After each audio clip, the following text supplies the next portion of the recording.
Kia ora team, welcome. Thank you for coming in on this brilliantly autumnal day. Lovely to have you here, and on behalf of the Community Committee, welcome you all warmly and look forward to our heads and our hearts doing our very best for our community today. We'd like to open the meeting and introduce Mustafa Farouk, who's representing the Muslim Association. He's going to open us today. Salam alaikum. Thank you. A'udhu billahi minash shaitanir rajim. Bismillahir rahmanir rahim. In the name of Allah, God, the most beneficent, the most merciful. I call on Him in the way He described Himself in the Holy Quran. He says, He is Allah, there is no God but Him, the ever-living, the self-subsisting, neither slumber seizes Him, nor sleep. His are all the things in the heavens and on earth. Who is there that can intercede in His presence except as He permits? He knows what appears to His creatures ahead of them or behind them. Nor shall they encompass any of His knowledge except as He wills. His throne extends over the heavens and the earth, and He feels no fatigue in guarding and preserving them. For He is the Most High, the Most Great. It is in the name of this Allah subhanahu wa ta'ala that I ask Him to guide the Hamilton City Council Community Committee in all its deliberations, and for the committee to make decisions that will benefit our city and its people. May Allah grant Hamilton and New Zealand peace, prosperity, and freedom from all diseases and calamities. Amen. Amen. Thank you very much. Moving on to apologies. Any other apologies? Just for early departure, but then I'll try and come back in the afternoon on Zoom. Sweet. If you're still going. Yep, fantastic. We will. And so it begins. We're off to a great start. Mangai Te Pora? 3, but I'm sure you're going to get us to 3 o'clock with a complete agenda. In the words of our esteemed leader, that's in your hands, councillors. All right, any other apologies? Great, well, thank you for your attendance. We'll note the apologies. Confirmation of agenda. Just draw your attention to the fact that 9 doesn't normally come before 7, but in this case we have some guests here from Sport Waikato talking about the access to school sports fields, etc. So we'll be doing that earlier in the agenda than normal. Things may flex as the day goes through, and we'll reserve that right, but otherwise I'll... do I have to move the... I'll confirm the agenda. All those in favour? Oh, okay, seconder please, sorry. Kesh, all those in favour? Sorry, I better move the apologies actually too. I've moved the apologies, be accepted. Thank you, Ewan. Yeah, off to a smooth start. Great. All right, are there any declarations of interest today? None? Great. Okay, and public forum. No one in the public forum today? One at a time, please. One at a time, please. We'll save all that till tomorrow. Yep, great. Okay. And, right, moving on to the confirmation of the minutes of the 25th of March meeting. Thank you, Councillor Ewan. Councillor Kesh seconding. All those in favour? Against? Carried unanimously. Yep. Great. We move on to the community... the Chair's report, I beg your pardon. Any queries or comments? I'm happy to move it. Second. Thank you, Maiwai Oli. Any comments, queries, questions? All right. Just very quickly, if I Sure. could. Absolutely. Mr. Chair. I see you've requested staff to report back on Community Committee in 12th of October concerning community facilities on parks. Yep. You recall that we've had a brief discussion with that, and I'm aware that the Deputy Mayor has also been pursuing an outcome for one of the affected groups. My question is this. Why has this policy taken so long to be formulated? I understand from yourself and others that there are now 6 or 7 groups that have been making significant inquiries about buildings on parks areas. And they've been waiting for quite a while. My question is, why on earth, in light of that, has there not been a policy developed? in Yeah, the past? And when was it first raised? Because I understood actually you had raised it as part of your early Yeah. manifesto. And since we've been here now 18 months, I'm just questioning Sure. again why we don't have a resolution to this matter. Absolutely. There is a policy in place anyway. The body of work I'm referring to is more of an audit of what we've got and what's out there needed, but I'll defer to Lance. So, sorry, Give but you a in more- light of that, what you've just said, surely our good citizens are entitled to certainty. So if there's already a policy, shouldn't staff be making a decision based on the current policy? And if there's a need to change the policy, that could run concurrently. But I don't see why our good citizens shouldn't be entitled to some certainty under the existing policy until we change it. Because that means, in theory, every policy we have is not active. Because at any stage we can suddenly decide we're not interpreting it because we want to review it. See what I'm saying? I do hear what you're saying, and I know you've got that community in mind with what you're saying. So, Lance, I'll ask you about The that. policy is actually a guiding document. What this is an audit of which of the parks or council land would lend itself to having community facilities on them. And there's the policy and the open space plan does provide provides a lot of guidance, but it also has some principles around limiting the number of buildings on parks, and for a whole bunch of different reasons, as we discussed as we work through that policy. Any group can actually apply for a community occupancy policy at any time. I think where we want to head to is actually have a suite of potential sites that staff have looked at, elected members are aware of, and then the groups can actually put their case forward to actually fundraise, and a bit like Caute Pacifica and that sort of thing. That's probably the piece of work we haven't done in the past, and that's what we're currently doing. It was in the work, it's always been in the work program after the policy, which I think we approved sometime last year, and then in the work program it's basically to look at the practical side of actually where would these buildings go and that sort of thing. So that's coming along, and then we'll have some lot more detailed guidance on where our parks can actually have these types of facilities on them. And some of that's been around also, we have some areas where some buildings need removing and could be replaced by something else. There's one down at Yendall Park where there's a seismic issue with the building there and that sort of thing.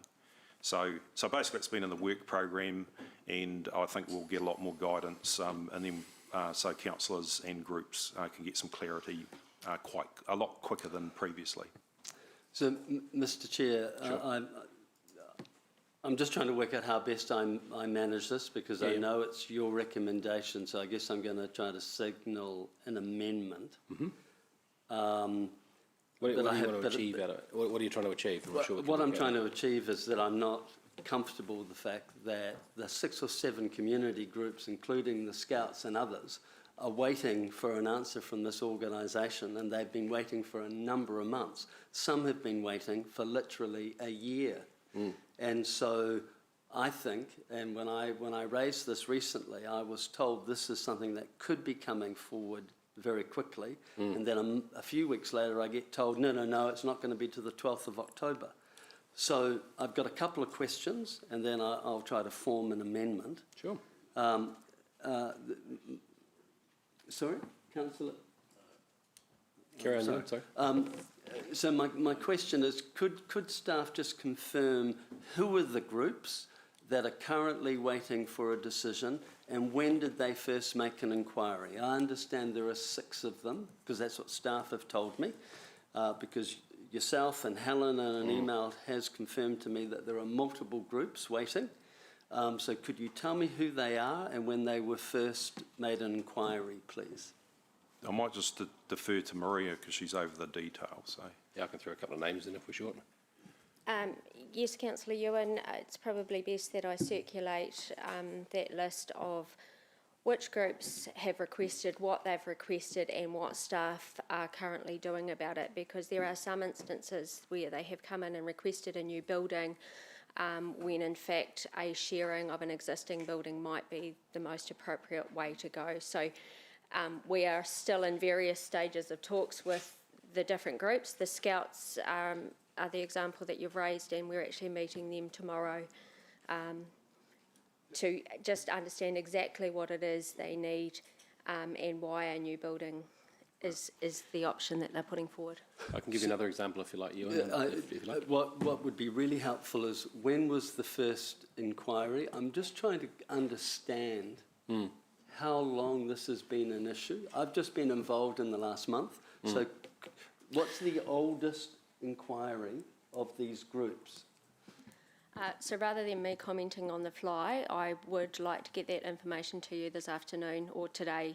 Just double check with the staff who are managing. Mr Chair, would you, in light of that, be prepared to leave this part, item C of your report, aside until we have that information? More than happy. Yeah, Because I'm sorry, I'm a dog with a bone on this one, because I feel I'm being played a little, and the community that are talking to me are getting really frustrated. And I know the Deputy Mayor has also been involved in this, so I want a resolution.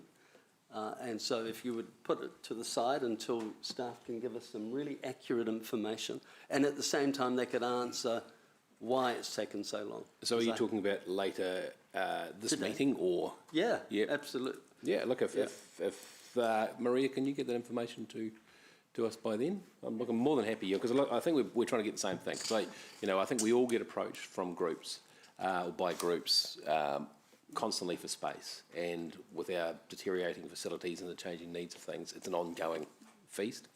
So what we've genuinely tried to do is put a stake in the ground and say, right, what have we got? What do we need? And give us some more clarity, so it's easier when these things come up.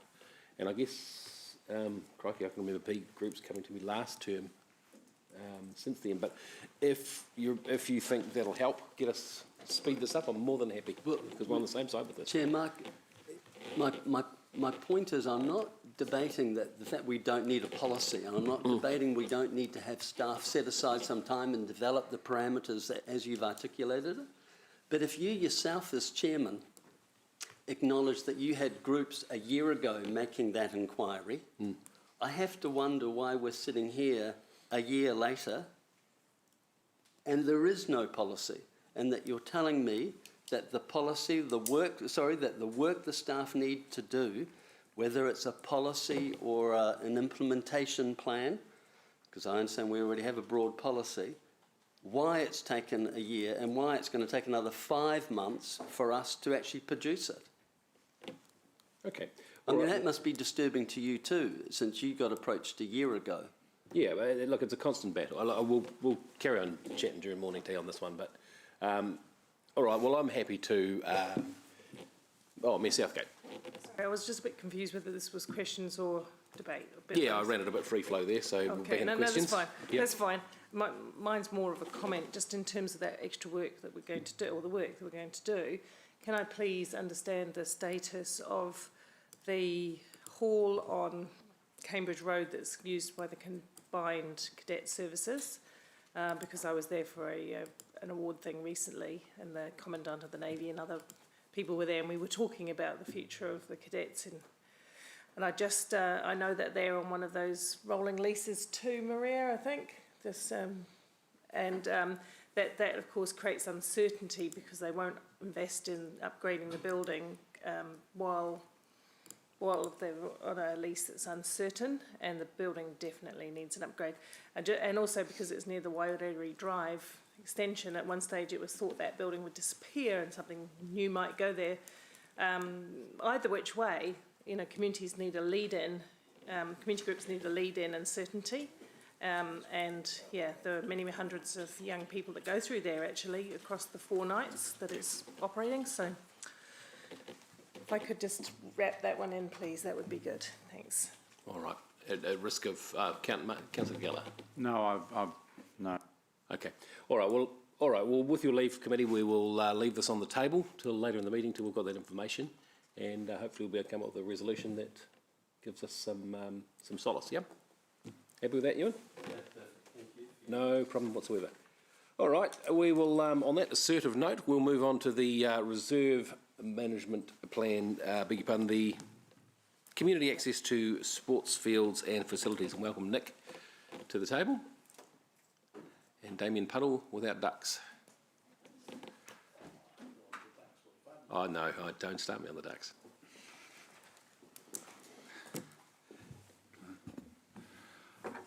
Morena councillors and Māngai Māori. This report is a follow-up on the place strategy report that was presented at the 11th of February committee meeting. Elected members request staff to begin work on potentially improving access to school sports fields and facilities for the community. Staff have worked in partnership with Sport Waikato to begin these conversations with schools, and obviously I'd just like to acknowledge Damien here with me today to go through this report, but also Matthew Cooper and Amy Marfell from Sport Waikato are here as well. A number of schools have indicated a willingness to provide greater access to sports fields and facilities. Sport Waikato staff are now starting to work with these schools to turn this willingness into trials that can access the value of more access to the community. Council staff have also assisted with mapping these schools compared to deprivation indexes, which is the map that's in attachment 1. Further work will be undertaken on refining this map. It should be noted that some of the schools have indicated a willingness to improve community access are in areas where there is currently lower rates of access to public parks, but further work is needed in other areas. Staff in Sport Waikato will provide a further update to the August committee meeting to ensure that elected members have ongoing oversight of work being done. And I'll just pass over to Damien for any further comments that he has. Thanks, Nick. Kia ora koutou to councillors and Māngai Māori. Just wanting to add that the play strategy identifies outcomes that include community voice and partnership, and so the necessary relationship building to achieve accessible school grounds is significant. So we've prioritised a thorough understanding of the context in which schools are operating, so that council can identify the best opportunities to provide support to them. That includes the mapping that Nick just talked about, as well as understanding the barriers for schools and actually enabling that access and openness to the public, and then also identifying what council can actually provide within a partnership context. Cool. Happy to take any questions. Any questions around it? Councillor McPherson. Okay, No, hang Jeff on. was before me. Sorry, Jeff. There we go. All good. Okay, we'll go with, I've called Councillor McPherson and I'll go with you next, Jeff. All right, Dave can go first. Whatever. He's gone to the bottom of the queue now, I see. That's all right, don't worry, I haven't done it. All right. You're right for me to go. Dave, you're on. No, you go, Jeff. Oh, for goodness sakes. Okay, Jeff. Thanks, Chair. Anyone else want to go first? We finally, Unless anyone else wants to go first? Right. we finally got there. Way to go, Hey, Jeff. thanks for this, and I'm well aware that this is something Councillor Gallagher has driven on behalf of this council and done a great job of that. And I'm really heartened to see a number of schools you're in discussions and they're keen to look at opening up. I suppose I'm just wondering what for the schools that we can't get to agree to open up their fields, what incentives or disincentives could there be for us to help just apply a bit of soft pressure on them to rethink their policy and open up?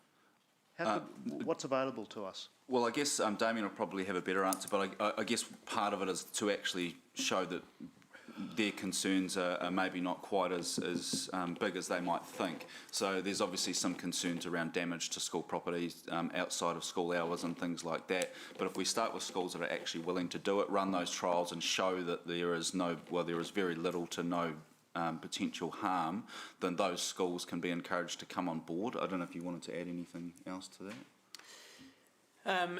In addition to maintenance and vandalism, there's also concerns around health and safety and what obligations schools have in terms of supervision outside of school hours, as well as potential concerns around the school losing priority to using their own space for their own teams and activities and things like that. So there are opportunities to look at the case studies and the research that we've conducted of other cities and other case studies from around the world of how they've created unique health and safety plans and shared use agreements and things like that, that as far as I'm aware, most schools are not making use of.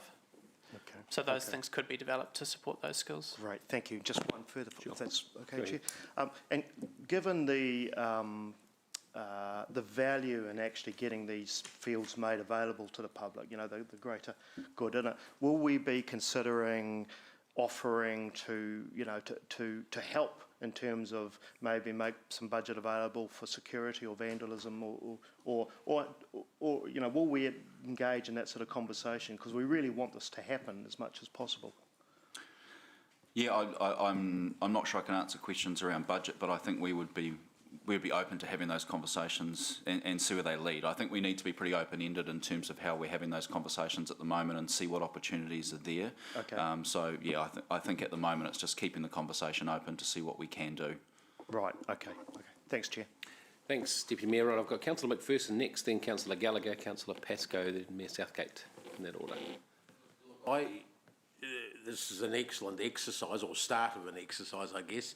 I did have some trouble following the map and had to home in. It was so detailed. Yeah. It was great once I worked it out, except that I just want to, there's a couple of schools not even mentioned in here that sort of take people from the... I just wondered about ones like... what's the school just outside Tuikaramea that takes all the primary school kids from there, whether we should be including schools like that and Rotokauri that are around the edges, because they, I mean, the one, sorry, his name escapes me, just outside, Koramatua, thanks, yeah, that's effectively a school, primary school for Temple View, and there's other ones at Horsham Downs, and there's about 4 around the outside. So I think they should be included in the exercise and get some help maybe from the Waikato District or Waipa. But particularly noted, and whether this was because you didn't have time to do the work or not, everything west of the railway line on the west side is either in St Columba's case a no-go or unknown. So it's sort of, it looks to me like there's nothing if you're in the outer west at all that's available school-wise. Am I correct? Or is it just that you haven't had the time? I think there's just conversations still need to take place with some of those schools. Is that correct? Yeah, so the data that's in the map that identifies the school's accessibility or interest is taken from the Sport Waikato's Waikato Active Spaces Plan. And so that data is available for all of the schools within the region that answered that question. So there will be those schools, some of those schools that you mentioned may have answered that data. The map that the GIS team from Council developed was only within the city's boundaries, but it potentially I'm looking could be at a whole expanded. swathe of grey ones. Yeah, so that means that those schools opted not to respond to Sport Waikato's survey when that came out in early 2020. So one of the things that is a follow-up to this work is to resurvey not the larger survey that they had the option to complete in 2020, but a specific one just about school access in regards to partnership with the City Council. Okay, another thing I didn't understand here were the black or very dark charcoal blotches, because they're not shown in the legend. As, for instance, Fraser High School's got one, so I don't understand what they refer to. I think that refers to the site of the school itself. So that is the boundary of the school. So there is a Okay. we've just received a new updated map that I don't think we've been able to circulate to councillors. Because some of them have got playing fields in them, some don't. So there's at least 3 of those schools I personally know in the West. One of them, the board used to be chaired by my good colleague here, Aberdeen School, that make use of the council green parks next door, but it's not clear. And I know in at least one case, Fraser High, they're not available unless they're booked for school sports to the outside public. Yet the schools themselves are making use across their fences of the council parks. So maybe there's a quick conversation to be had with them. You know, what's good for the goose is good for the gander, sort of thing. I think there's probably that's 3 out of 6 on that area that I know personally. So Yeah. they can't have it both ways. I would suggest. Is that a question you can answer? I don't know whether... Can you give... that? Yeah, well, I think that's something that we need to note on the map and have those conversations as well. So, yes. Yep. Thanks. Thanks, Dave. Is that the lot? Don't want to drop you off again. Councillor Gallagher.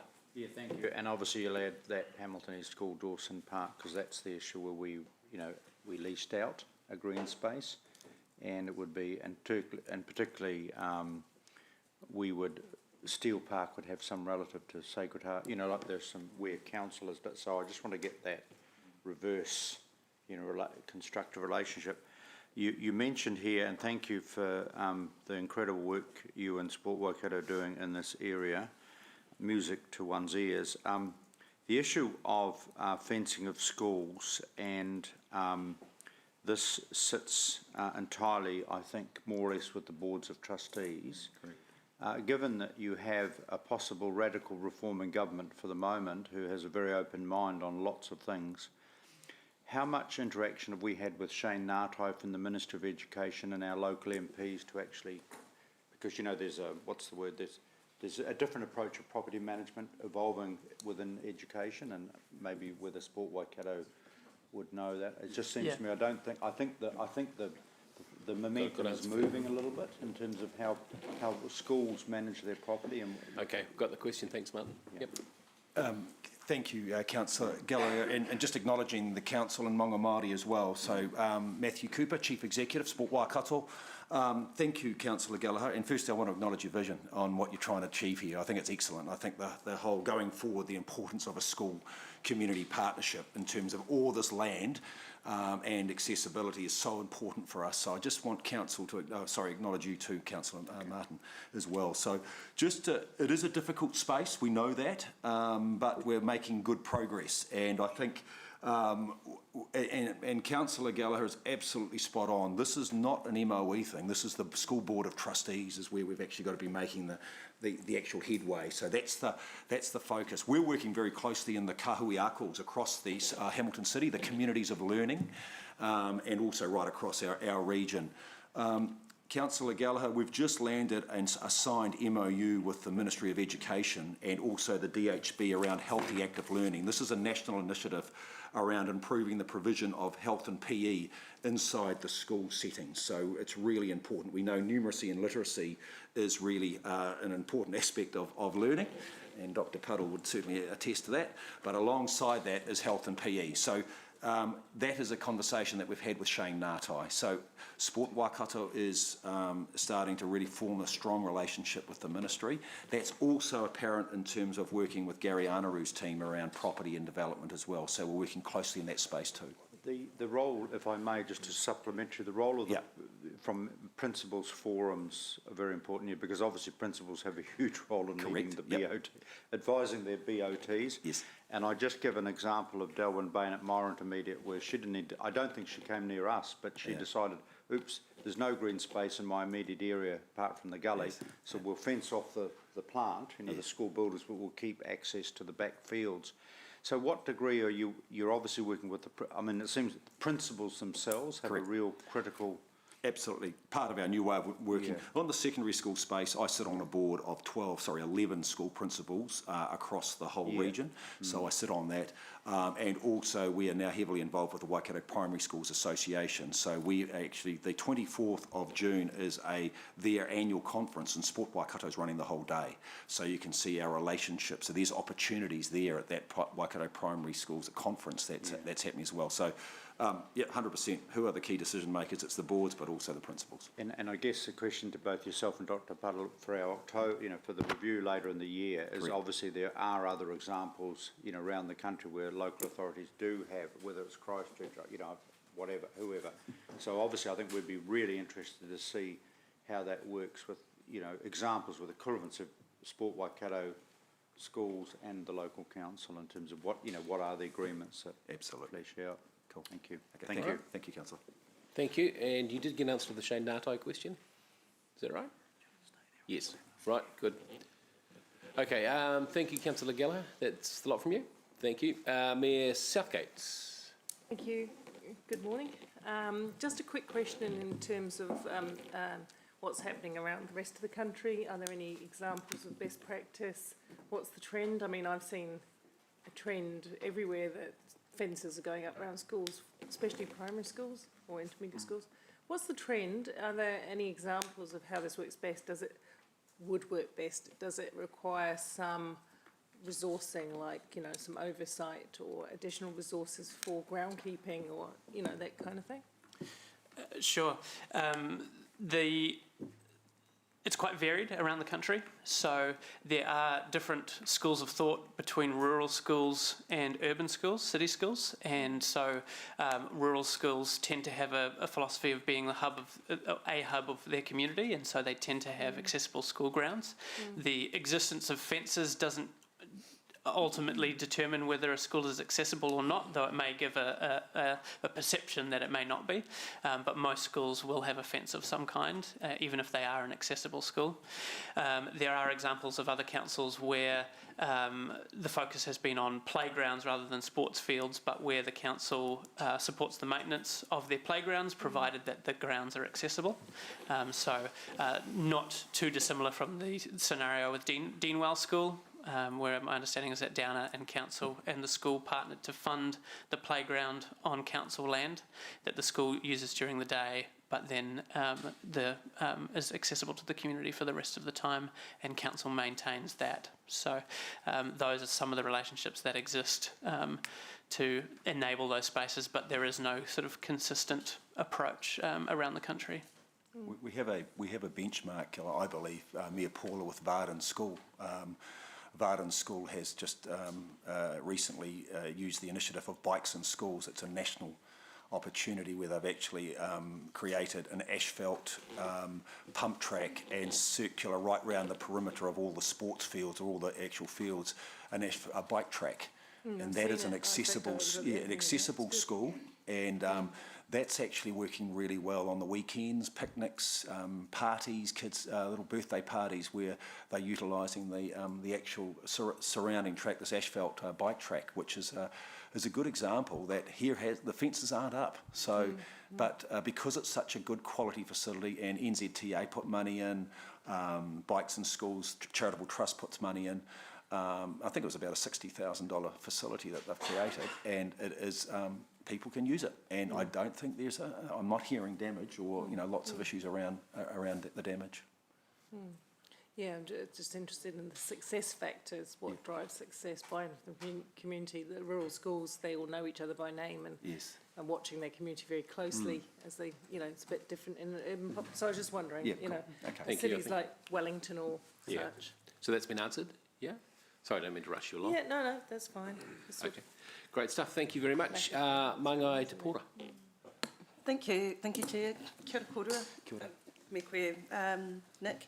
And so around the kura, how was the engagement done there? Surveys, sending out surveys, one thing, but kura would generally prefer kanohi ki te kōrero. Yeah, so I wasn't involved in the surveying that went out regionally, but there were kura that responded to that survey, so there is some of that data within the map. Yeah. But in terms of further discussions with individual schools to identify opportunities, that will have to be done on an individual basis. And it's going to happen on an individual basis? Well, at the moment, the mapping is to understand where are the areas of need, because we can't do a blanket approach for the whole city. We have to identify what schools we can target. So one of those could identified themselves as accessible and interested in increasing access, but if they're already an accessible school, the opportunity for increased opportunity is minimal, versus a school that's completely closed. Yeah. Being willing to be a case study. So you've got schools on the list like Te Ararima, Desile 1, and then you've got Ngā Tai Atea, who are both situated in areas of high deprivation. So I think the engagement around that will be really key. But also looking to see where the support for that sort of engagement with the kura will come from. Is that something that you rely on Shane to help through, or...? At this stage, we have been looking to draw on Sport Wakato's Takaro Ora initiative, so that unfortunately only works with the northeast Te Paihiri cluster of learning, and so they've built a relationship with schools over the last 3 years. So in some of those schools that have said no, they don't want to open schools, there is an opportunity to potentially ever leverage that trust with that Different team. sorts of conversations, I think, to Yes. be having. Thank you. Thanks, Pura. Mangai Oli. Thank you, Chair Mark Tēnā koutou. A question for you. So, from what I've been understanding, from the discussions to date, rather, is that the schools in the west, predominantly that are marked grey, the data is historic. It's not current. Staff haven't gone out and talked to these schools about the current state of their spaces. Is that correct? The grey means the data is unknown. So my question being, so it's unknown because no one's talked to the schools? Because the data collected so far was sent out to all schools within the Waikato region, and they opted for whatever reason not to complete the survey. So there hasn't been any individual discussions across all of the individual schools to identify the gaps at this stage. So the answer would be yes to my question? Yes. Okay, thank you. Okay, thanks, Ollie. Councillor Nodi Ralph. Just a quick one. In your discussions moving forward, or even before, are we talking about, with the schools who are not open to sharing space, are we talking about the costs or having that conversation in terms of new fences or creating some sort of buffer zone where fields are fenced off at the moment, but erecting fences closer to the school to allow public access into that field for set periods of time? Do you know what I mean? Like, are we doing that extra work so that you can come back and go, X number of schools said yes on condition that we help with the cost of fencing, for example? I think, as Nick alluded to before, it does depend on individual schools, and I think anything is on the table ultimately, and that is an example. Not all schools are in a position to do that, based on where they're situated, but it very well may be an opportunity if council is able to provide that kind of support. The erection of school fences is often funded by the Ministry of Education for specific reasons, whether that's to do with health and safety, but in terms of the school having what they refer to as runners, the students that might leave the property. So it's not always about concern of people entering the space, but also exiting the space. So that would have to be taken as an individual thing, but as an opportunity is definitely something that is potential. So those conversations will happen as a part of this work, or will you have to go back and do it retrospectively later? Well, one of the next steps is to resurvey and try and connect the dots to the schools that we don't have data for, and so that will form part of that conversation. Awesome, thank you. Thanks, Kish. Councillor Maxine. Thank you. My question's with regard to the schools that you don't have the data for currently. My understanding is that a great many of them are parts or a part of a kahuako, and that there are executive principals and that they meet regularly to talk about that. Might that be a way to be able to use the successful kahuako to be able to bring in other groups?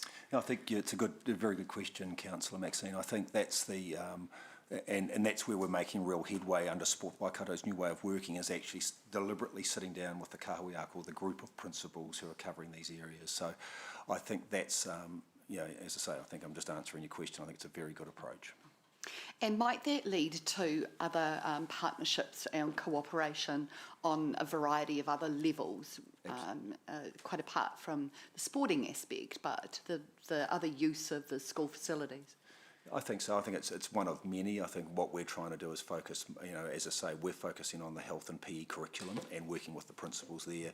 That's a really important aspect of our work over the next 12 months. And I think that's, when it comes to facilities and the use of what Councillor Gallagher has been aiming around, the school community use, there's no reason why that can't be an agenda item. And if we're seeing real success in the rural parts of New Zealand around the kinds of community hubs that schools become, how might we be able to share that knowledge and success into the urban environment?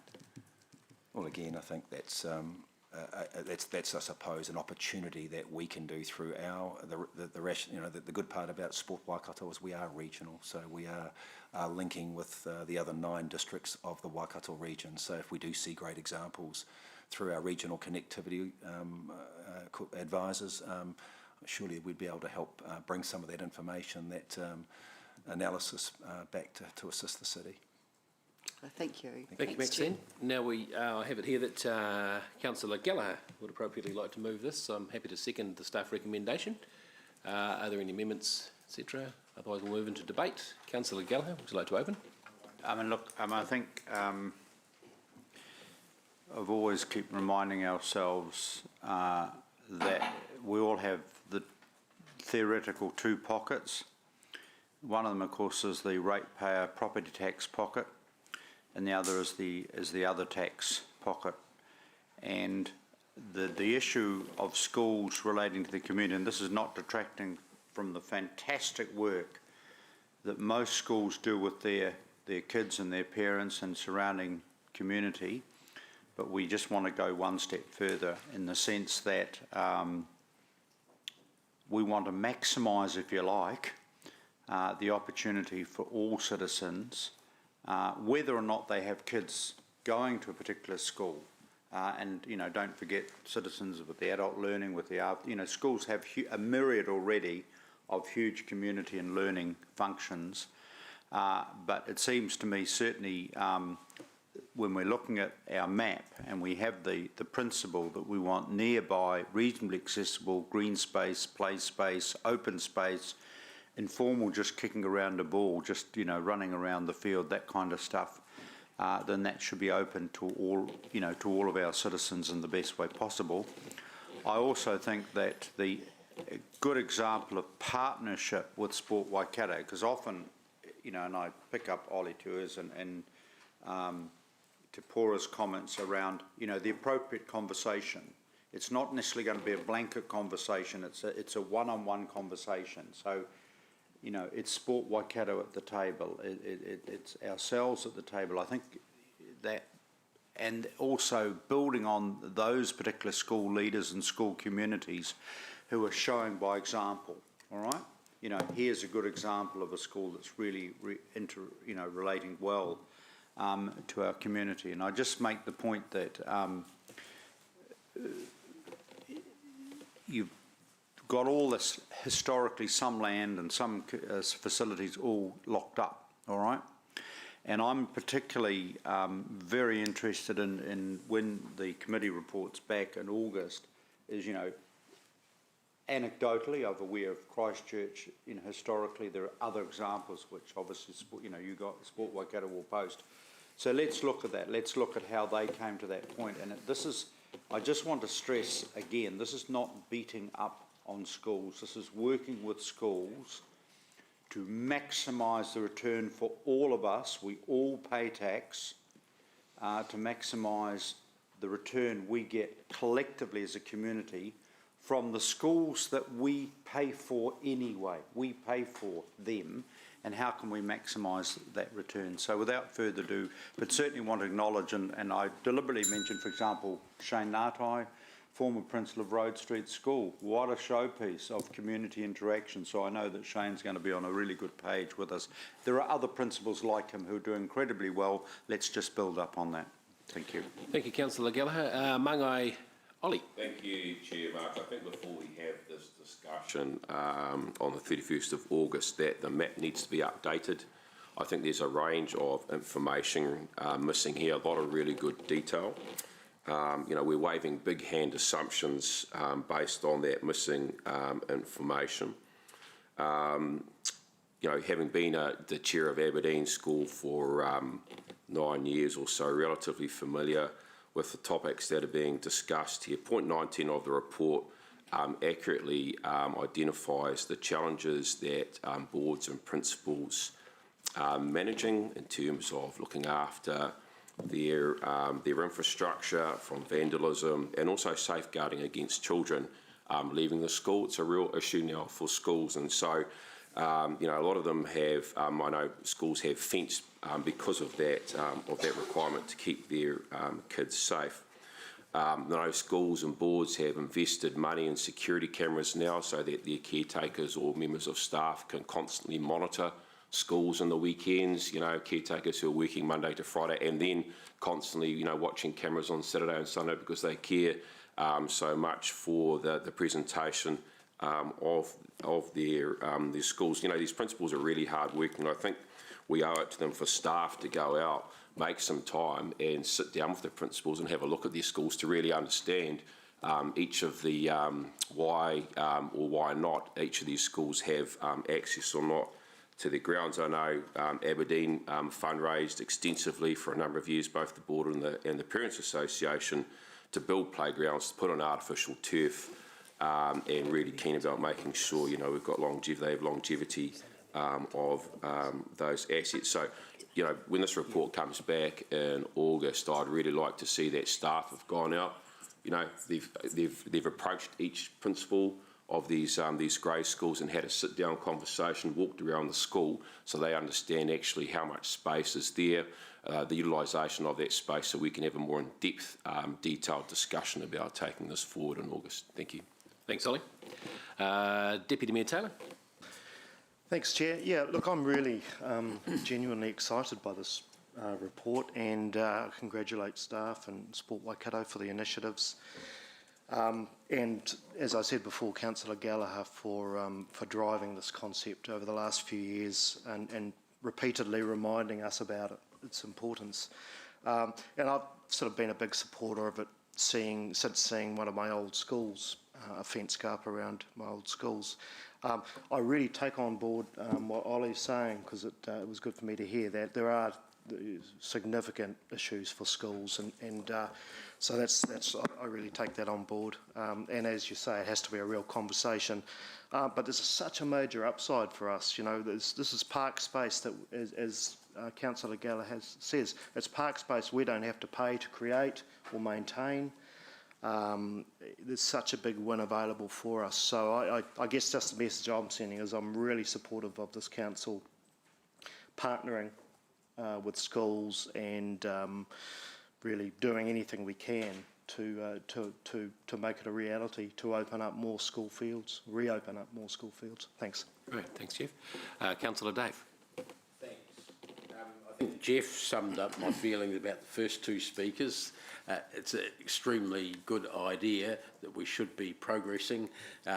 We should be aware of the issues and problems and do something about them. And Ollie said that there's missing info, and he's absolutely right. And I also noticed that in the map, with a lot of missing info, too much for us to form any final conclusions with what we have at the moment. So I'd certainly like to see that filled up. But my basic philosophy that I think we should be following, or that the community should be following, the schools should be following, is that schools shouldn't just be for kids 6 hours a day, 5 days a week, 40 weeks a year.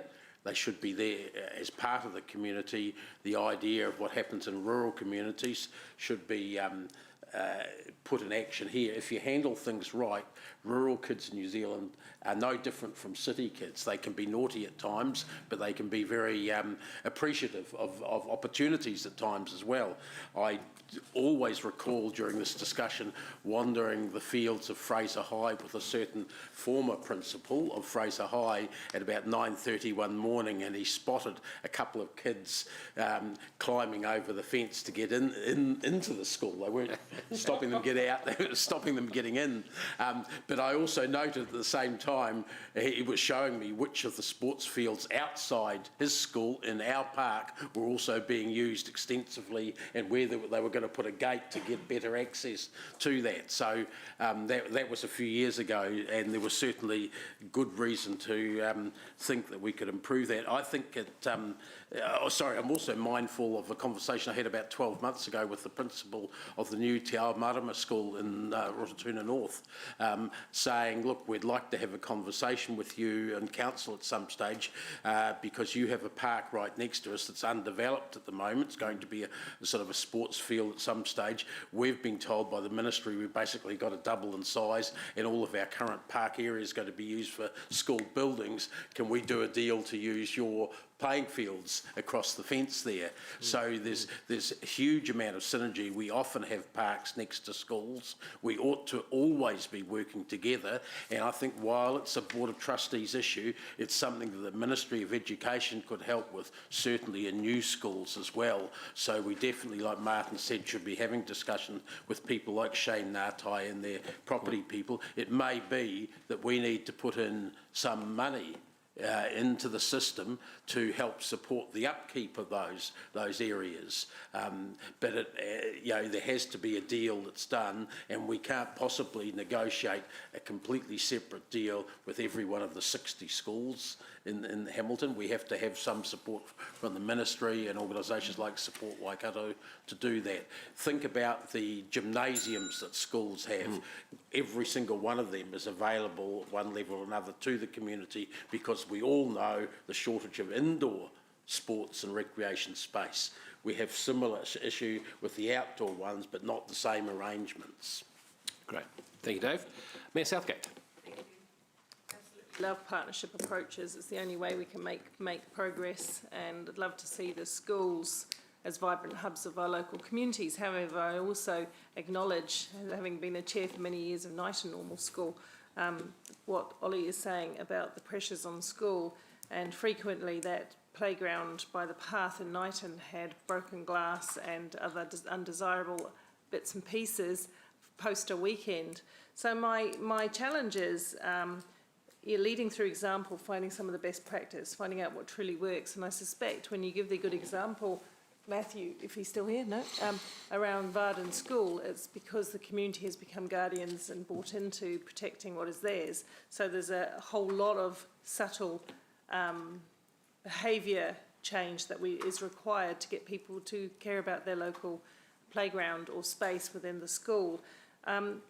Most of the damage done to playgrounds in some of the primary schools is not done by primary age children, it's done by youth. And I'm just going to throw that in there, older youth, and I'm just going to throw that in there because I still feel we've got some progress to make in providing activities and spaces for older children and youth to play in safely, because nothing leads to vandalism and antisocial behaviour more than boredom does.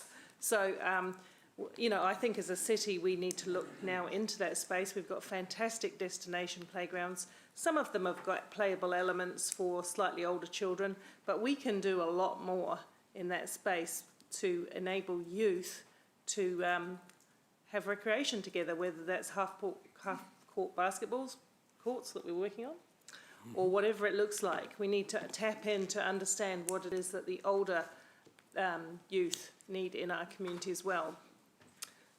And just making a point of support for what Dave said, perhaps in some ways less is best, and we should be providing some additional resource. That's why I asked about was it required to have extra groundkeeping, or you talked about surveillance, and I thought that was interesting also. So we may need to partner in a funding sense, not just to have them open up their space. Thank you, Mayor Paula. Councillor Pascoe. Yeah, thank you. Look, I'll be pretty brief. I think a lot has been said in the debate around partnering, and we do have a number of models in the city of partnering with schools, both indoor and outdoor, with our pools and if I use the Peak as a recent example. We also have budgets, some approved and some not, to spend many millions of dollars on upgrading or making our parks and our fields usable for activity. So really it makes sense that maybe we should be looking at these partnership arrangements, particularly if we can locate them in the right spots around the city to complement what's already there. And we should look at potentially helping fund some of those activities too, whether it goes to the ministry or more likely to the boards of trustees. So look, I'm keen that going forward we sit down through Sport Waikato and try and look for those opportunities that will be a win-win, not only for the ratepayer but also for the taxpayer in terms of using those facilities a lot more often than they're currently used. Thank you, Rob. Councillor Max. Thank you. Oh, look, I'll be really brief, and I'll just use up the other minute and a half. The other minute and a half that Rob Have a fresh three. So, I really welcome this report. I share Martin's enthusiasm for being able to use the whole of our city for the maximum amount of time. And as we grow as a city, the pressures of density and the population will require us to be able to use it much more wisely. And this is a really good way that I can see that begins that process. I applaud Sport Waikato for the leadership that they're taking around that, and also bringing council with them in doing that. Kahuako are the best way in order to be able to do that organisation. The school principals, if you've got to get around 70 schools, it's really difficult to be able to have individual conversations, and whilst that is the ideal, to do it as a group first and to bring in a buy-in from principals for them to be able to take out to their boards of trustees is absolutely the best way to be able to do it, to be able to share that success and give them the comfort that their school isn't going to be trashed and tearing down the walls. So I see this as just the beginning of the process, because also there's other opportunities for sharing and partnering with schools and other resources that they have. Dave's already talked about the indoor facilities around sport, etc.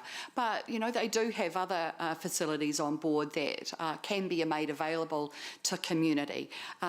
But in order to be able to do that, we have to be true partners, and in doing that, have to put some money on the board around that. So I support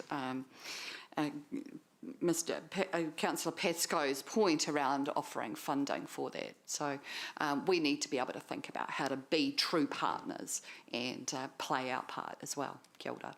Kia ora, Max.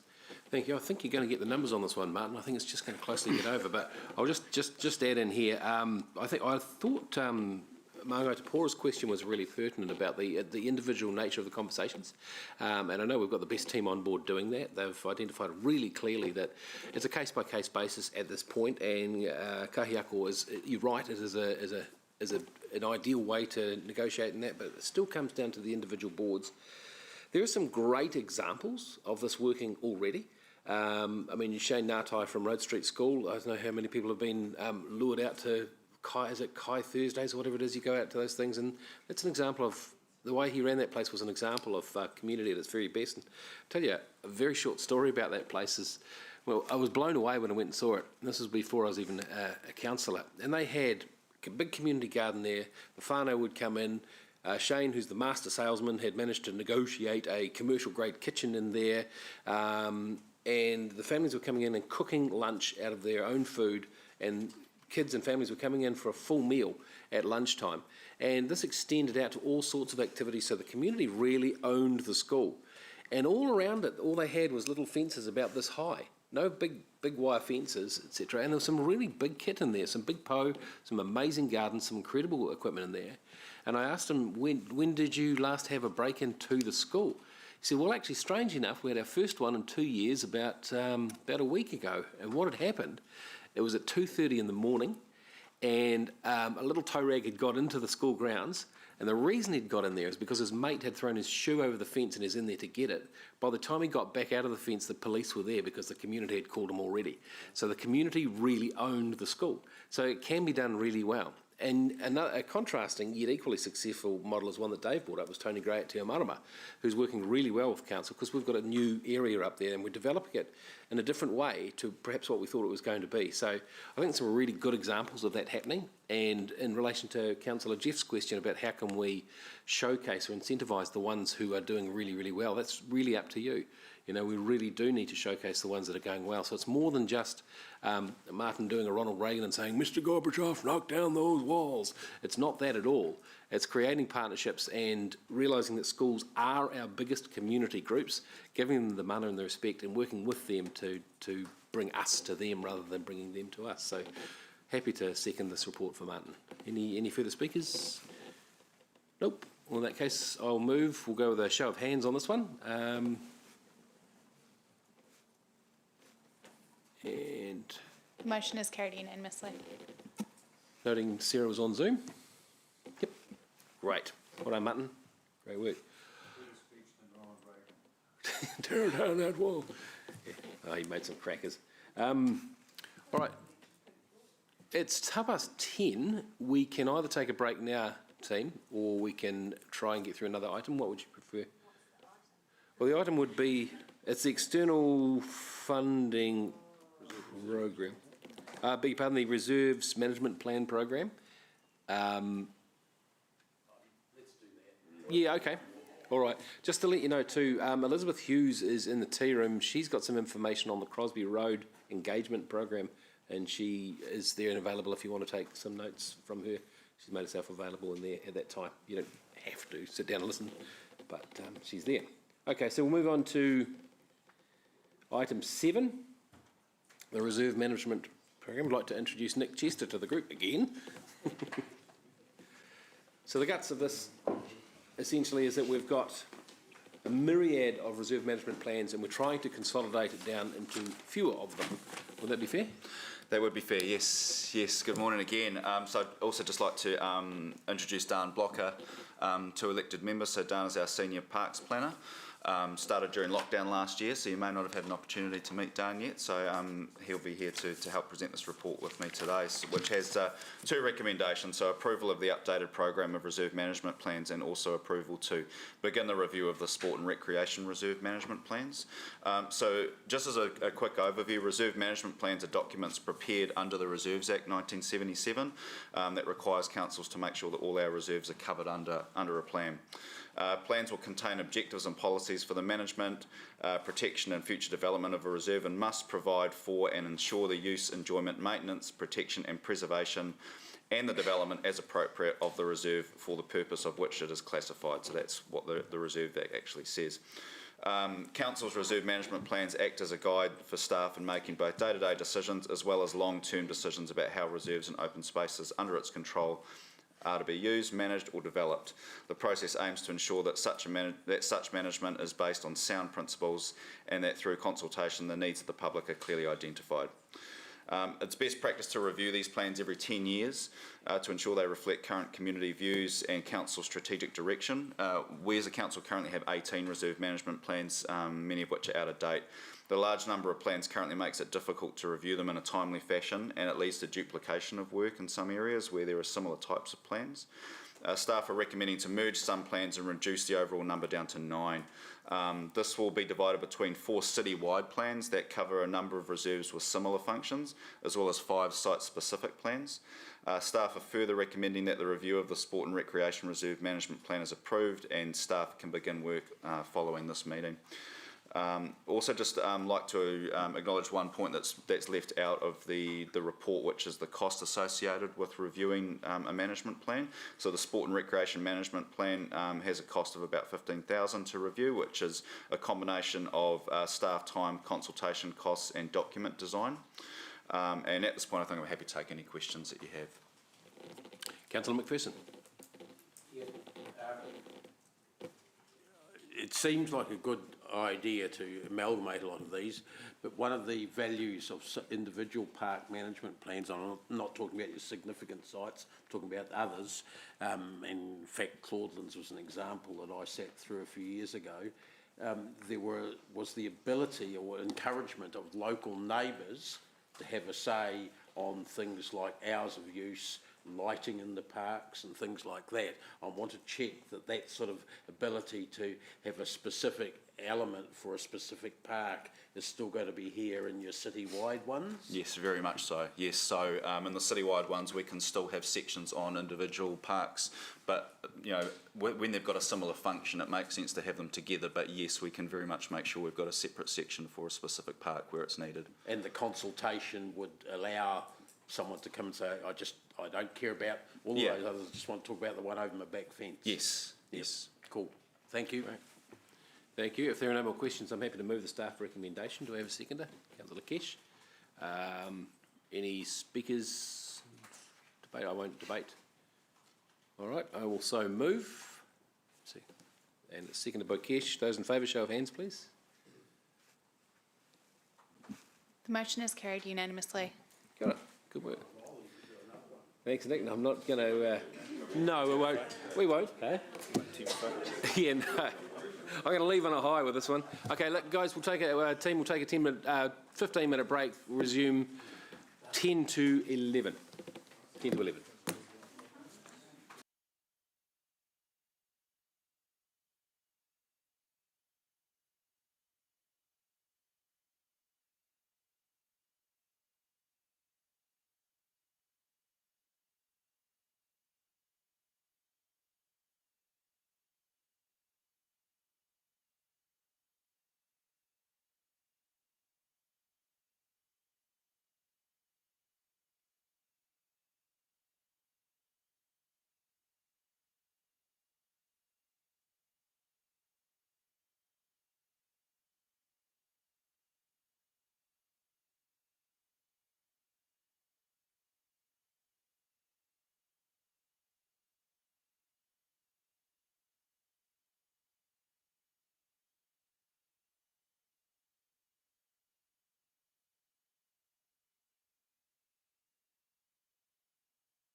4, 5. Welcome back, Ryan. 6, 7. Oh, we got well and truly quorum and more.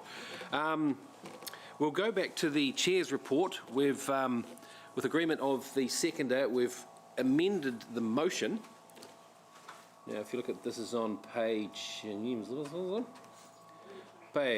21, item 6, and we have amended C to request staff to report back to the community committee meeting in August. What's the date of the August meeting? Do we have that?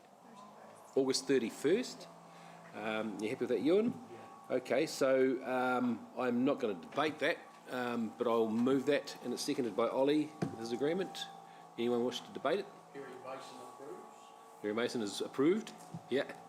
And all right, no debate. We'll show of hands on that one, please.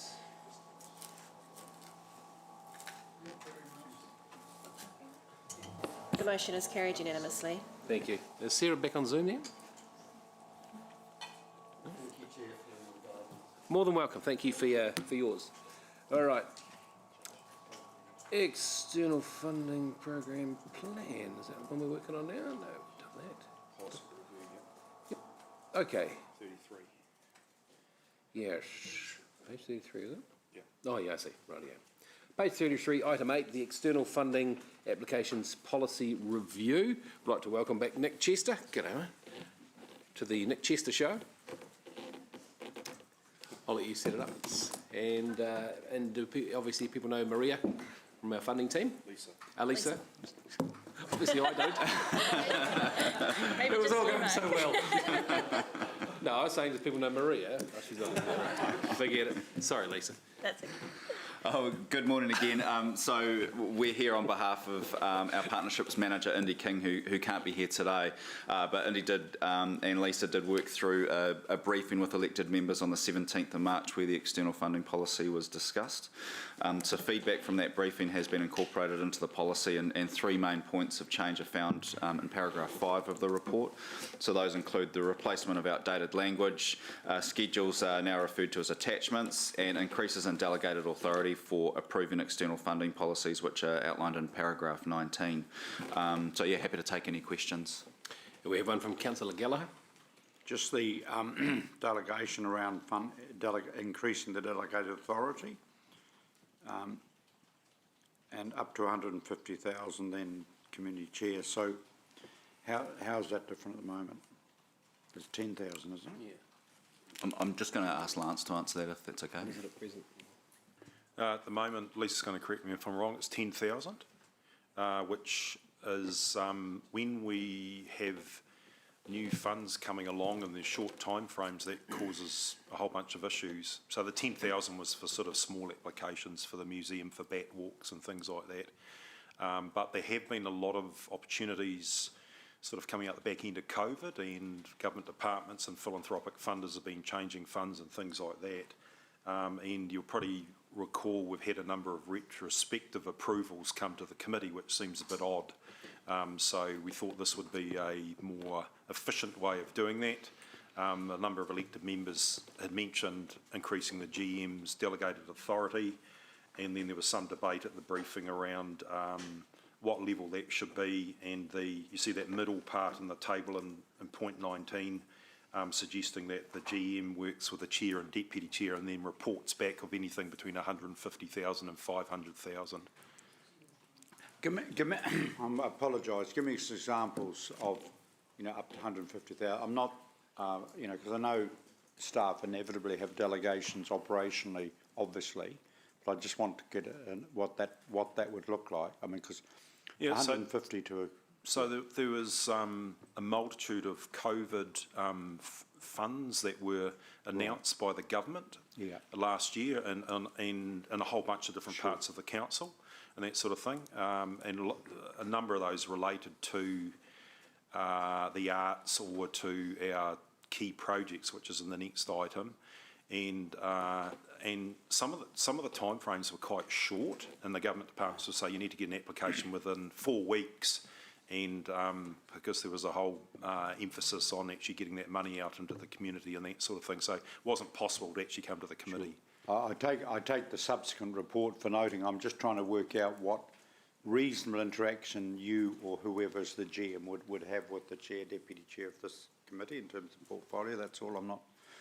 I mean, if obviously the chair's resident in Noosa and you can't get him involved on Zoom or anything like that, I get.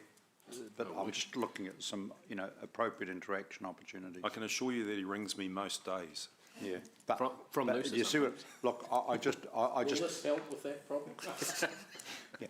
All it is obviously you give a subsequent report. One would assume with that delegation you would still be hitting the phone to get appropriate feedback. Absolutely. Yeah. Yeah. Thank you. Thanks, Martin. Councillor Ewan. Yeah, thank you. Following on from Councillor Martin, I'm still not 100% clear how this would unfold. I know you've given me an example during COVID, but I think what this is asking is we're giving you the authority up to 150,000 is what you're being asked, and that's funds of council participating with an external organisation or just give me a couple of really simple examples. Yeah, so that's for applying for funds. So an example could be if Trust Waikato have some sort of a windfall and then they announce that they have a new fund, and it could say that it's for whatever it is, arts or for the natural environments or something like that, and we'd like applications by the 1st of June. Very quickly, then I could work very quickly with Lisa and Indy and the team and actually put together an application and then put that forward. So it's us applying for monies, not us giving out money. Understood. Yeah. And there's no immediate obligation for us to match any of that funding. So this is purely an example where we're applying for an organisation to give us money, not saying to an organisation, if you give us this money, then we'll also match. I just want to make sure that It'd be absolutely in line, Councillor Ewan, with our external funding priorities, which is in the next item, which Council's been discussing. So we wouldn't do anything outside of that unless it's a new fund for something. Quite often there's smaller sort of opportunities for like the museum. There might be some money coming through from the Department of Culture and Heritage or something like that, and we might apply for $25,000 to enhance an already approved exhibition or something like that. So, yeah. Cool. So just for clarity, so approving this one before the next item, you're telling me that if the proposal from which you've applied for funds requires funds being matched from us, that would still be debated and determined by elected members, and so that's not obligating us to a commitment that hasn't been ratified by the elected members. Correct. Yeah. Perfect. Thank you. I can go back to sleep now. I'll join you. Okay. All right. No more questions. Councillor Ryan, you want to move this? Yeah, happy to move it. Do you want to second it, Cash? Yep. Okay. I'll let you open debate if you wish to, Councillor Ryan.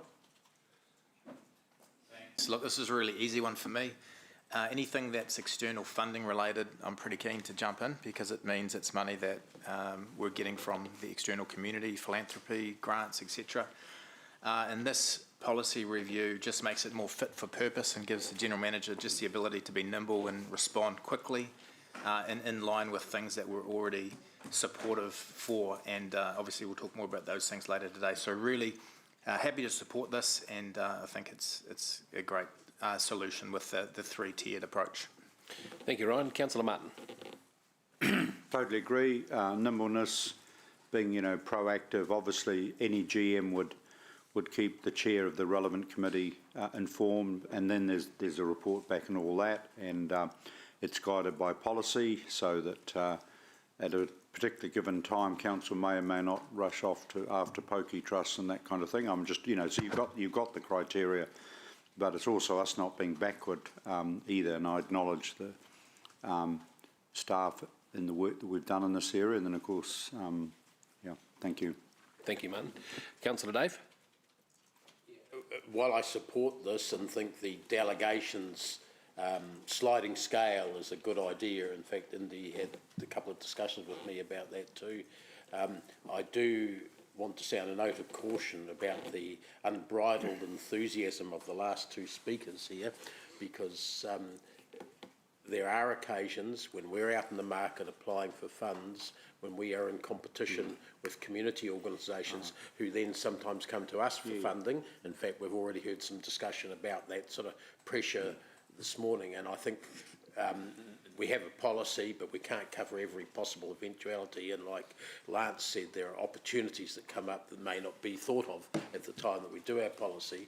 We just have to be a little bit careful. For instance, when we shouldn't maybe be applying for funds if we have another COVID lockdown for handing out food to people, because there are other people in the market for that. We may be needing not to enter that to soak up some of that money, just by way of an example, which I hope doesn't come up again. So I know the current personnel will keep that in mind, and I think the reporting back, which is just as a memo, I want to see how that goes. It may be that it should report to the committee at some stage in a slightly more formal sense, but I'm happy to give that a go at the moment, and certainly think this sliding scale of delegations is the right way to initially handle these. Thanks, Dave. Mayor Paula. Late on this. I speak in support of it. I just want to make one comment. Based on, we can't be all things to all people. I get that. And there's a lot of stress on funders all around the community to fund things. So what I would have liked to have seen in there was some reference to impact investing and that concept of lining up with others where we make the biggest bang for our buck. But I think it's largely there, to be honest. The projects identified seem to me relevant and in line with our LTP. So I'm happy with that. But we need to be really clear with the community from the outset what we're into looking for funding for and what we're not, because there again, foresight is really powerful to communities. When they know where our focus is, they'll come on board. But like Dave says, there may be something yet that we haven't foreseen that would deliver fantastic benefits for the city that we hadn't thought about. We just don't know. So we still have to have a degree of flexibility in there. So that if somebody walks in with a certain sum of money, we can maximise the benefit from that money.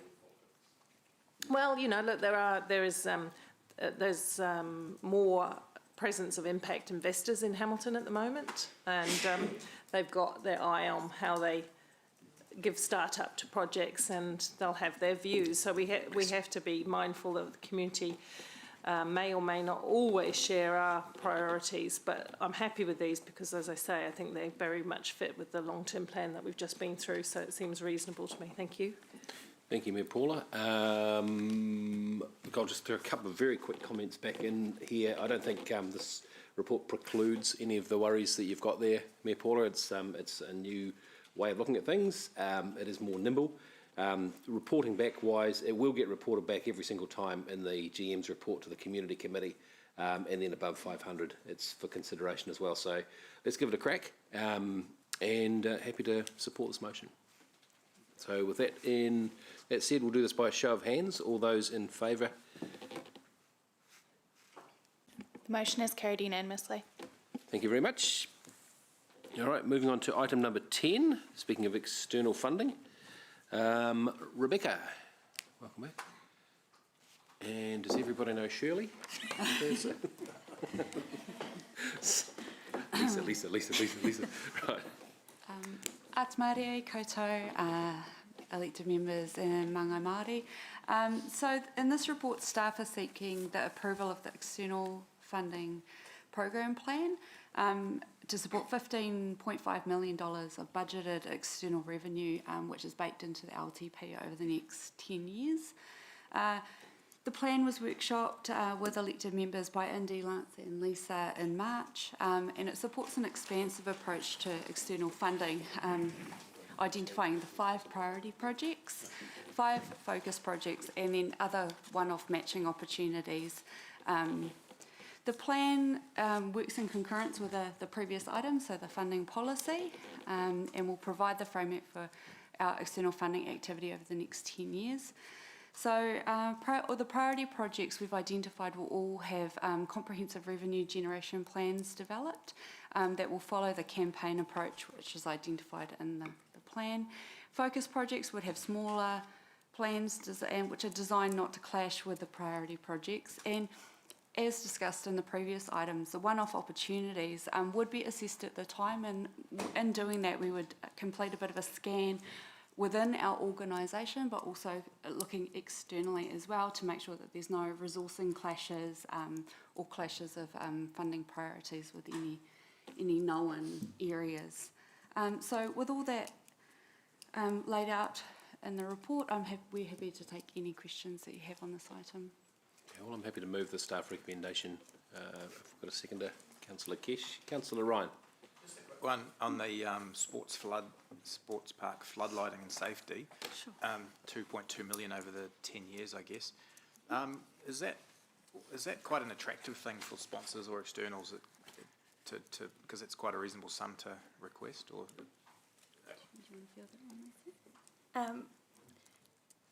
We are taking feedback from funders, and the next report talks to that a little bit more.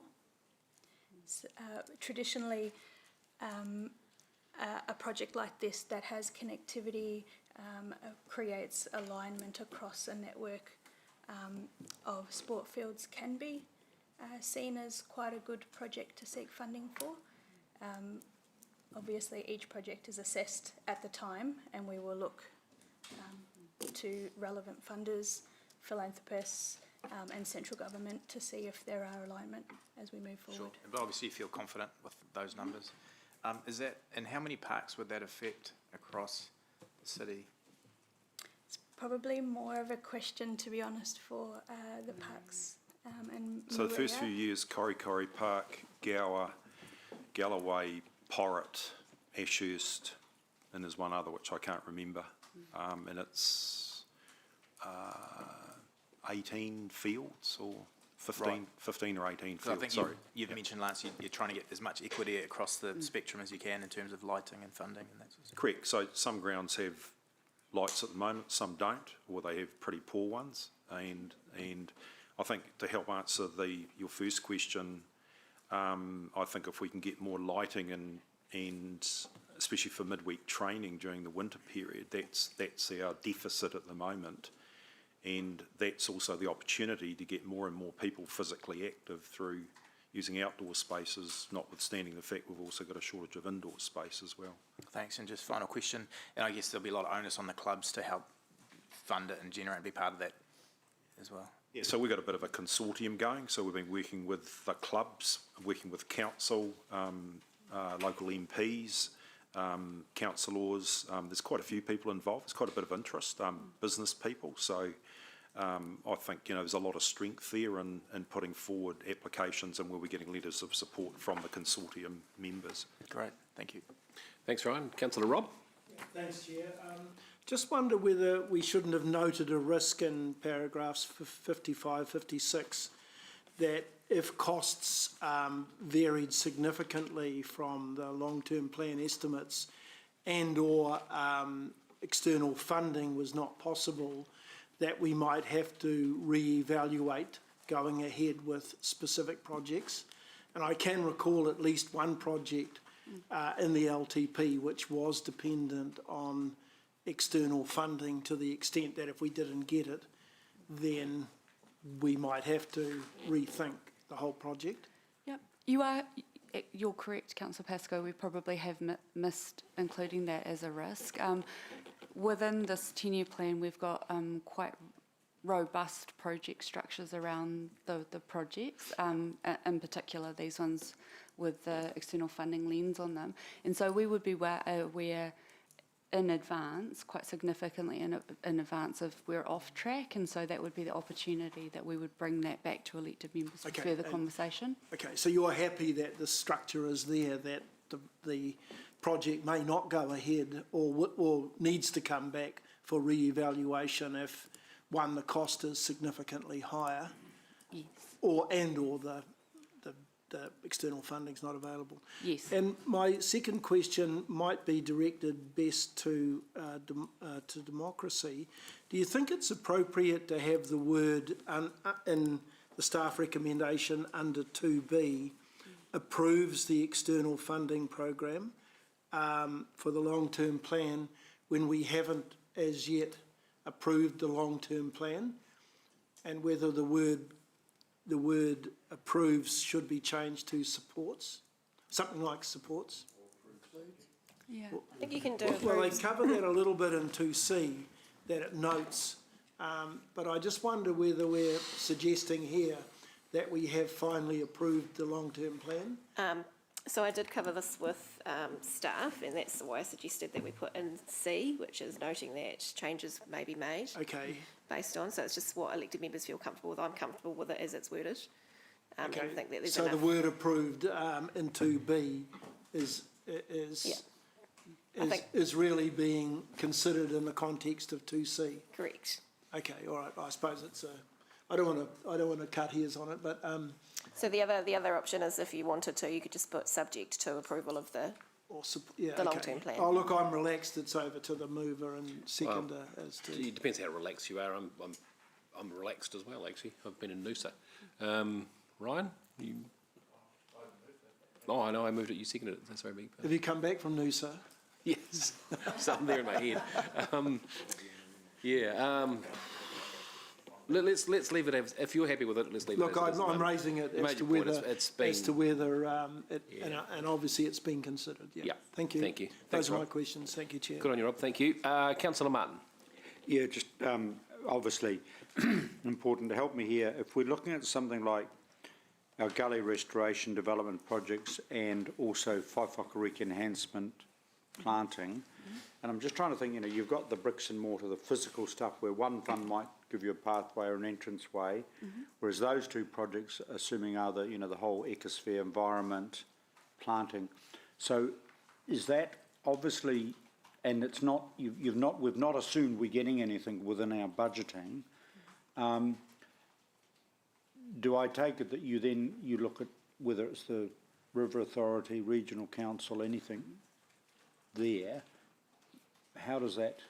I mean, I guess a sort of strategic approach, because, for example, I'd be interested in seeing what these other bodies that might be funding our gullies or contributing have contributed to other TAs. You know, what other parts of the Waikato River or wetlands area has been enhanced from these particular funding bodies versus ours, if you can. Yes, absolutely. So we would identify these opportunities. We do an assessment matrix to ensure that the projects that we're seeking funding for most align. And then we would work with the funders and the staff at the funding body to ensure that whatever application we put forward is the best possible application. And it may mean that aligned projects like this could be combined to allow an application that covers one or two or three bits of of the it, which, you know, I also would find it interesting just to get an idea of relative value, that, you know, what the city is getting versus, say, Waikato, Waipark. I'm not wanting to get into it's not a competition, but it's just getting a sense of equity in terms of particularly some of the environmental projects. We could potentially look to bring that back to a future meeting. I think it just gives us a bit of a good overview of just how, you know, how funding is going, particularly in the environment issue. Lisa and Indy have been doing quite a bit of work in that space, so monitoring where the funding allocations are going for what types of projects and kind of identifying any shifts in the funding environment. I think Indy may have spoken to you about post-COVID. There's been some definite changes, and so the team are tracking and monitoring that. So Lisa's making a note, and we'll bring some information back to a future meeting. And I take it at this point, subject to the LTP being finally adopted, where you say budgeted external revenue, that's obviously we've ticked that off, but there's a calculation of our degree of success, where if the column is empty, we have no we have an inclination where we'll go, but we certainly don't have any warm sort of sense of risk that we'll get this. Like like all funds and applications, nothing is guaranteed. They are highly competitive, as most would probably know. So your point is... Okay, yeah. no, fine. Thank you, Martin. Māngai Te Pora. Thank you, Chair. So paragraphs 52 to 54, we talk about cultural program and that we'd put some funding in there to ensure that stories are told. And so we find that in a lot of our papers where we say, which is a good thing, I'm not saying it's not a good thing, it's a really great thing that we're considering how these stories are told and making way for those.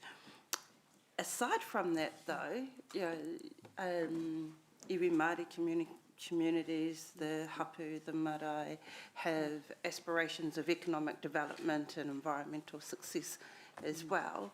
Can you just describe a little around how we're doing those sorts of things together as well? Sure. So I think one of the things that this report possibly is we've missed speaking to is that for each project that has got an external funding target, part of that project planning and the kind of project structure is engagement, communication, stakeholder relationship planning. So the early phases of that, we're out in the community working with stakeholders to kind of identify shared outcomes and goals, and then building the projects kind of from the ground up to make sure that they're fulfilling as many people's objectives and outcomes as they possibly can. And so when we look at applying for external funding, we'll be weaving all of those outcomes of all the stakeholders into the pitch to the funders. Yeah. Cool. That'd be good to see when that with the framework, I'm assuming it's going to be a framework, comes back, whatever that looks like, and just to hear how that engagement is getting on in the, what's the sexy word, co-design process and how we go through stuff. Thank you. Absolutely. Lisa's making a note, so we'll bring that back in a future report. Oh, Lisa. Right. Okay, fantastic. Great. Any other questions? Okay, it's been moved and seconded by myself and Kish. I won't debate. Is there any debate on this? All right, we will move to a show of hands on this one. This staff recommendation. Those Motion against? is carried. Brilliant. All righty, we move on to item number 11. Still on external funding opportunities. Welcome back, Lisa. Got it right this time. Absolutely. Now I'll be calling Andy Lisa for the rest of my life, but that's okay. Okay, and Lance has got some information on this too, just to set this up. So I'd sent out there was an addendum sent out to this item, and you may wonder why it's on page 184 of your agenda, and we've changed the report. The staff recommendation is still for the external funding application to Trust Waikato.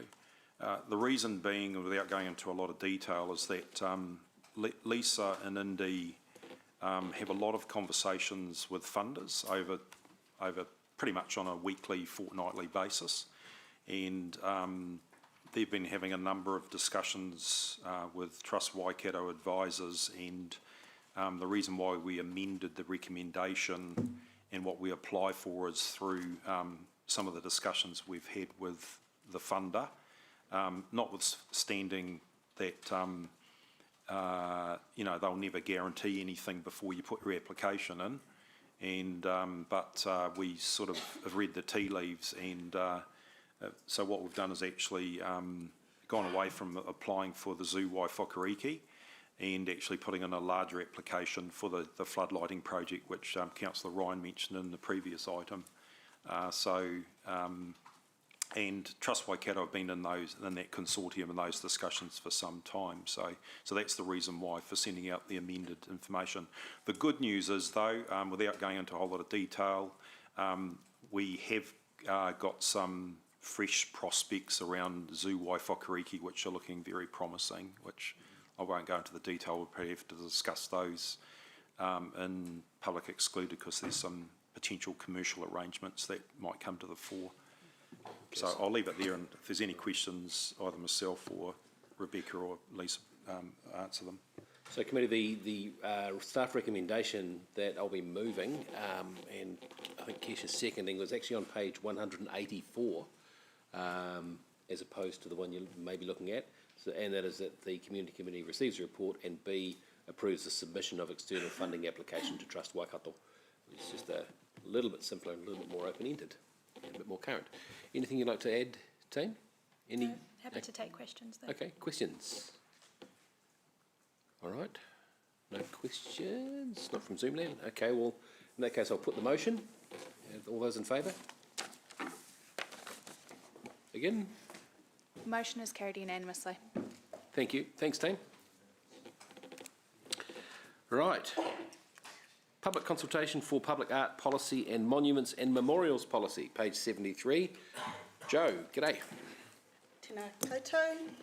I'm here today to talk about to ask for the two policies to be approved for consultation. So firstly, I just want to acknowledge the work that the donors have done in bringing public art to the city. There's a lot of hours and effort that they do just to make the city great. So what we are proposing is ways that we can actually make that process better and easier. So the idea is we've separated a process into two policies, the permanent public art policy, which is the significant pieces of permanent public art, and monuments and memorial art policy, because they have two very different drivers for the way they operate and the things they bring up. So, yeah. Could you maybe give us the, for those who haven't read the report or have queries, what does it look like? So currently we have a public art process, and then we have contracts and sort of things that we do in-house, and the policy has really brought those things together. So for example, there's a part about relocating art. That's currently in our contract, so that we can always say, well, if we needed to put a road through there, we would talk to the donor, and then we would say, well, we can move it over, to work with them to find a new location for it. So that's always been something we could do, but we've sort of brought it so it's up in the sort of public, easier to sort of see. So, but the biggest changes would be the establishment of a public art panel. So that would just be a group that would, so the donors would work with staff, like we always have, and then take that to a panel, and then the panel would give advice, and we would get, a panel would be made up of art experts, but also partners, iwi partners, hapu and iwi, and then we would also have someone that had some engineering or construction expertise that could look at that. And the other significant change is that the council could set up a task force if necessary, if there was a significant public upset. So that would be up to the general manager community could set up and then they would in both cases would report to the committee or to council for a decision. So the public art panel is the same people all the time, or is that fluid? Yeah, so the public art panel would be a group of people, similar to what we had before, of experts, although they would have the ability to get extra help if necessary. So if there was because public art is so varied, so we get some pieces that have really technical specifications, so then we have got the ability to say, okay, well, we are unsure about this, can we ask someone else? Okay, thank you. All right, questions? Procedural question, I want to foreshadow an amendment. Yep, sure. Do you want to get the wording to the team? Or? Yes, but I just need your guidance as to how I should structure it. Yeah, go ahead. So, staff recommendation on page 73 has us endorsing the two policies to go out. Mm-hmm. I want to change two aspects in the policy.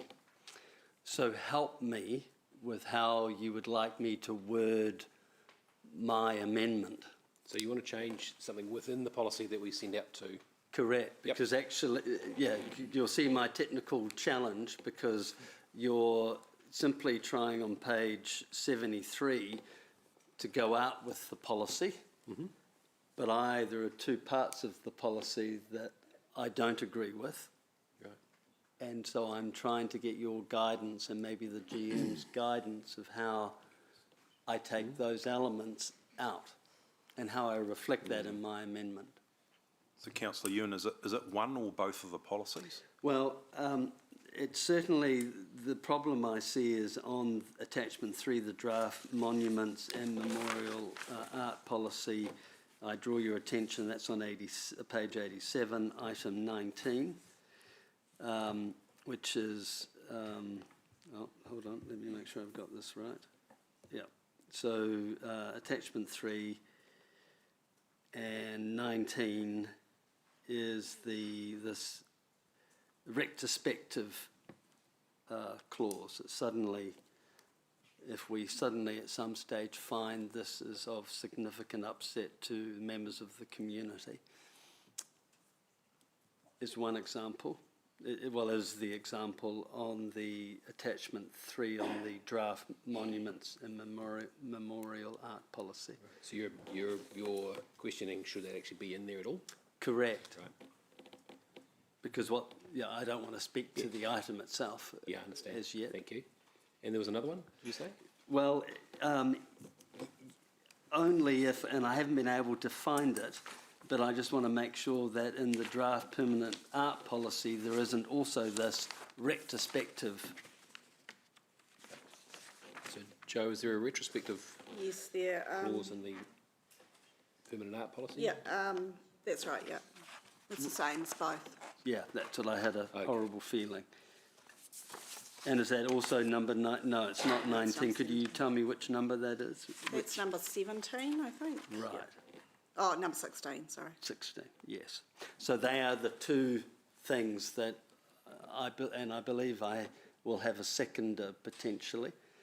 So I'm just asking your guidance of how I should address that.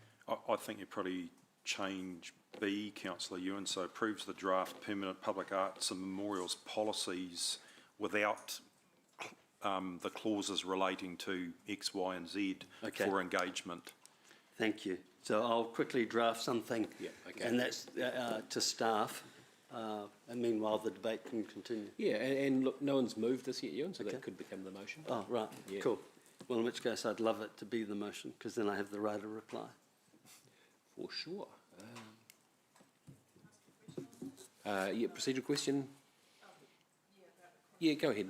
Yeah, Go ahead. now or not? Yeah, it's fine. Because I know I've just jumped over you, Deputy Mayor Jeff- Taylor. Jeff. Just in respect of that, clause 19, which I'm looking at, about the retrospective, Ewan, would you see if anything was to be, your motion will oppose retrospective altogether, or will you apply the same principles as were guiding whether it should go there in the first place? In other words, an independent panel, independent assessment of the effects and implications?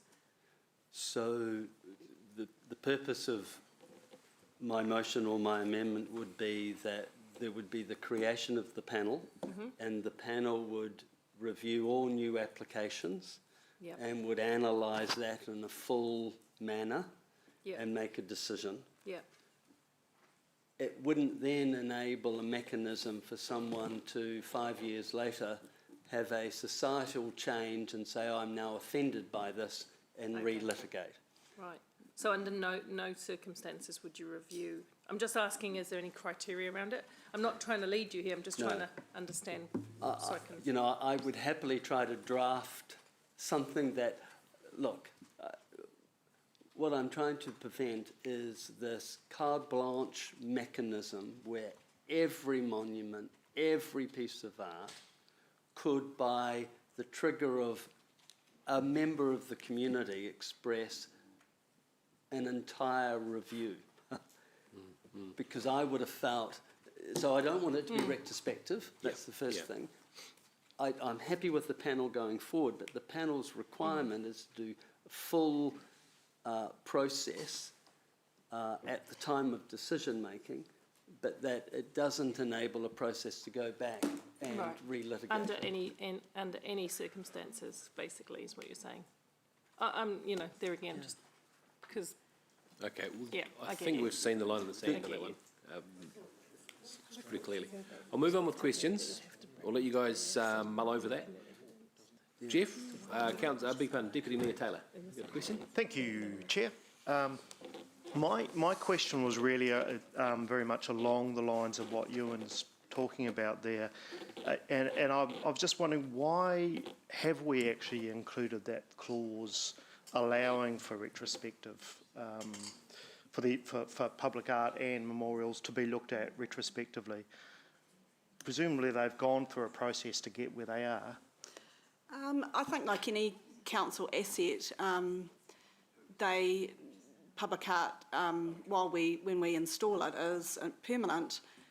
Things change over time, and sometimes we need perhaps an ability to take things out of the collection. It's not like anyone could raise, under the proposal, it would still need to, the General Manager, well, Lance, would have to make a decision whether to set up the task force in the first place, and so I guess it would have to be of a sort of reasonable issue.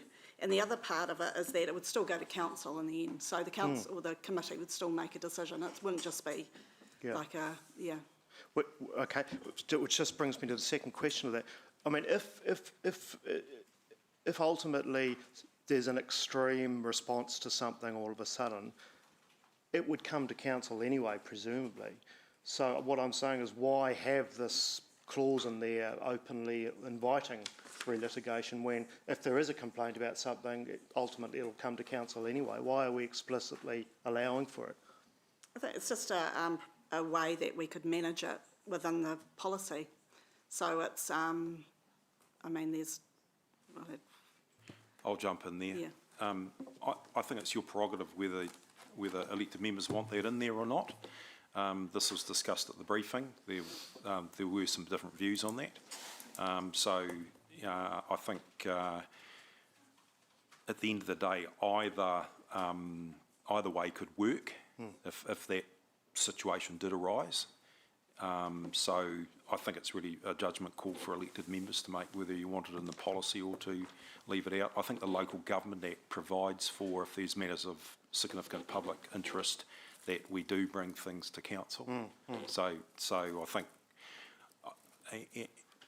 think there's either way would work. Yep. And that's really up to elected members the direction you want to go in. Thanks, Lance. Cool. Thank you, Jeff. Thanks, Chair. Councillor Martin. Just fine-tune for me how this panel is different from previous panels we've had in its structure, and just in terms of approving new artwork,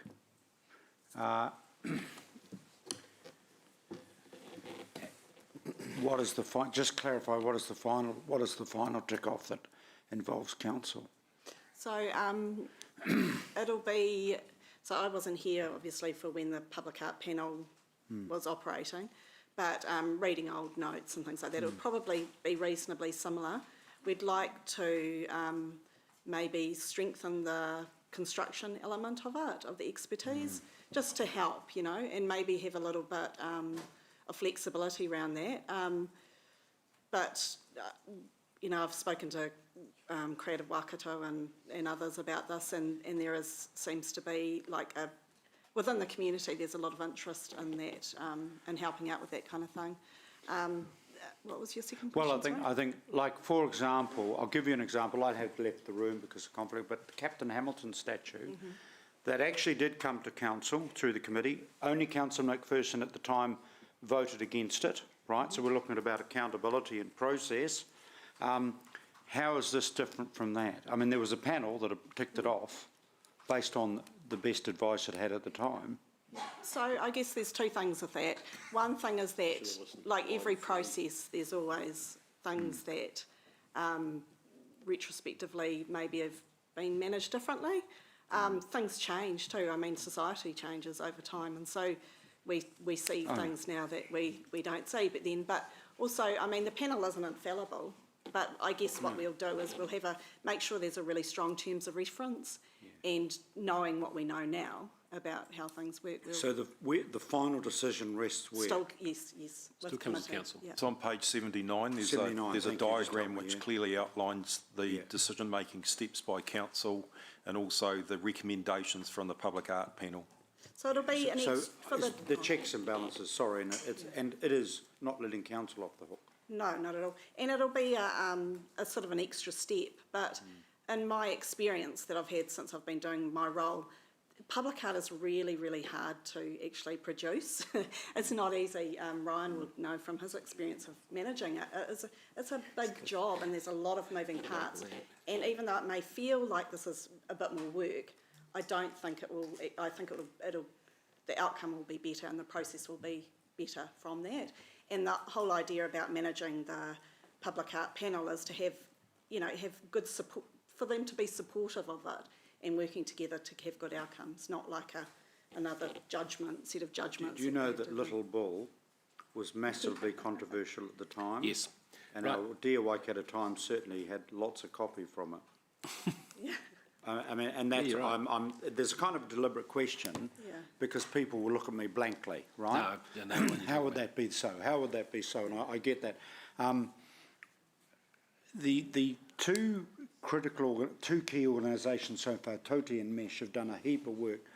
And while we're going out for consultation, what interaction have you had, or we had, in drafting this policy with those two organisations, given that they're, have been key players? Well, I've had a lot of, I obviously have a close working relationship with both Mesh and Toti. Yeah. And also Riff Raff Sculpture Trust. Yeah. And I've talked to them a lot. There's no surprises. There'll be no surprises in there for them. We have different, there's different views about what we should do, but I think this is why we put it out to consultation informally. There's also Wintec have also, we've worked with them too. Just final question, and thank you. Forgive me sort of saying, other examples around the country that, that have worked well. Are we modelling ours on some other best practice? Yeah, I've been in touch with other museum directors, and it's a really interesting and exciting time for public art nationally. I think we do need to separate controversy from harm. There is a difference, and controversial doesn't necessarily mean harmful, and you can. And I have talked to a lot of people about this, and I've had feedback from Waikato University about this too. It's okay for public art to rally against the status quo. It's when there's a perception that something is rallying against a line in a group or So that's the big causing hurt. Causing harm, and I suppose the difference is it's okay. It's like satire, you can make fun of the politicians. That's fine. You guys might not like it, but it's okay to be like that. But we don't make fun of people on the street, and that's the whole kind of thing with the difference between controversial and harm. Thank you. Thank you, Martin. There is a motion up on the board now, moved by Councillor Wilson, seconded by Deputy Mayor. It's up there. Councillor Kesh. Just a quick question in regards to that task force point. Are there parameters that define what significant upset to members of the community? What does that mean? Does it mean like one group in the community or one person in the community? Or? Well, I guess that's where we'd have some level of discretion. Maybe it would be, there'd have to be a threshold. We get complaints about things quite a lot, and we don't always react to them. I guess it's whether you'd use I'm not sure what the mechanism would be or the detail around that, but there would have to be a level of, I guess, that the General Manager would have to want to, decide was of significance. And we have, I'm trying to put this into words, but it would just be a malicious complaints. And I guess the good thing about a task force is it's an independent body that gets to look at things in a more dispassionate way, that's a bit removed from the situation. So Yeah. That's where the benefit of a task force versus, say, panel or council. I'm trying to understand, with a task force, obviously it's more time, money, to actually set up and conduct a review of whatever it may be. So at what point is that initiated?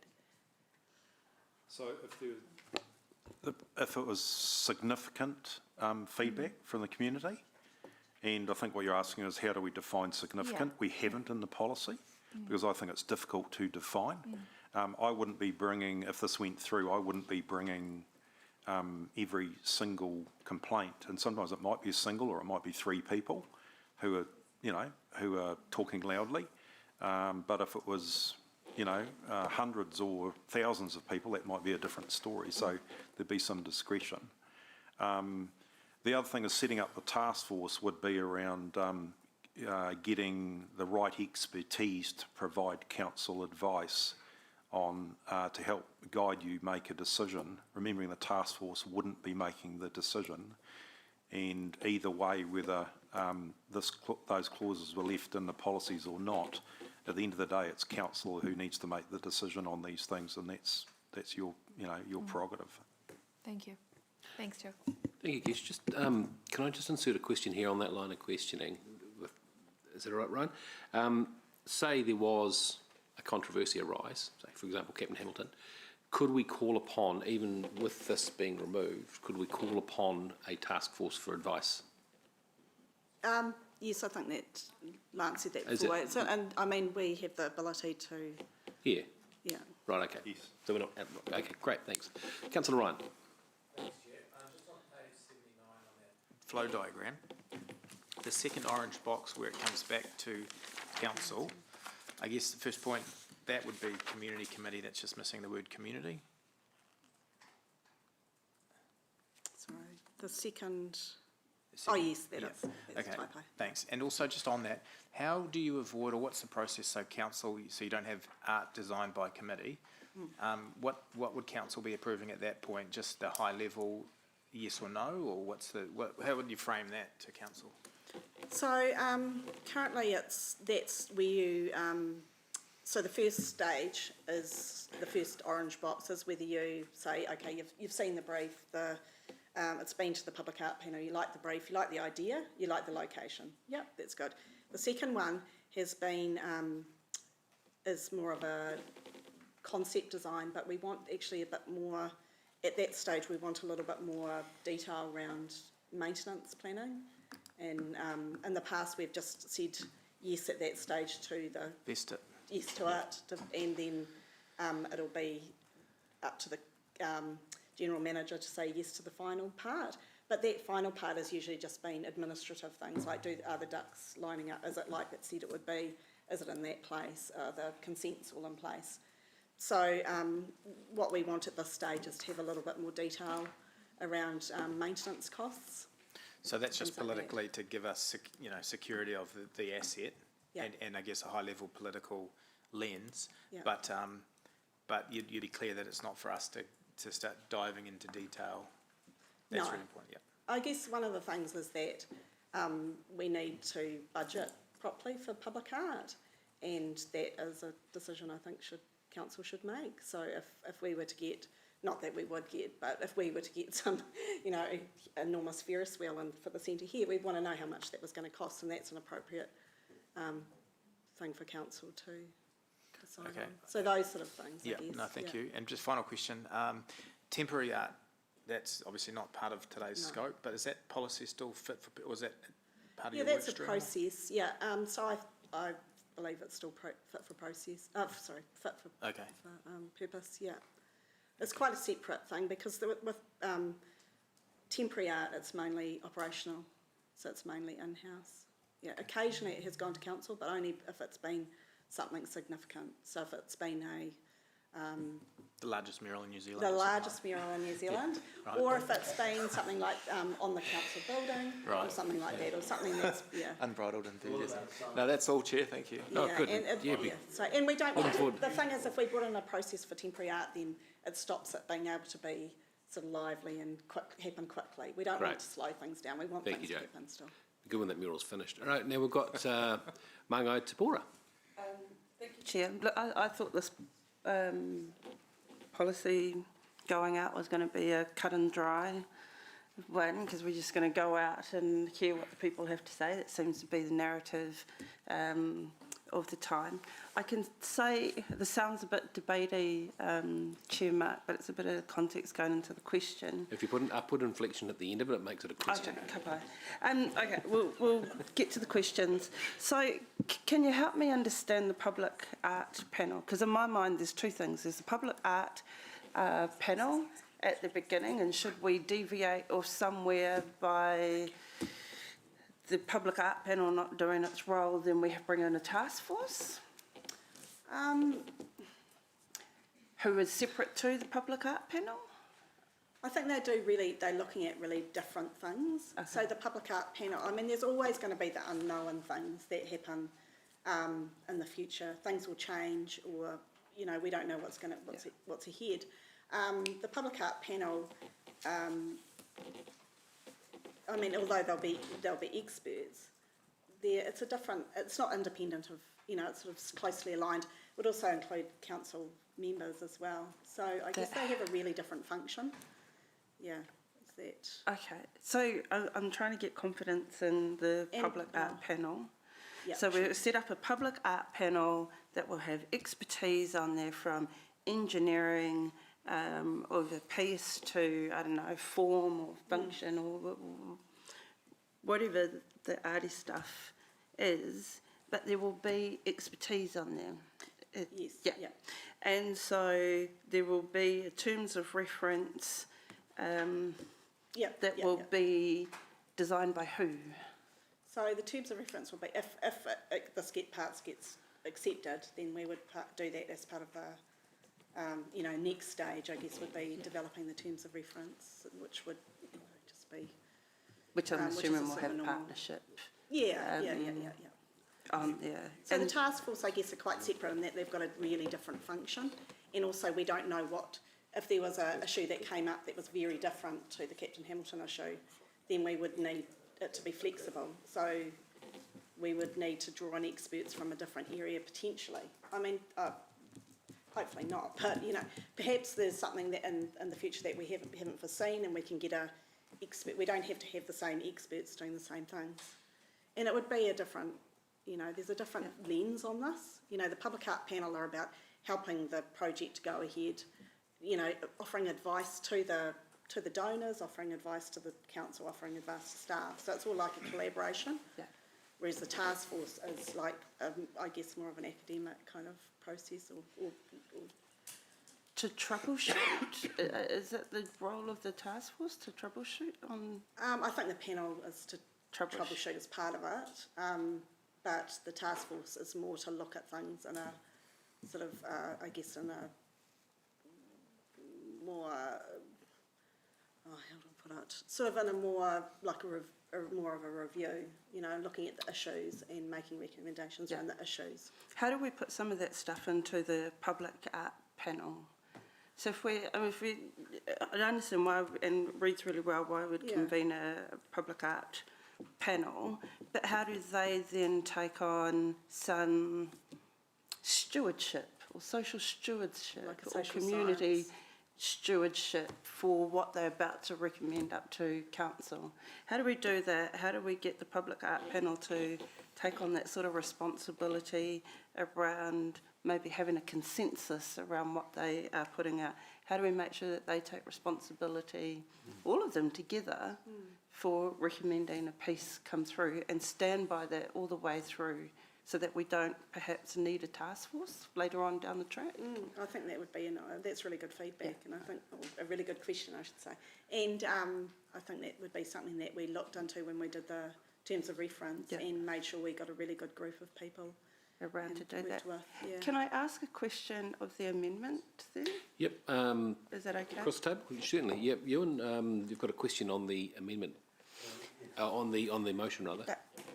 So I think there's things built into around, we've got stuff like He Paumana order, and if we have a public art panel that has really good terms of reference and involvement and all those sorts of things, questions that I've just asked Joanna, does that, what I'm worried about, Ewan, is that we remove clauses 16, you know, the clauses out of both, and it takes away a voice, not an opportunity to relitigate, and I understand that, but a voice that, should we become more socially conscious or, you know, gain another level of conscientiousness down the track, that we can't have a kōrero about it. So my concern is that we're taking away an opportunity to kōrero. We are just we'll let this one through, but we are straying into debate here. So but go for it, Ewan. So I think we're agreeing that for new applications, the panel would be particularly mindful of issues moving forward and would deliberate and make a decision in light of that. My motion and Jeff's tries to remove the scenario where anyone who could feel offended could go back retrospectively and demand something being removed or taken away that at that time went through a proper due process and was approved. And society and our views change, but history doesn't. How you reflect that in a narrative could change, but you can't unilaterally just decide to remove it, in my opinion. So that's why I'm... Ewan, I think you've answered that question, and Tapora, we'll save the rest for debate if you don't mind. So, out of that, thank you. Any more questions of Joe, or you're right there, Tapora? And probably just the last one was I couldn't find a reference to He Paumanawa Order and the priorities and the aspirations that come out of He Paumanawa Order. So it would be good to have that included in, or to have the policies linked to He Paumanawa Order before going out. Okay. I guess the other thing too is that we've got the art strategy, which is, I guess, is something that we definitely want strong alignment with that. But yeah. Thank you. Okay, thank you, Tapora.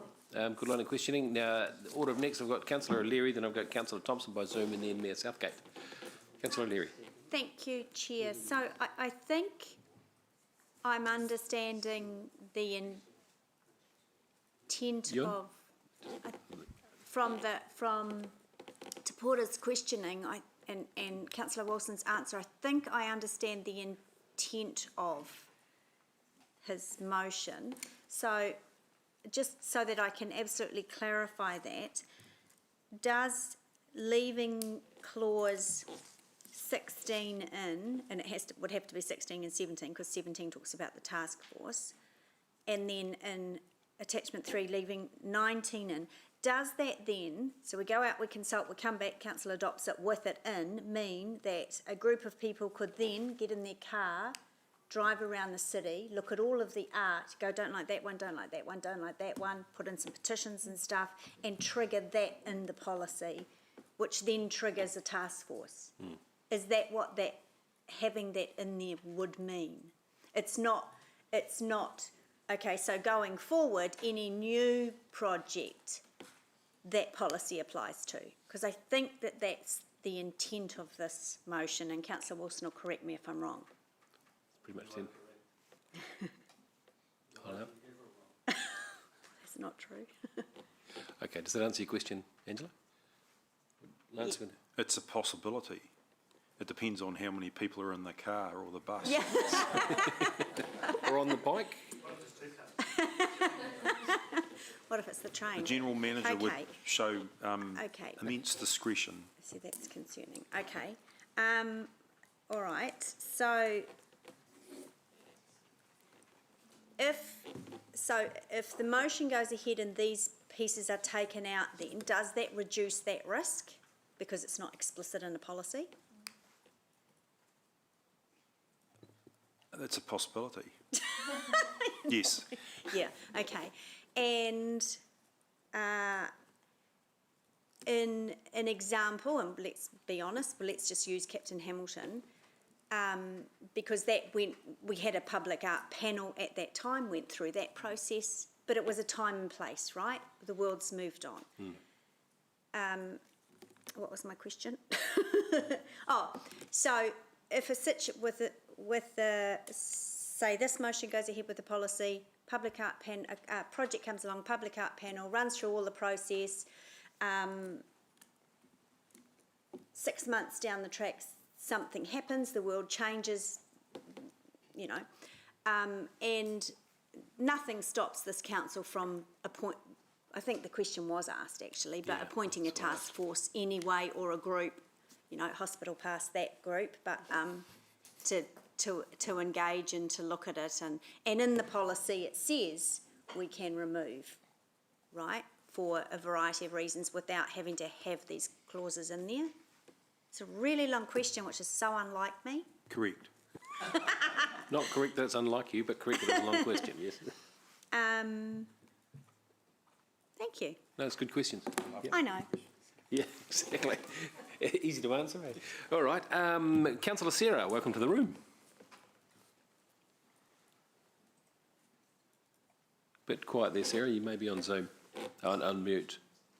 Sorry, gosh. My question is around the wording of that clause around the task force, and I'm just interested what the reason, what the thinking was around the word upset, but significant upset versus, say, significant harm. Like, was there debate around what wording? And the reason I ask is just when you look back at like a lot of different statutes, there seems to have been a lot of debate and sometimes people unhappy with them, but they haven't necessarily been harmful, or for most, it's just what thought was given around the wording to kind of set what bar we're looking at. A lot. It's a really difficult thing to define. It's a really evolving situation internationally, especially with those sort of monuments, as you know. And I guess harm we sort of talk about harm in the previous part, which talks about like injury, I guess. And it was just a word that was separate from harm, as in physical harm. So that was, and I guess upset was a better way to describe it than controversial. Because as Martin said, you know, Little Bull was controversial, but I don't think it was. I don't think anyone would argue that it was harmful, or caused significant upset. Okay, so and the word significant, you think, gives it enough indication that it's a high bar in terms of, you know, kind of making sure we're not just conflating upset with, you know, controversy. Yeah, we actually get quite a few complaints about, just general complaints about all kinds of things that aren't, well, not often, but we do get complaints about things that some people just don't like things, or, you know, and then suddenly people do like things, and it's not a taste matter or you know, a preference or anything like that. So.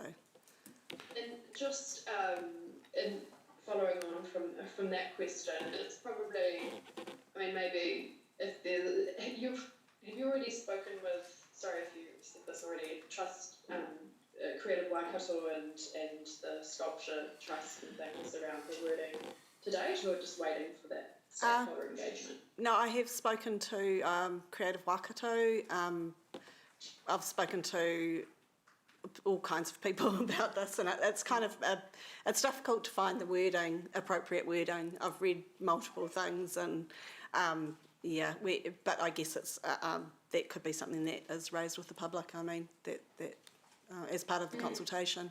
But yeah, I have spoken to the trusts, and everyone's sort of at the same level of it's difficult to actually. It's quite a difficult thing to define. And I guess the significant part is the part that gives the discretion around whether we decide to take it up or not. And do you think, did you look at, say, for example, when we kind of have some introductory principles and things, if you were to put something in there, I don't know the wording, but that acknowledges the freedom of expression through art, so a bit not that word, that phrasing maybe, but just the idea that, I don't know, is there any more context we can give to kind of just provide more clarity around that word upset? I mean, at this stage, I'm happy to kind of wait and see what the feedback is, but I was just interested if you had did some thinking around that when putting the wording together. At the beginning, we do talk about building a sense of interest, challenging and entertains, and I guess that really is saying we don't want stale, boring, conventional art.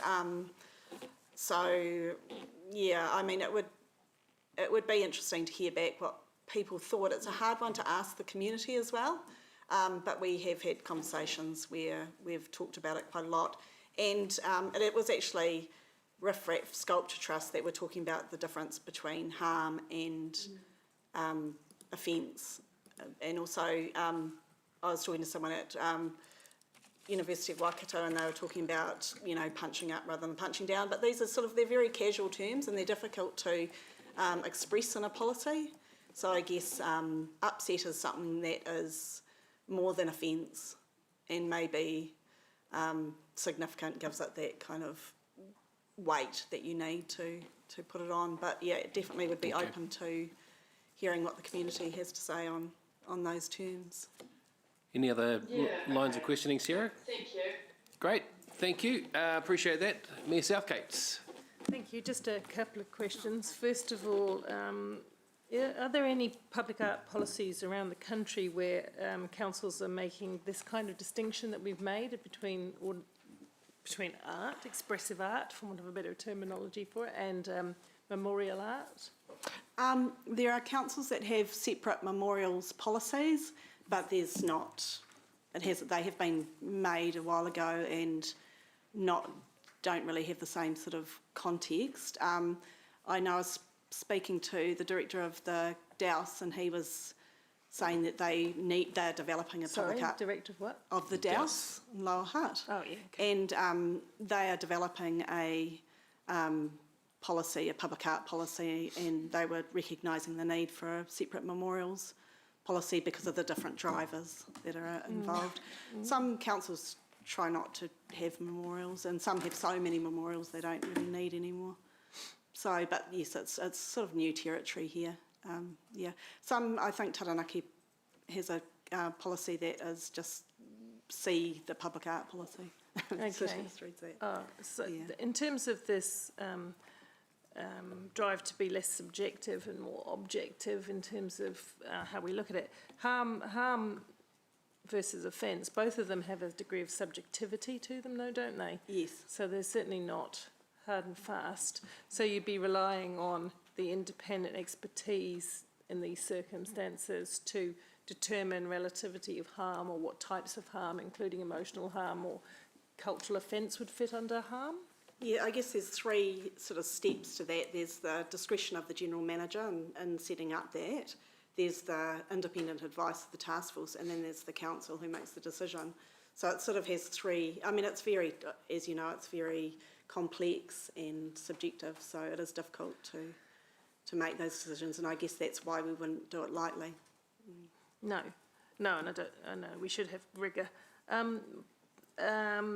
It's possible that with paragraph 19 of the Memorial Arts Policy, is it possible to apply the same degree of rigour as we apply to new arts process? Because in the new arts process, we talk about some of the things that might inform whether it goes there in the first place.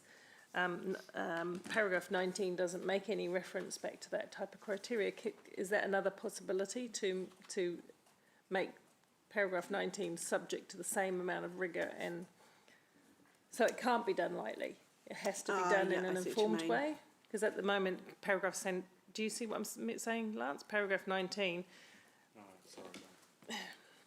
You don't? Okay, so if you look at, let me just get to paragraph 19. Page 74. Sorry, I'm on my laptop, it's a bit slower than iPad.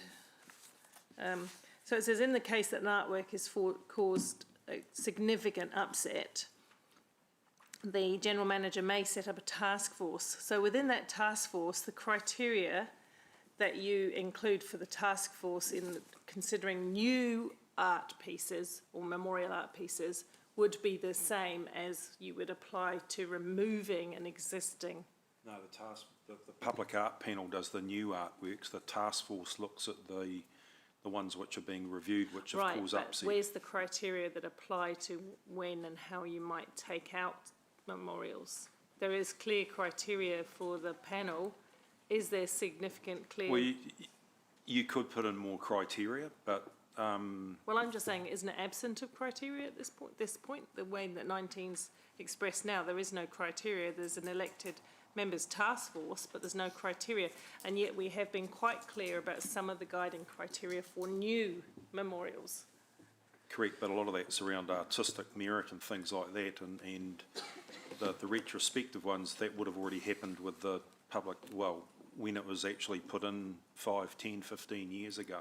But given that sometimes new evidence can come to light about something or someone or something, I'm just asking about the robustness of the discussion before you remove. Yeah, I get that. And I yeah. guess we could amend 19 to apply to some greater criteria and rigour to that process, could we? Are you saying like if it's causing cultural offence, or if someone's suddenly been charged with a, you know, they found out they're an ex-murderer and you don't want a statue of them in the middle of the town or whatever, you know? I'm just thinking there's some recent cases of people who've got national honours where the government's actually looking at whether or not they revoke those, so. Well, this is exactly right, and this policy isn't actually about Captain Hamilton per se, it's about the whole scenario of how to deal with memorials, and that has happened. There are TV celebrities and movie moguls who've been shamed now, and you've just got to have some ability to move. The answer is yes, you could add more criteria. Yeah. Thank you. All right. Yeah, well, right, Jimmy Savile, Sure whole can. bunch. Yeah, All right, so anyway, the answer Paula, to my your question. yep. So the answer to my question was yes, there could be additional criteria if 19 continued. The last question I have is in terms of the motion that Councillor Wilson and Taylor have got up there. If something hugely significant occurred, like the sort we're talking about, that's the council could still, if it adopts a task force process, remove something or replace it somewhere else or anything like that. Correct. So my understanding under our standing orders, if council forms a policy, a resolution of council can ride over guidance from a policy. So, and so the Local Government Act governs that. So yes, you have the power to do that. Right. So either way, there's a window. One window is to put harder criteria to make it not so easy to do unless it was exceptional circumstances. And the other way is to override policy. Can I just add too that in the Monuments and Memorials policy, which the criteria for acceptance is a little bit stronger, so we need to enable that there's been, tell the stories in an inclusive manner, and narratives around monuments and memorial art must be independently researched. And that's about getting that rigour through, a stronger rigour with monuments. Well, that's my whole point. The rigour applies there, but it doesn't apply to the removal. No, I see what you mean. Yeah, As you have it currently worded. Yeah, I think the thing with the task force is they would be more fit for purpose, so whatever the issue was. We don't know that. We never know who's going to be on a task force. The idea behind the task force is that they would be for that specific. That we would get experts for that specific issue rather than the panel, which would be more general. Okay, my questions have been answered anyway. Thank you. Thank you. All right, there have been no further questions. The motion has been proposed by Councillor Wilson, seconded by Deputy Mayor Taylor. Councillor Wilson, I'll let you open debate. Thank you, Chair.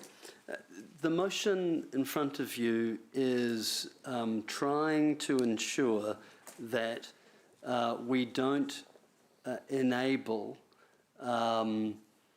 a situation where we are frequently having to defend historical monuments that have been erected and has gone through a proper due process, and that someone has interpreted that they feel harmed or offended, and it triggers significant litigation. That does not negate that if there is a broader societal change and that there is an overwhelming desire to remove or to re-debate, that council can't address this. And my point is simple. I believe that the panel will enable going forward a proper and engaged process to ensure appropriate consultation with community. So for new pieces of art and new memorials that go up, we'll have the community buy-in, otherwise they won't get through the process. I'm trying to avoid a litigious environment where we go retrospectively. I remind us all in this chamber, history is fascinating.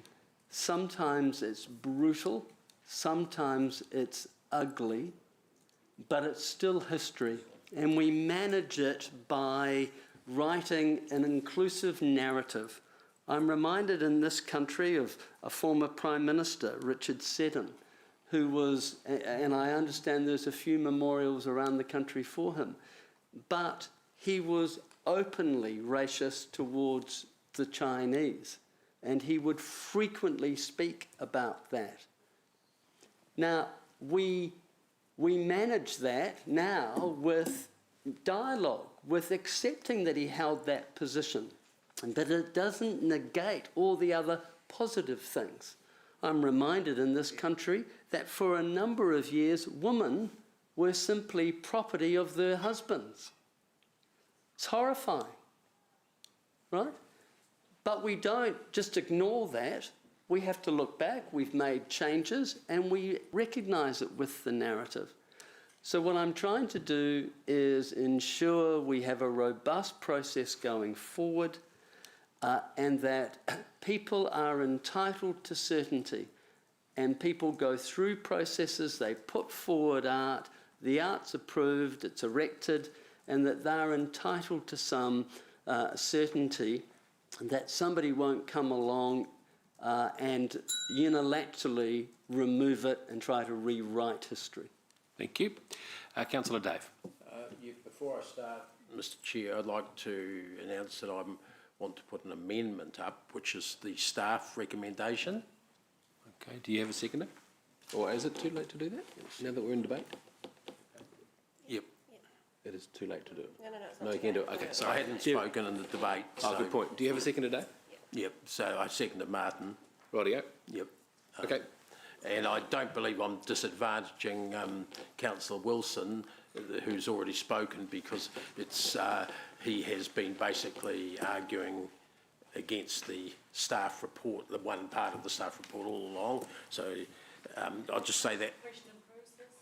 Sorry? Can I question Is this a point of order, point of process you're raising? Yeah. Yep. Yep, just a point of understanding where you're going. Would you be willing to look at additional criteria to point 19 or not? You don't have to. No, look, I don't. We're in debate, yeah, exactly, Mr Chair, and I think that I'm going to explain why I don't think that would be necessary and some other things. Okay. As part of that, if I may. Rightio. We'll start your debate, Dave. Firstly, the first thing about this is a proposal for engagement. It's only the draft, so that I don't think it's necessary to dot every I and cross every T now, because we're putting the whole thing out there. That's the first thing. The second thing is I have a real concern that if we were to go down this path, and I do want to hear what the public has to say, we could end up with situations like they had in Bristol in the UK, where they had a statue on their foreshore, and I've seen that statue right by the harbour there, of one of the country's major slave traders. And I think it was entirely inappropriate, and the only quibble I would have had with people throwing it in the harbour would be perhaps I should have melted it down and used it for something useful. But the point I'm making is that situations in society do change, and sometimes we're not the arbiters of that, the public out there are, and should have the chance to point that out to us and say we want it removed and set up a process. This isn't automatically getting it removed, it's setting up a process to look at that. So that's what's in the staff proposal, and I think that's a reasonable proposal to go out with. I have no doubt that there will be some feedback along the lines of what Councillor Ewan's talking about, and that's fine to come through a process, and then we can make a considered decision. To make that decision now is a step too far for me. I would rather have the more open-ended one that establishes a way of handling these situations, not to just remove that from what's going out for consultation. Thank you. Thank you, Dave. Deputy Mayor Taylor. Yes, supporting the motion. Yeah, my major concern about the monuments and memorial art policy in particular, but with both of them, is that it explicitly allows retrospective change. I don't think it should be retrospective as of right. I just can't agree with that. Otherwise, we could find ourselves going down the path of regularly removing memorials or monuments, etc., which may be well loved on the basis of some new objection. It leaves us open to reinterpretation in years ahead when some new movement arrives that decides that a statue or a piece of art is no longer acceptable, has to be removed. And in terms of monuments and memorials, it can be very unsettling for a community. Witness the community's response with the Captain Hamilton thing. It's a difficult time for everyone. And I suggest it's a dislocation that is not something we should be encouraging, but instead something we should just simply have the ability to respond to as and when it occurs. It should be a rarity. So why are we leaving ourselves this automatic out clause? It feels to me like we're almost encouraging people to relitigate our history.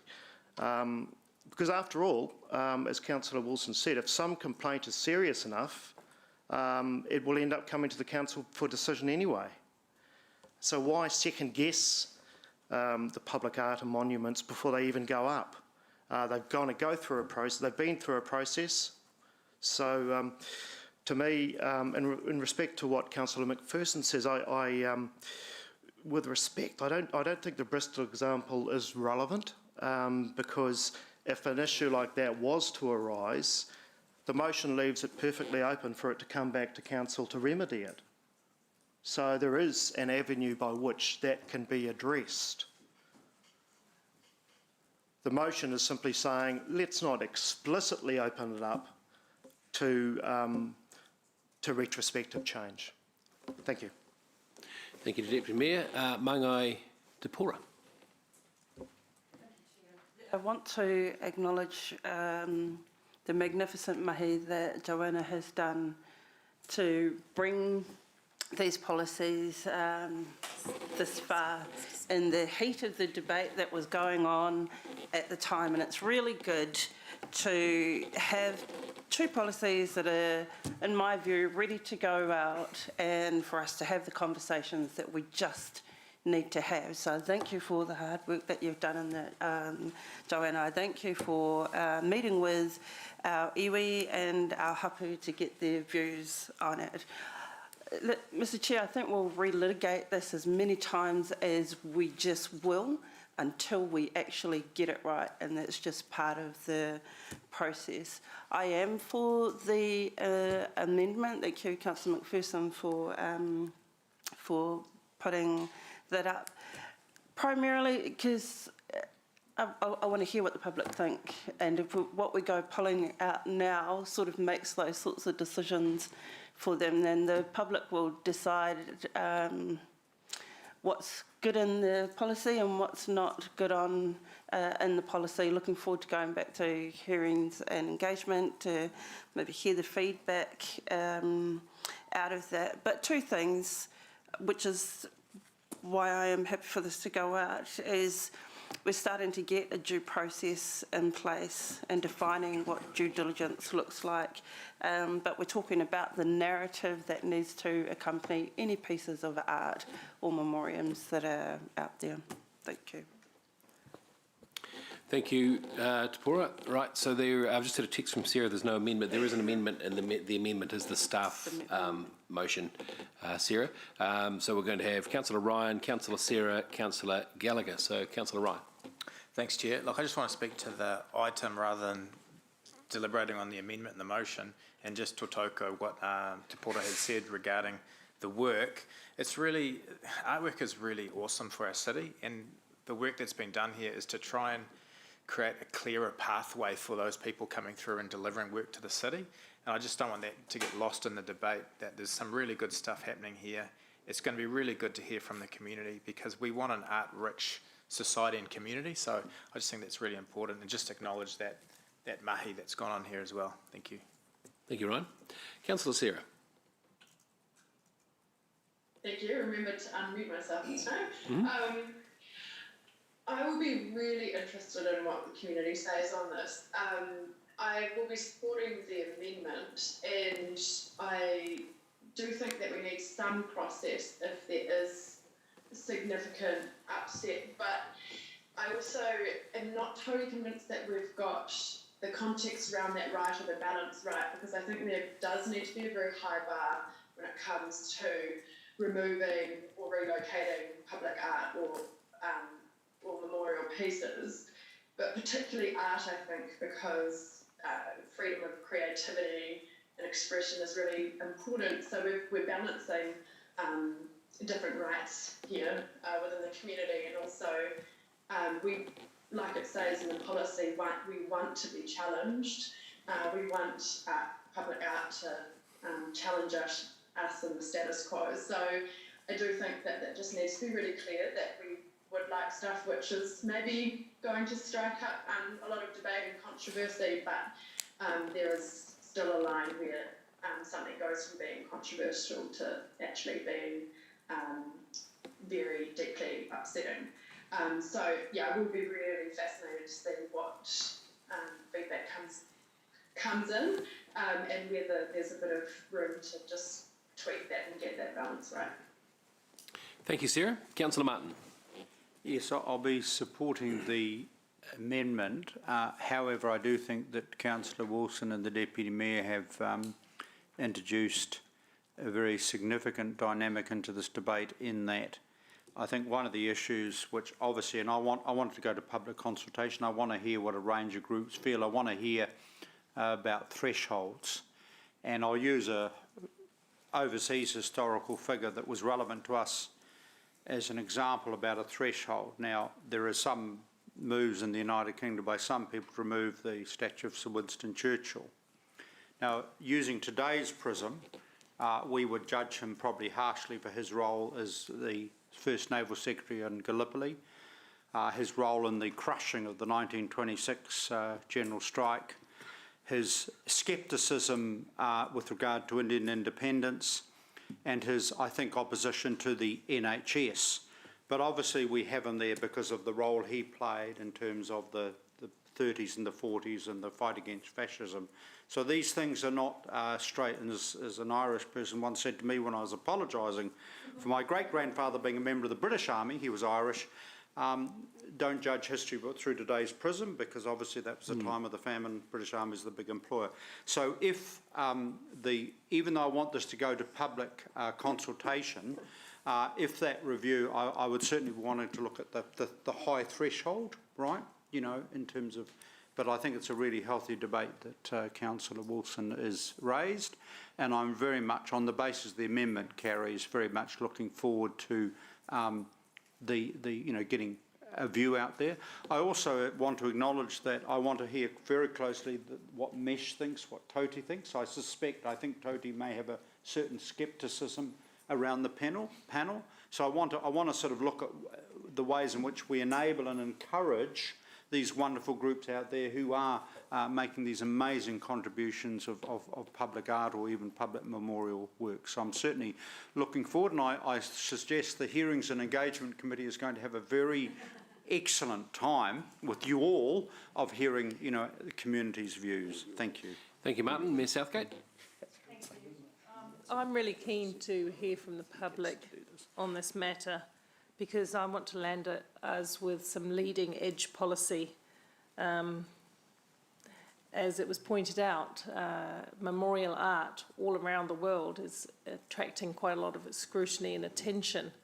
And we need to move forward in a way that does give people who want to donate art to the city some certainty and assurance that their gift is appreciated and in safe hands.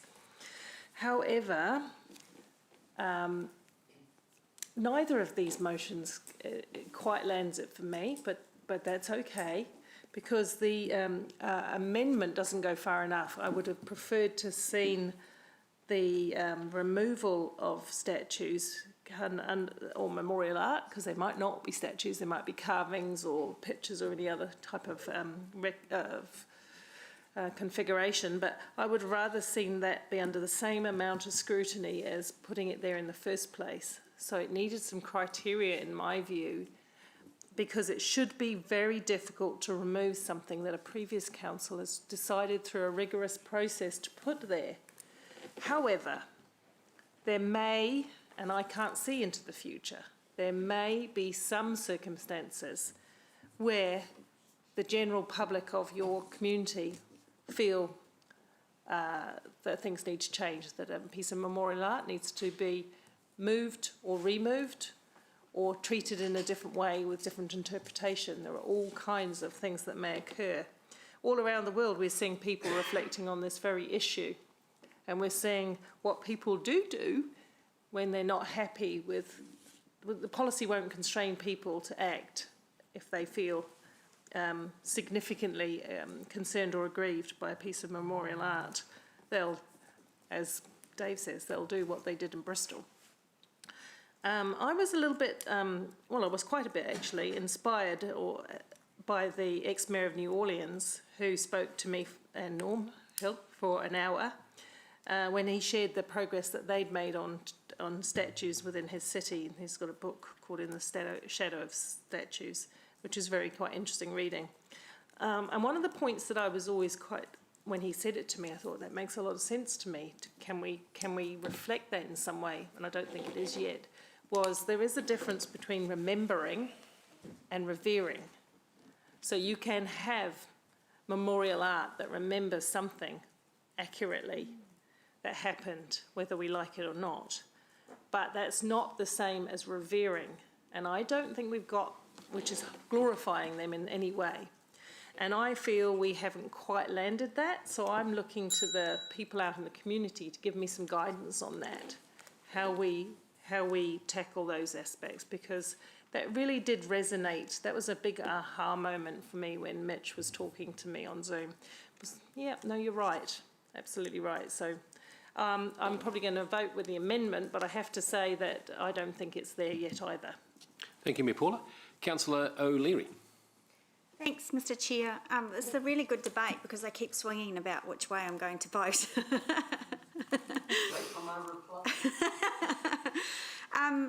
I really liked what Councillor Gallagher said, reciting from someone who quoted, "Don't judge history through today's prism." And that sounds okay, but through today's prism, we're seeing a whole new movement, and some call it a cancel culture, and others call it something different. So we're seeing it around the world. So I really like that, don't judge history through today's prism, but I'm not sure in today's society how practical that is. I've always held the view and commented in this chamber whenever we've talked about public art policies, and we've had a variety of them since I've been here, that our lack of being able to tell history, all of the history, good, bad and the ugly, has been a thorn in our side. And I think when we've heard, even with the Captain Hamilton issue that came up, we heard people in this chamber who were opposed to it say that if the full story was there, not that it would be more palatable to them personally, but that it would have helped the wider conversation. And just responding to Councillor Hamilton's point and support him around the good work that's being done. But in my experience and looking back 10 years, it was never a policy.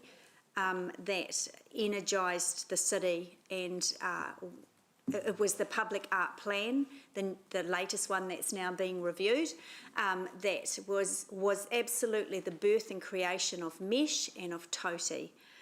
So we, because organisations and groups out there could see where the city was going, could see that we were open to being able to express all points of view out there. It's hard to imagine, and we've talked about this over the years, that Little Bull apparently was controversial in its time. How you can be offended by a small animal, I don't know. But so we need to remember art is always going to be subjective. But I think I will reserve which way I'm going to vote, but at the moment I'm persuaded by Councillor McPherson, and only in that if we go out there and we get some public feedback, we may end up at the motion anyway, but I'm quite keen on hearing the public's feedback. But thanks, staff, for the good work so far. Thank you, Angela. Mangai Oli. Thanks, Chair Mark. Just quickly, I agree with Councillor O'Leary. I'm approaching this with an open mind and fascinated by the debate. My preference at this stage is to vote for the amendments, just so much as to hear what the feedback from the community is, noting that the General Manager has noted that if the clauses are removed post that consultation, if that's the course of action that Council decides, there is still provision for Council to retrospectively review monuments and statues, etc. The point I'd make is that I think history is quite fascinating, and that it changes regularly. It's not kind of static, and as we find other, for example, probably a non-controversial issue, for years it was understood that 8,566 New Zealanders served at Gallipoli.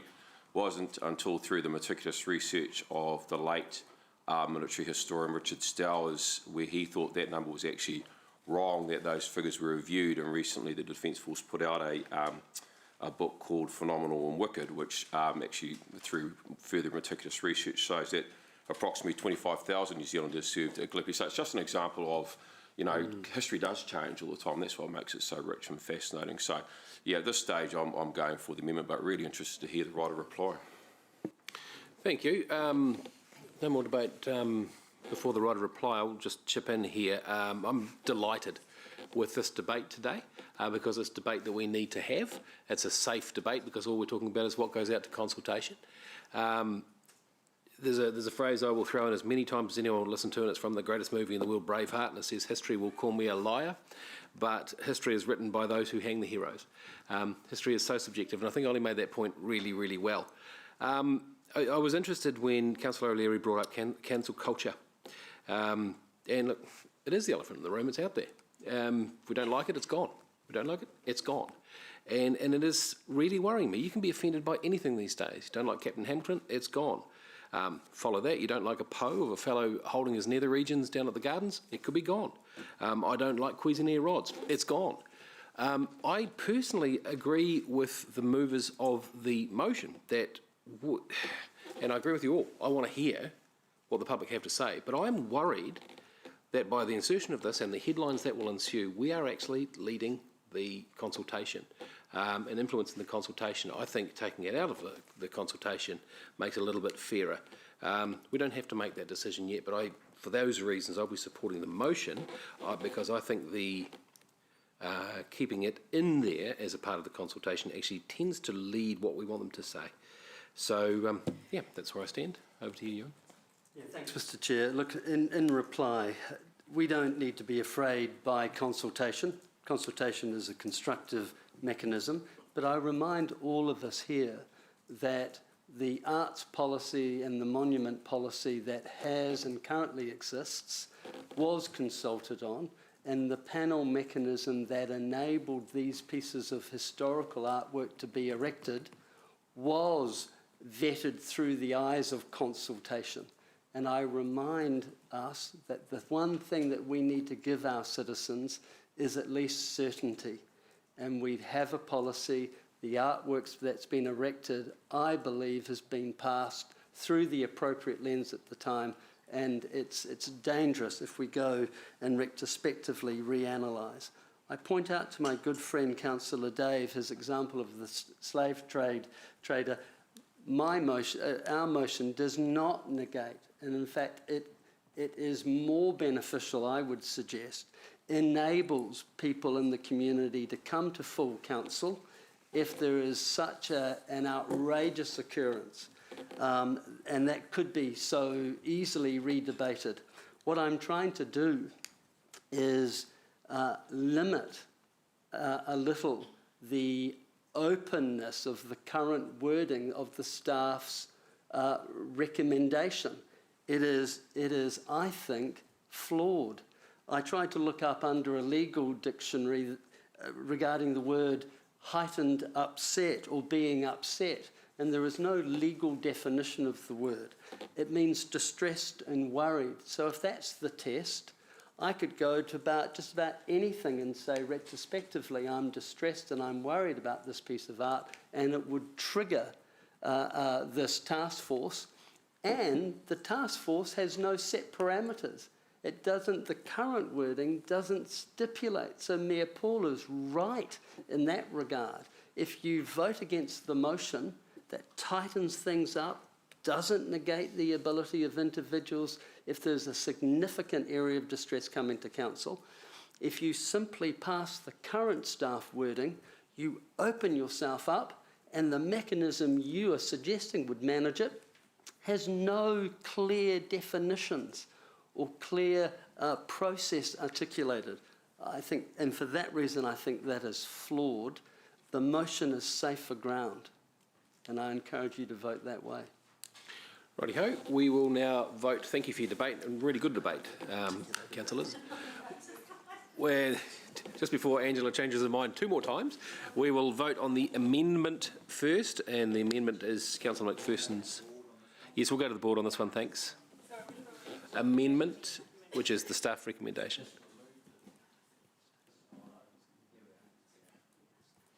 Board's playing up. Anyone else's board playing up?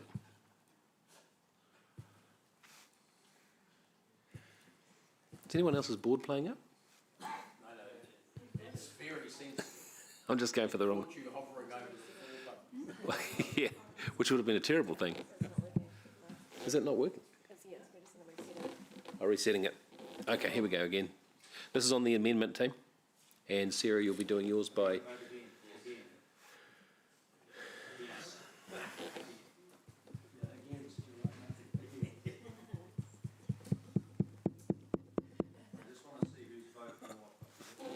Is it? Just waiting, sorry, seeing some issues. Wipe your finger. All right. Oh. Noting that Councillor Thompson has voted for, the motion is currently tied. Okay, I'll use the casting vote, and I'll be consistent with my vote in that one. Yeah, that's right. It's Sarah's on Zoom. Sarah voted For. No, sorry, I voted wrong. You. Sorry, I was supposed to vote for Councillor Okay, so you... Okay, all right, in that case, we'll... All right, we'll redo it. What's the standing orders on rewrite once you've seen everything? No, she realised as soon as she had to see it to realise how she voted. Yeah. Well, let's find out what the standing orders are. Yeah, we'll go to standing orders on that. No, there's a standing order requirement Yeah, here. yeah, you're right, Ryan. Time out for 2 minutes while we'll just set up the standing orders on this one. Angela. Well, Bunty, you've already asked for a revote because you think you voted wrong. Hang on, we're in a timeout, Dave.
Right. Just before lunch, we find ourselves in an interesting situation, and that is that standing orders do preclude us going for a revote after it has been displayed. But the discretion of the chair, I can ask the group if you are satisfied with the intent that Councillor O'Leary did vote erroneously, would you accept it? Now, if there is objection to that, we do have to revert to standing orders, which means that your vote counts. So can I just question the process? Sure. In the 13 years I've sat round this table, when this has happened, and I wasn't sitting here going, oh, now I'm going to change my mind. As I said in my head was Councillor Wilson, so I'm thinking I'm against Councillor Wilson's motion. That's how that's how my brain worked. So I'd be really objecting if suddenly we change the rules. Yeah, look, I can only go by standing orders. Yep. You're right, But you're right, and I'm going to rely on the goodwill of the group to accept Councillor O'Leary's position on this. So unless the group accepts your position, we are forced to go to standing orders. I would challenge the standing orders, because in the past, when people change their mind, it's because they've been able to see the vote, and you can't see the vote until it goes up on the wall. And that's what I've just... And it's not like, previously with the electronic one, it used to, if you touched a for or against, that would remain dark for a few seconds until the whole vote was counted. Now it doesn't. It literally goes away in less than a second. So I did mention that as an issue, with the standing orders specifically, is that with the technology, The intent of the standing orders was not written with the change in the way the electronic thing works. Correct, so I did note that to the chair. All right. Is this to this point? Yes, it is. I just think, with all due respect, it's quite obvious in the public realm now how Angela feels about her vote. Yep. And a fairness and equity thing should apply here, because otherwise you're going to compel her to vote in a way that's against her wishes. And, that just won't look good in the public realm. You're fine with it. Points made. We have no difficulty accepting that Councillor Angela made a mistake. No one does. Look, exactly. And look, this is there is no issue. We can all right. I'm going to suggest that we note that Councillor O'Leary voted the other way. Too. All right. That's all right. Okay. Unless there is strong objection, but I appreciate the goodwill of the group in this one, and it has highlighted that the technology and the standing orders. No, it doesn't go to a casting vote now, so it means it was the amendment has been carried, right? 8-6, and that becomes a substantive motion. Technically, the minute she walks out the door, we could call it back, but we wouldn't do that. Today was going to be an easy day. Okay, we're voting on the substantive motion, which was previously the amendment. Oh, and now the technology works.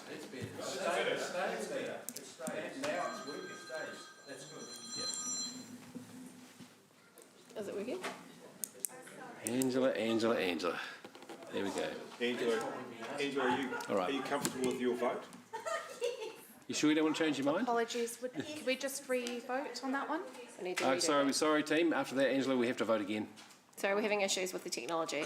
No. Really? Why don't we just do a show of hands? Yeah, show of hands and a roll call, please. Those in favour? Sorry. I'm sorry, don't remember leaving the chair. We'll do this by the... we'll give the technology one more shot to redeem itself. Okay.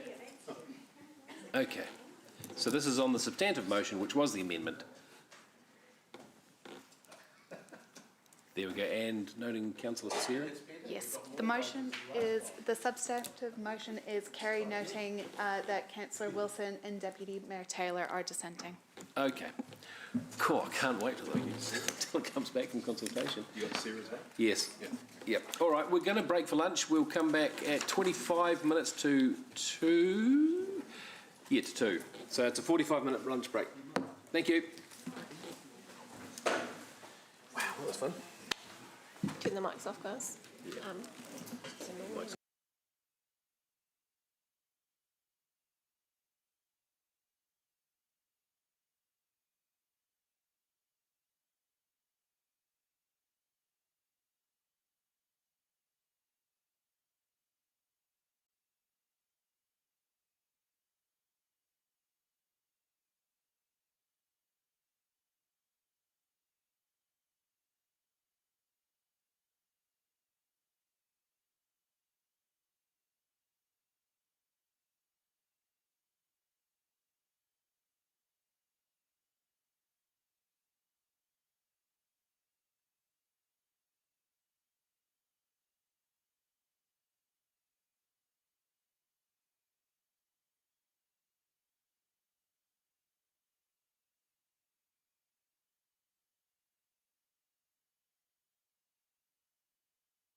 So, with your leave, councillors, we're going to bring the Civil Defence Emergency Management quarterly update straight away. Now, don't make it too exciting because we've just had lunch. It's urgent. Eh? It is urgent. No, it's not urgent, it's just Kelvin wants to get away. Yeah. So, we'll resume the meeting. Civil Defence, yes. We'll resume the meeting. We move to item number 17, page 166 in your diligent. And welcome, Kelvin. Thank you, Chair Mark, and thank you, councillors. Afternoon, Mangai Te Pora. Thank you for your leave to bring this forward. Look, it is a quarterly update report. I think it speaks for itself, and I'm happy just to respond to any questions that anyone has. Do we have questions? Look here. Got any questions? Mangai Te Pora. Thank you. Kia ora, Calvin. On the realignment, what does this mean for Hamilton City Council, and what are the main features of realignment? This is the group controllers. What it means is that our two staff that we have under contract who are employed by the Regional Council will in fact have a standalone team leader who will look after the two staff that we have and the staff from Hauraki and Matamata Piako who do the same thing under a contract arrangement, and they will have a standalone supervisor who will focus on them and their delivery of core activities to the respective councils. We'll actually be better off. Oh, excellent. And so is that a new position that It's we a would new be position, involved? yes. Yeah. Is that new money that we need to put in? No change for us in terms of our contractual arrangements. It's just that there'll be a more dedicated position to overseeing that. Excellent, thank you. Good question, Te Pora. Nicely spotted, keen eye. Maxine, did you have a question? I asked and answered, same. All right. We're obviously on the same page. All right, well, Councillor Wilson has moved this as it stands, so I'm happy to second it. Do we have any debate on it? Thank you, Calvin. I appreciate your time in writing this out for us. It is useful. We'll go to a show of hands, I think. It's a bit safer. Those in favour? Moving the report. You're not in this vote, Ollie? Yeah, okay. Rob, are you voting for it? Show of hands. I think at one stage or another, everyone did put their hand up. Yeah. I'm trying to get everyone to put it up together. Can you just confirm if Sarah's here or not? Sarah, let me have a look on Zoom. Not showing, but Councillor Taylor, Councillor Thompson, are you there? No, it would seem not. So, The motion is carried unanimously. thank you. Thanks, Calvin. Have a good afternoon. Rightio, moving on to item number 13, the single year allocation grant allocations. Now this, bear in mind, councillors, is the last of the grants rounds that have gone through under the previous system we had. So, Andy, I'll leave it over to you and then leave it open to questions. Kia ora, councillors, Mangai Māori. Just reiterate what our chair has just said there. This particular round of the single year grant went through with our current policy, so we had an allocation committee who met, assessed and decided on what is being presented here. I'd like to just really, in terms of the landscape of our grants at the moment, just draw your attention to paragraph 13, which shows that this year we had a really large increase in what the request looked like. So last year we essentially had a 2-to-1 request. This year was back to what has been previously a 3-to-1 request. And we had an increase in the number of groups who applied for assistance, and we only, the increase between last year's single year grant and this year's was $27,000. So it does mean that there wasn't the ability to increase grants across the board, and some of the disappointment of our community groups has been expressed to us and may have been expressed to you guys as well in terms of not being able to meet desired need at the moment out there. And then also just like to draw your attention to attachment 1, which really is as a after effect in our accountability. We ask the community groups who have been funded to really articulate with us the impact that they're having, and attachment 1 just really shows the depth of the single year grant that is provided by council and the impact it's having in terms of meeting the needs that are in our community, both from a real positive effect of events and workshops, and also just meeting some of those critical essential services. Really happy to take any questions. Thank you. Councillor Wilson. I've actually answered my own question. Excellent. Well done. And it was a good question too. Yeah. Whew. Nailed yourself to the wall with it. Mayor Southgate. Just thank you for this infographic, which I find really useful. Just in terms of, say, me doing the maths, for every dollar that we grant, is there any, we used to do this at Regional Council, that's why I'm asking, was there any kind of rough assessment of how many dollars worth of value you got for the dollar invested? Paragraph 31 sorry, did I miss it? So this year we've allocated $1.4 million, which has been turned into $22 million worth of projects. So essentially $16 to 1 is what the community benefits.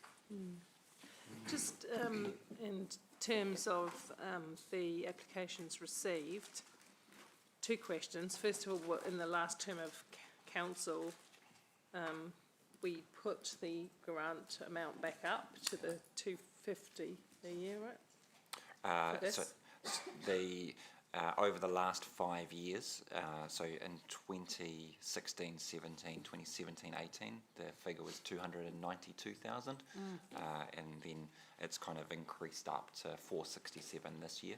That's right. So it had that increasing increment. Yeah. But despite that, it's not keeping pace with need at this point in time. Demand, yeah. Yeah. Yes. So, thank goodness we did it then, when we did it. But in terms of the big spike in need, I know you can't be too quantitative about this, but what's your view about how much of that is driven as a result of post-COVID, or that is just lag need within the community sector, if that makes sense? As part of our policy review last year, we increased the amount that could be requested from 8,000 to 10,000. Yep. So there will be an increase in that because more groups applied for the maximum. Yep. There's definitely been an increase in applications, and so that's people being aware of previous decisions and being able to jump in. And then there is a significant amount of our community just really still feeling the effects of last year and the increased need on their services. Yeah, and in terms of also, I see the chart on page, whatever that page is, 96, with where it goes. Just in cultural, does that include the ethnic communities? Because I used to sit on this as well, so I'm sort of, I remember that sometimes there wasn't a good representation of money going to ethnic communities. Sometimes their application wasn't quite up to that standard. We were helping, Sandra was doing a really great job of trying to help them to be better with their applications. Is that sitting in cultural? Is that what that is? So there's 2 parts really. One is the paragraph 20 asks the applicants to really identify the project that they're applying for, what sector they sit in, and then they also get asked, which paragraph number 44 is who's going to be the main beneficiary. And so the ethnic groups are kind of split between both of those spaces. It's probably a more fair assessment to go to paragraph 44 to look at those who are non-Māori, non-New Zealand European, or didn't tick other, to answer that question. I know and want to really honour the work that Sandra and Gary and the rest of the team have done in terms of trying to continually raise the water level of what applications look like. But it's, in a not-for-profit sector, there's often staff who move on or volunteers who move on. So that's a constant piece of work rather than we've done that and we can stop doing that. I see the list of 1 to 12 is quite reflective of the broad multicultural society. Just in terms of turning down So, and looking at the amounts, there's only a few who got 10,000. Don't know how much they asked for though, because I wasn't in the detail. But there are some that just got little amounts, 2,000, 1,000. Is that, were most of the applications at the full amount of 10,000 or is, as I remember the exercise where we used to go through and then have to try and take little bits off to give need to someone else? Just trying to understand that. So are we giving many recipients the full amount they ask, or we're not really? You're correct. There was only 3 organisations who got the absolute full amount. A couple of extra organisations who were supported to their full request because some organisations were after a particular quantum that was for a project and not just for operational costs. So there's a mixture of that. The allocation committee did a really incredible job of finishing the individual assessment of each application with a $40 to spare, and so we didn't need to do a second cut to try and slim any of those. So the work of assessing each one individually landed on a figure that was very reflective of how they would like to use council money. Wow, okay, cool. Thank you. Thank you, Ms Southgate. Councillor Gallagher. Yourself and the deputy were on the allocation committee. Do you have any sort of feedback as to process and how it went? No, again, I would suggest that we're very, very grateful to Andy and Sandra and Gary for the incredible work they did. I'm excited about the next item. That sort of answers your question. But Andy's right. There's never enough money. We could triple the thing and you'd get more applications. I personally wonder if how we raised the limit to $10,000 this time might have encouraged more people to apply, hence creating more sort of demand, as it were. Look, how long's a piece of string? Kesh, you got anything to add on that? No, not too much. Just to touch on what Mayor Paula just touched on as well, in regards to the ethnic groups. Most of the applications were really good, but there's still a handful that were really poor in terms of the application itself. So we've had conversations with the team about how we actually address that, because there are still groups missing out due to poor applications, notwithstanding that Sandra and Gary actually helped them through the whole process, but there's still that language and understanding barriers. Does that answer your question, Martin? Yeah. Thank you. Councillor Pascoe. Thank you. Thanks, Andy, and for your team and all the work that they do. Couple of questions, 3 questions. One, is there some sort of measurement that gives us confidence around every $1 that we give is turned into $16 worth of community benefit? That figure is definitely at the time of application, and so we take that off in terms of the groups articulating what their project cost will be, and so that's how those figures are done. We don't necessarily truth check that at the end of the year. So that's that's their calculation, is it? Yes, in terms of their application.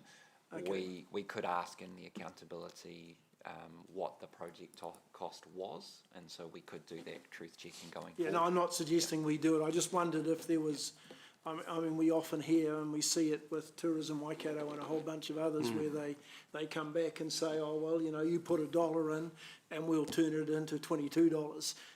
So I was just wondering if there was some sort of international or some national measure for how that might be done. My other question is,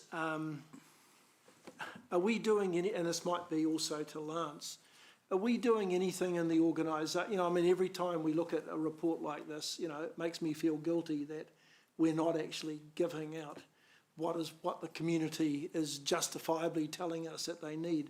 Are we doing any, and given we got the 4 well-beings back in legislation, are we doing any oversight now to see how well we perform as a council across the 4 well-beings, not just one report taken in isolation, but what we're doing with these kinds of organisations and what we're doing back in our community that gives us some measurement as to the value that the council ratepayers' money that is being put back into the community is in fact contributing to the four wellbeings? The answer's yes, but we've got a way to go. So Julie Clawson's team, actually I was just having a look at it. It's funny you should say that. I was just looking at her framework around that, and that's going to come to elected members. So Okay, so it's a work in progress. yeah, I is know it? you've had a lot of information during the 10-year plan and going through the 5 priorities which relate to the 4 wellbeings. Yep. So I think Julie actually said that we'd come back. I remember there was a lot of those KPIs, and I think some elected members, some of them are a little bit too granular, Yep. and you wanted something a bit high level. So that's coming back in the next couple of months. So there'll be a couple of briefings on that. So the answer's yes. I think the trick is probably to get some better granularity across the city and what you're talking about, and we've talked about that before in the work that Richard wants doing around the spatial way that we can represent that as well. So there'll be a power of work being done on this over the next 12 months. Okay, thank you for that. And my last question is, some of the groups that are listed in Paras 22, is it Para 22? Yeah. Do they get, do we have any oversight on whether they get other grants, which include HCC money, you know, and I'm thinking here of the Creative Waikato money that, you know, Creative Waikato through their own funding mechanism. And, you know, you're looking at, say, some of the arts groups. Do we have oversight on what Creative Waikato might have given, and I'll use the one at the top of the list there, the Operatic Society, that they might have given through one of our other funding grants to Creative Waikato to then distribute? Yep. Do we have oversight in that 7,500 what the Operatic Society might have got or might get through, say, the Creative Waikato fund? Yes. Yeah, We so do. the application process is really clear in terms of the financials, which show other funders. Yep. And then we also cast the lens at what council support looks like. So I could tell you that there's 15 organisations here who have a community occupancy lease with us. That's my other yeah. example, which is Yep. another obvious one. Yeah. And Yeah. so there was only one application that I shared in the declined thing with all councillors that was deemed that the proportion of council funding was so large that it excluded them from these. All the other support has kind of been around the lower end that Yep. didn't deem council support was already too significant for this fund to... For in that fund. Okay, thank you, Chair. Thank you, Councillor Rob. Okay, well, look, I'll move the staff recommendations of A and B. And do I have a seconder? Kesh, thank you. I won't open it with any debate unless there's any other debate. Okay, we will go with a show of hands on that one. Thanks, Andy. All those in favour? You right, Tapora? There we go. And Sarah's in favour on Zoom. The motion is carried unanimously. Thank you. Thank you, Andy, and thanks again for your work, team, on that one. And can you please pass our thanks on to the other contributors? Right, we'd like to welcome Andy to the room with... Okay, we're now on item number 14, which is the Community Assistance Policy. Now, you'll remember after the multi-year grant, there was a bit of discussion around the make-ups of the community, the panels, etc., the weighting of how much decisions council had. Do we get information for information, or do we get it for, do we make decisions in committees? So we've had a briefing on this, and the idea was, I think that we're putting forward is that there will be a similar makeup with the creation of a new allocation committee for all of the 4 grants that we're talking about at this point. So I think I've set that up for you, Andy, roughly right? Yeah. Kia ora, Mark. So, kia ora. Essentially, as we articulated at the briefing, each council chooses how to allocate its grants in a different way. And so when we provided some benchmarking for you elected members, it showed that there is options for distributing community grants. We've presented in this report, there's 4 viable options, taking into account that one of them is status quo, which has brought us to here, so isn't overly viable in that regard. but the options for how we allocate our community grants money is available. We've picked up very clearly that council would like more representative around the table, and what we've presented here is option C, which is a creation of a community grants subcommittee of 4 elected members, Māngai Māori, to be able to make those decisions. We as staff would work with our partners to ensure that recommendations that got brought forward had the oversight and intel that we gain through community allocation committees currently, or in the respect to the Creative Partnership Fund, we would talk with Creative Waikato and make sure that they were aware of applications and were able to feed in the appropriate intel to assist with decision making rather than having to necessarily be at the table. But the option still exists in the subcommittee for council to appoint people, for those particular moments. We note that we are asking for the policy to be recommended to council, and we're able to make some changes in light of today's conversation in time for it to be brought to council committee if there's slight amendments that we need to make. Great. Happy to answer any questions. Oh, sorry, the final bit that I needed to point out was currently our community assistance policy is administered by the 3 of us in varying degrees, and so there's approximately $80,000 staff cost in terms of the time to manage the grants process that council gives to our community. So happy to take questions. All right. Mayor Southgate. I was looking at it this morning. The paragraph where it discusses the use of their space for community. Can you just refresh me which paragraph so I can get to the right paragraph? This is The multi-year community grants space. Yep. Well done, Rob. Hang on. See, forensic.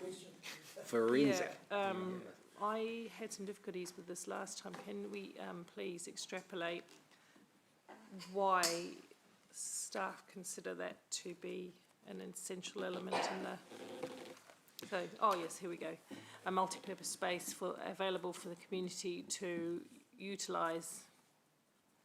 I thought we were going with an and or. Can you just explain to me that? Essentially this policy review was primarily focused around how do we make our decisions in our allocation. So we haven't altered the full schedules in light of the multi-year community grant being allocated for the next 3 years, and there will be a policy review before we bring that again to make decisions. So we worked through that particular schedule. We can workshop intensely with council before we open the next round, which won't be until 2023. Can't see the point. What's the real relative point? We already did discuss this. Yeah, I think what you were aiming at, Mayor Paula, was it's a very subtle change in C. It has or after it, which you know. No, I wanted an and or after A. Multi-purpose space available for the community. Or it can be a capacity building organisation, because I think the discussion from elected members was, why does it have to be an organisation that makes space available? They might actually just do services rather than actually having a space. So you're saying that by putting the or. Yeah. Okay, I'm not sure I'll think about that as to the relative merits of putting and or in the top sentence, because that, I know it's not a hierarchy. They're all supposedly equally weighted, but I could see people looking at that and thinking, well, I haven't got a space for the community, therefore I'm not eligible.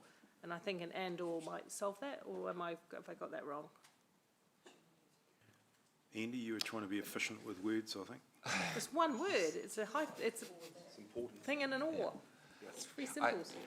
What's one of those called? A historical point of view of our multi-year grant supporting our community houses, supporting our community theatres, it really has come about that we have been supporting those places that people come and gather and have those social connections. So the multi-year grant through the last few policy reviews has really stayed with that focus of community house, community theatre, other spaces that, so that's really where that has sits, and or is possible. It just broadens the scale to, in terms of what we're funding, so. Yeah, but you've still got to weigh that, so I might foreshadow subject to debate, that I might be looking for a change there. I think we're kind of, we're going to head into it, we can't avoid it, sort of designing this around this table as we go. So I think the way I'd like to do it, because I've got a few additions that I'm sure we all have, I think we'll throw them all into the one pot. Does that make sense? And this is any objection to any of them. Would that make sense, Andy? Lance? Got my pen. Yep, okay. So we won't have an amendment for an and or an or for the whole thing. So can we take a note of Mayor Paula's things in there? I need Mayor Paula to be satisfied that it happens. You know, subject to how other elected members, yes, can we come back to that to determine whether it's in or out, as I'm proposing? Yeah, okay. I'll try and work out how to do that. Thanks. Yep, cool. Okay, thanks, Paula. That was your concern, Councillor Martin? Yeah, from memory, the last debate, and this was triggered by an organisation that came in after the delegated authority had been exercised, and that issue doesn't necessarily change because the issue is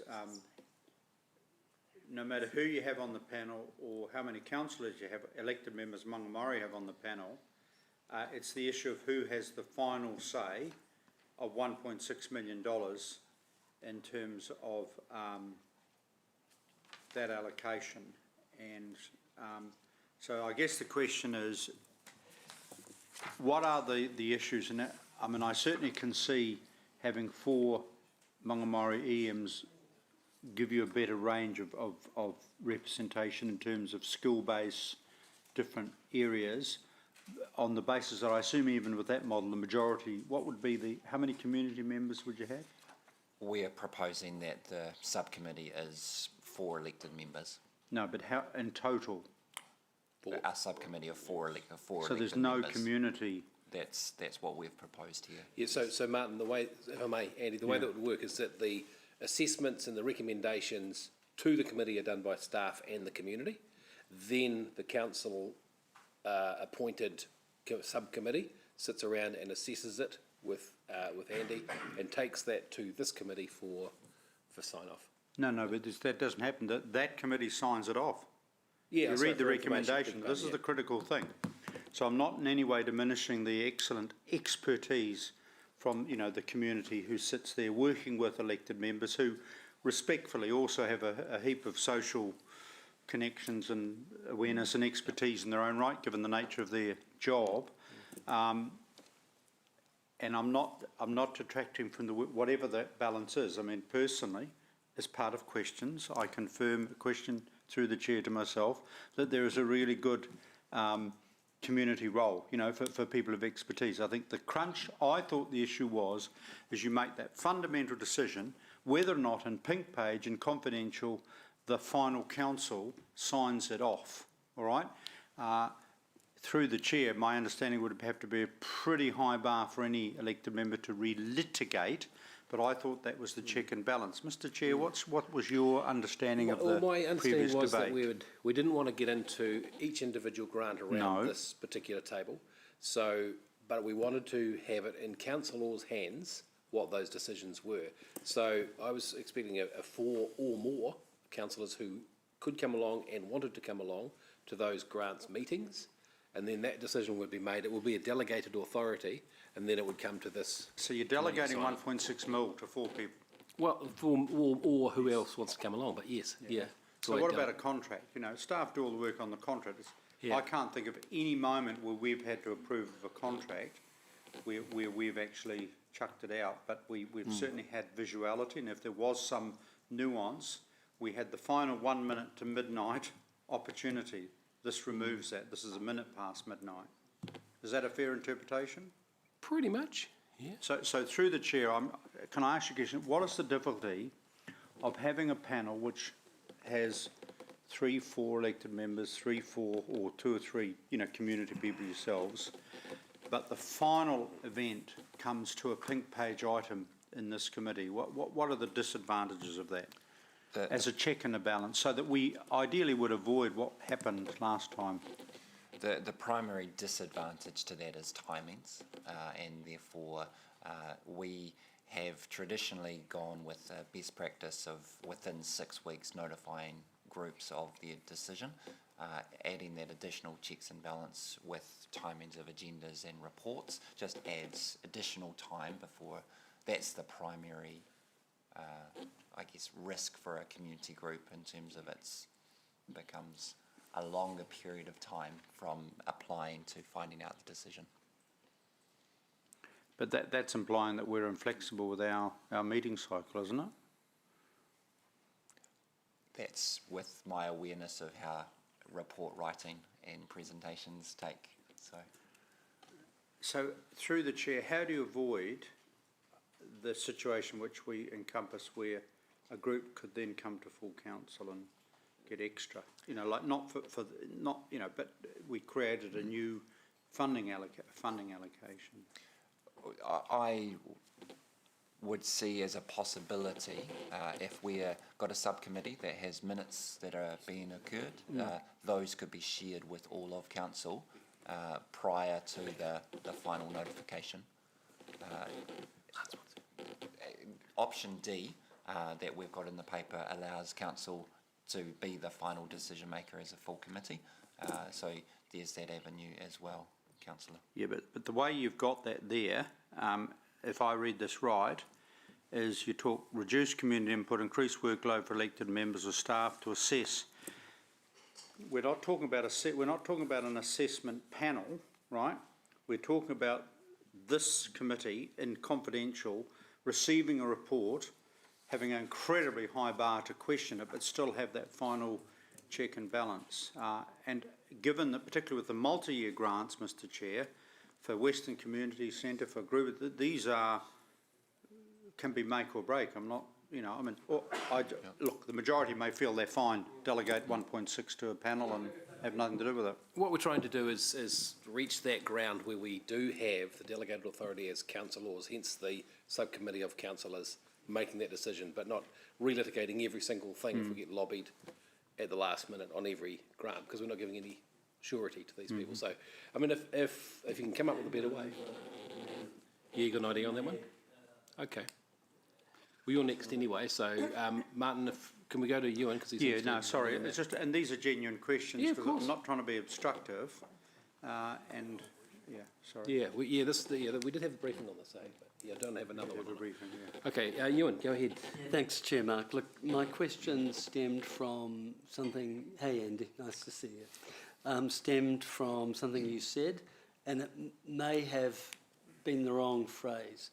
I recall you saying, correct me if I'm wrong, that staff's recommendation is C, and that it would be, the subcommittee would, of the elected members would make the decision, and then it would be ratified by council.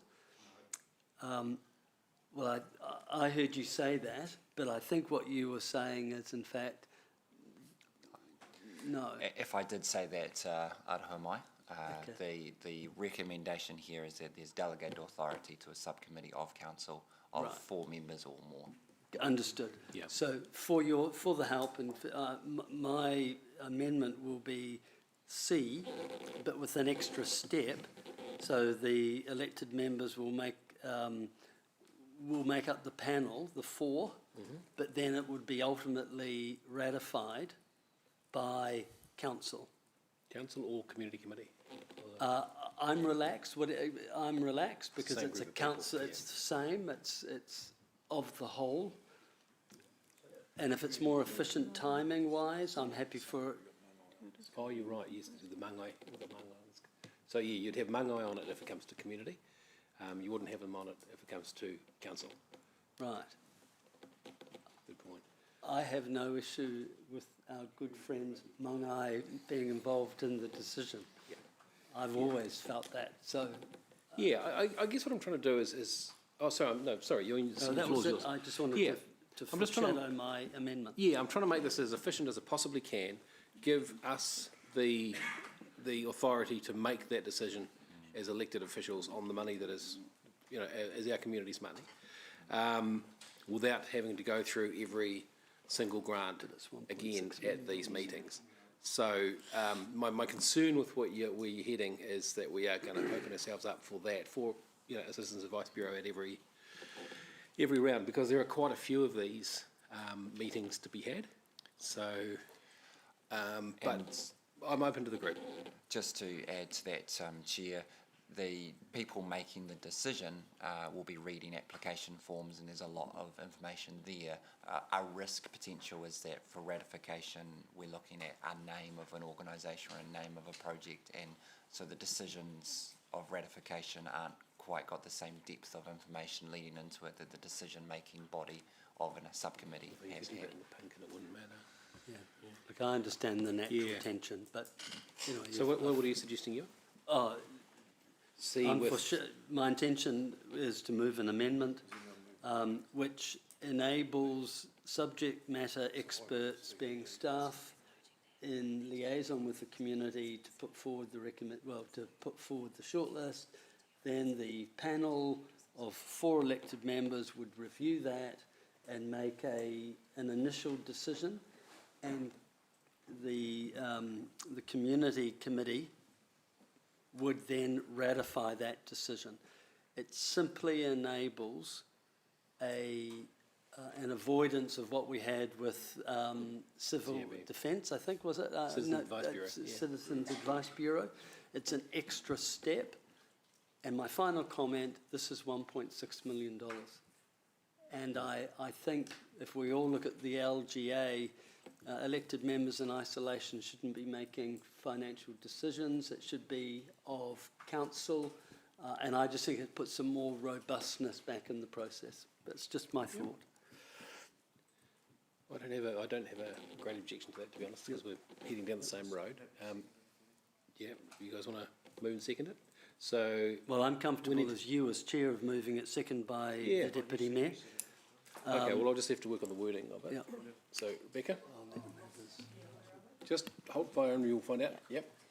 So Councillor Wilson, my suggestion is that that we would put that in there, noting that the revised terms of reference for that subcommittee would come back to council for approval, and that's where we would address the delegation. So they would have recommendationary power to recommend to the community committee, if I've understood that correctly. Yep.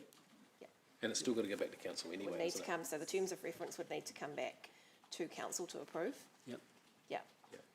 So the terms of reference of this have still got to go to council subcommittee. Yeah. Yes, so we would need to bring that back to council to approve the actual terms of reference that we would write up as part of the governance structure. But you need to amend B in the staff recommendation to reflect what Councillor Wilson's saying, otherwise that won't work. Because it'll have to say that the allocation committee is 4 councillors that then reports through to the community committee for final decision, or words to that effect. Yep. I'm happy if you'd like to give the appropriate words to. Yep. Thanks, Lance. All right, we'll move on with questions. Unless you only got any more questions, or all right, Mangatua. Thanks, Chair Mark. Andy, just going back to page 118 and the what will be funded, I didn't quite understand. Can you just confirm for me, points A through to D, a community organisation has to meet one of those or meet the first 3 and the 4th? When we allocated the 2021 to 2024 multi-year grants, the allocation committee utilised a mechanism of A to C or D. Okay, so D was our community Waikato, our creative Waikato, our seed Waikato. The rest of our organisations fitted into the A to C box. So they have to fit A, B and C or D? That was how decisions were made. Okay, that's cool. Most Just want to recently. clarify that. Thank you. Cool. Thank you, Ollie. Before we go back to you, Martin, I just want to ask a couple of quick questions. First of all, around the amendments or the tweaks that the likes of Mayor Paula wants to put in, there's some I'm about to mention. Can we put into our motion noting the changes that came out of this meeting as well? So mine is around the creative arts stimulation fund or the match funding. I would like to put in that organisations can only apply once, and it must be a new project. This is with regards to the creative seed funding. The rationale behind that is that, of course, it's got to be matched by sponsors, and if we put it in once, sponsors will come on board, then we can pull out the next year and it stimulates, which was kind of the idea of it. Can I clarify there, Chair? Organisations can apply once Oh, for the lifetime of the grant scheme, or once per year, or is there some? For this grant, ever, for that Once project. ever? Yeah. I mean, the same organisation can apply for a different project, but it must be a new project. New project. So the organisations aren't limited to one application. It's the new project. Yes, as long as they come with sponsorship. Yep. It's fine. And regards when they can apply, the feedback I've had from sponsors and Creative Waikato and the likes is that it's kind of hard to get a sponsor on board in April for something they won't be applying for until March of the next year. So how would it work to keep it open all year, or more often than it is?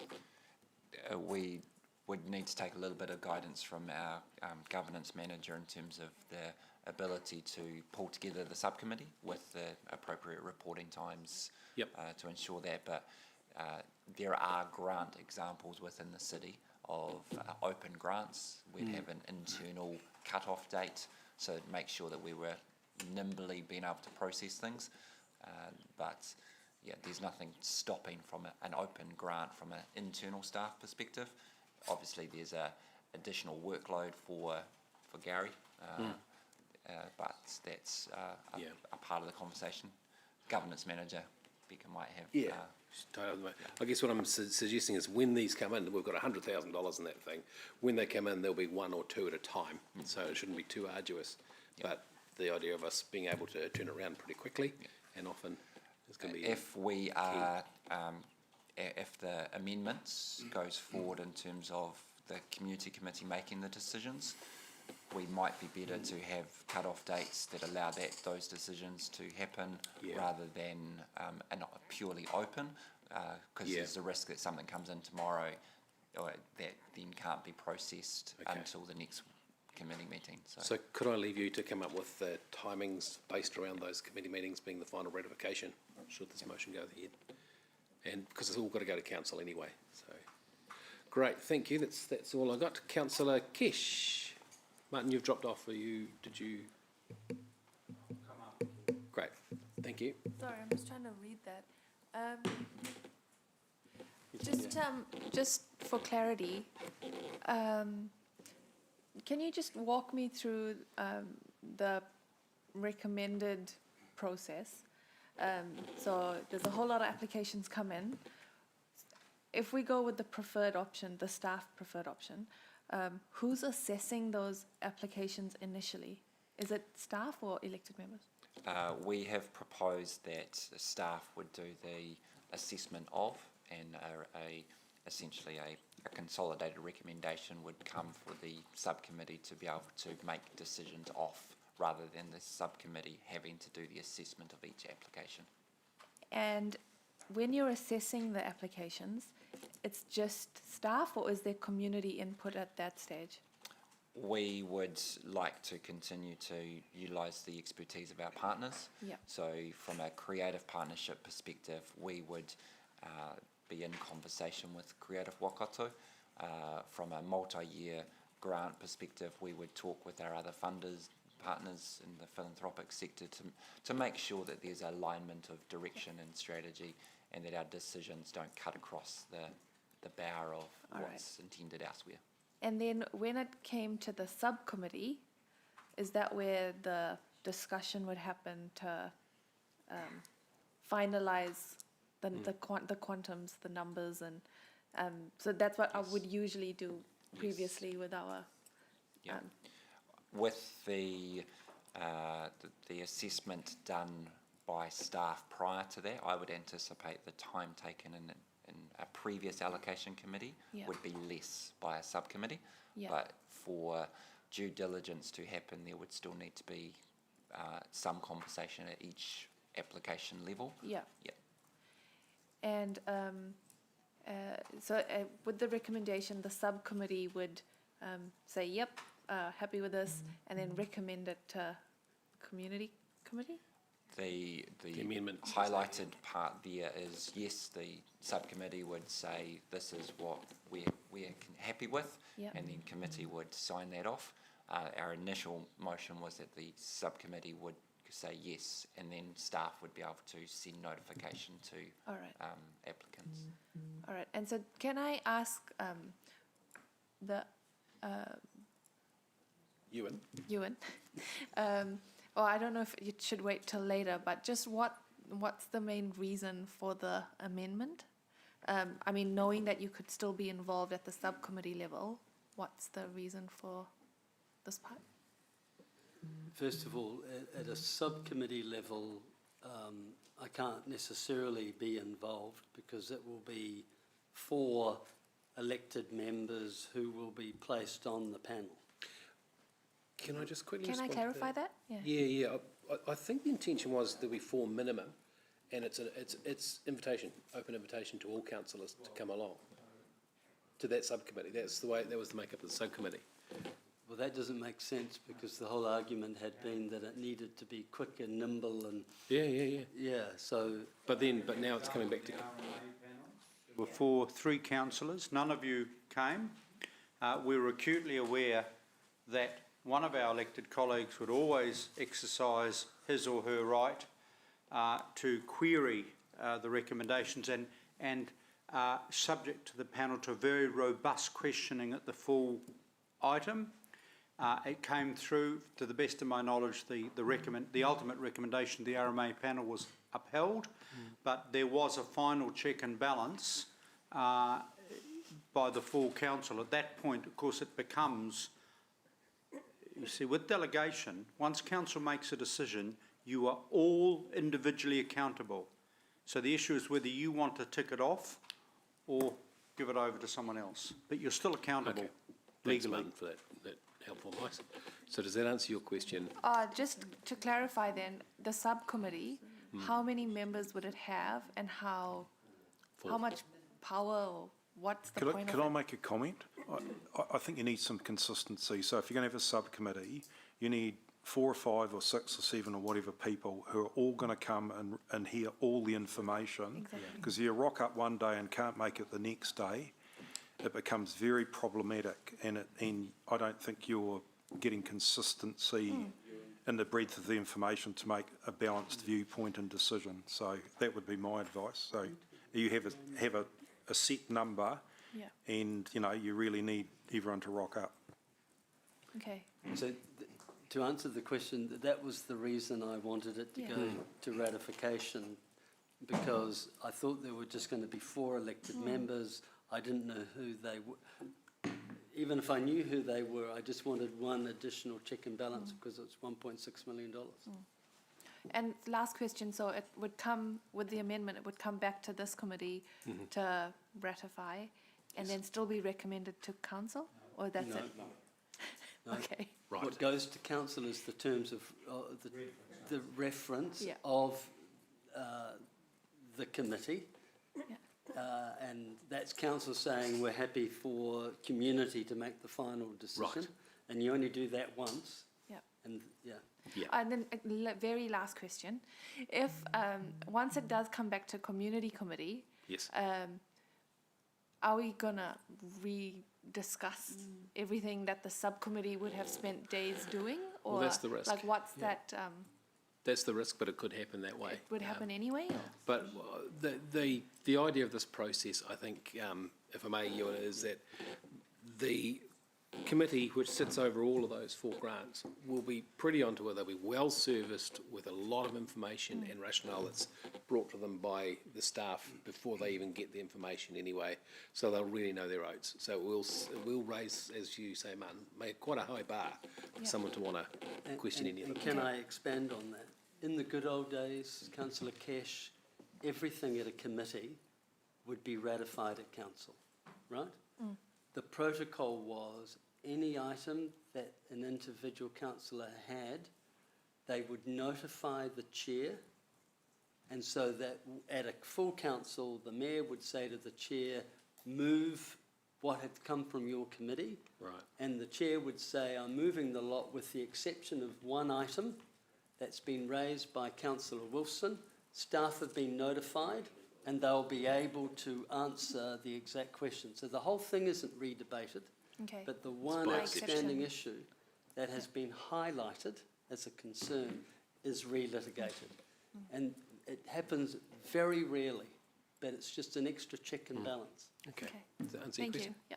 Thank you, that makes it really clear. Do you want to add another briefing into the mix? And we'll also have a task force and a working group too. What do you say? That would be great. And I'd like to commence a commission of review. I think it's a great idea, yeah. Did you get that, Andy? Right, I'm joking, right. Councillor Gallagher. So under the current delegation of this council, can't determine the next council. The delegation, this effectively is the committee of the whole. It includes Māori Māori as well, and that's the final check and balance, the final decision. I just get, and with Councillor Wilson in the old days, we wouldn't just question one item, we'd do probably about five. Question, please, per Madam committee, Thank you very much. but that's a different era. So the question I have, and this is quite relevant, I've sat on the panel before with Philip Young, and if I can say this with a degree of respect and affection, when you recommend, or staff or outsiders come and recommend a group, to the panel, we would want much more than this is a lovely group. All right, and if I can, and this is a constructive observation of historic practice, where the community worker may have huge regard for that group, and I respect that, but that's where, Andy, in your role and staff's role of the hard-nosed, very detached perspective that you would have to share with the panel, and that, to me, with respect through the chair, I think you and the staff and any external people you got would be pretty clear. Is that? Yep. So there would be pretty hard-nosed assessment. That's the idea. There would be fair and equitable assessments, absolutely. Yeah, because through the chair, inevitably, you have, it's the classic case, you have more applicants than the money you can provide. Okay. All right, now, Mayor Paula, Councillor Rob. Yeah, just one very quick question. The multi-year grant, Andy, do we make one decision on the multi-year grant? So the recent decision was to approve that multi-year grant for 3 years. That's correct. So the decision is not 1.6 million, it's 4.8 million. Because we don't, on the assumption that we don't go back in the second and third year. Just under 1.1 million was allocated through the multi-year grant, so that's a quantum of 3.3. 3.3, okay. So the 1.6 is a total grant, including the single year grant? Each Okay. year, so Okay. there's essentially But the point of my question 500,000 is per year. correct, it is a one decision for 3.3 million, isn't it? For the multi-year, yes. Yeah, thank you. Okay. So, Mayor Paula, the alterations that you made and the alterations that I made will come back in the next report to council. Andy, could I ask that you email those alterations around the wording around so that you're happy with them before they come? Would that be all right? Yeah, the slash and the or in the right place. Yeah, that's okay. All right, I'm just trying to get this going.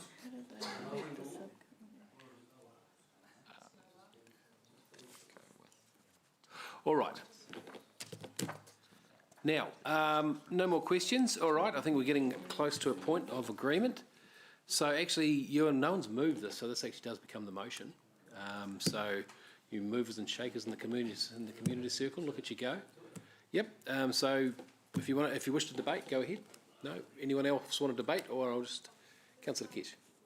Note that I'll be supporting this, but just to highlight that the risk with changing, with the way things will change, is it opens us up to being lobbied by community groups, and it would be a shame to see all the hard work that Andy's team would do initially only to be undone by community groups lobbying elected members.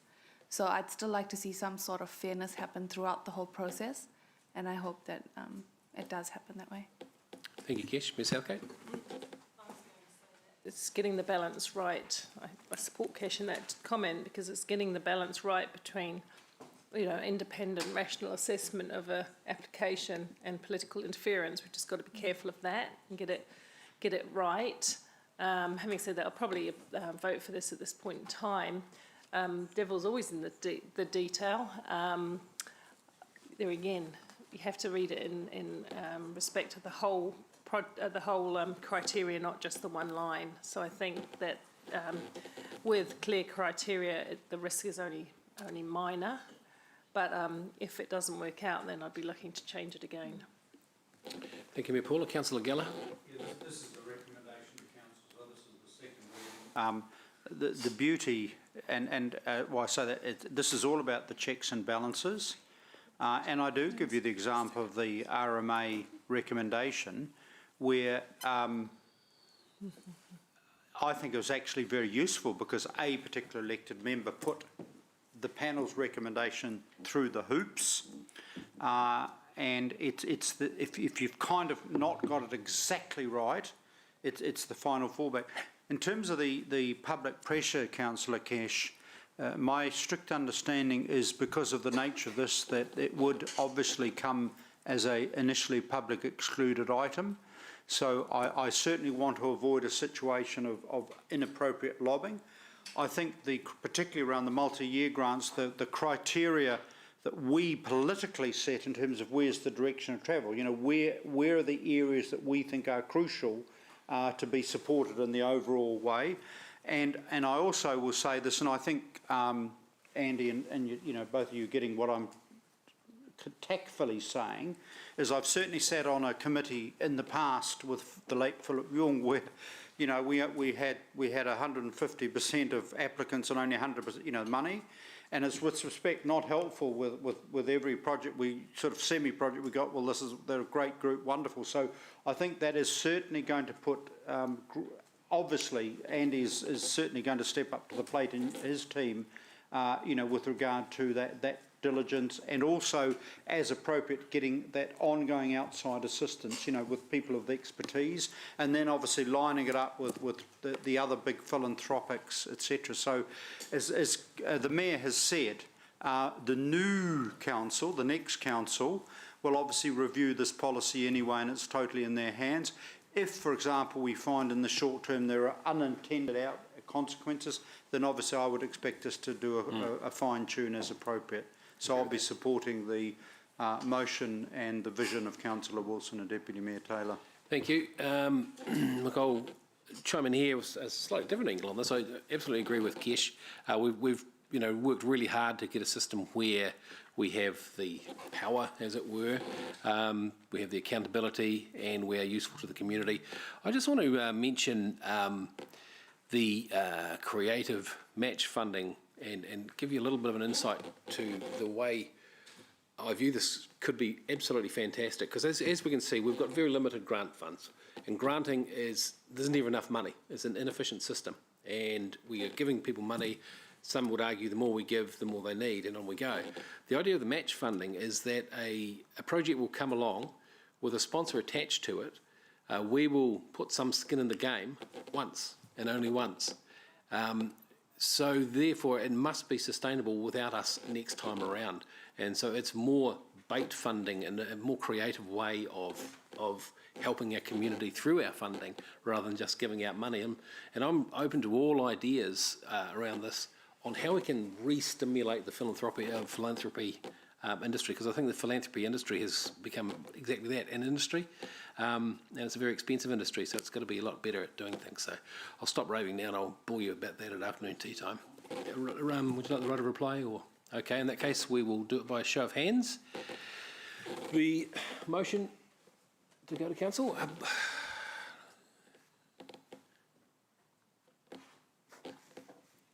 The motion is carried unanimously. Thank you. Right. The Rotatuna Library name, item 15, Natasha Ryan, page 113.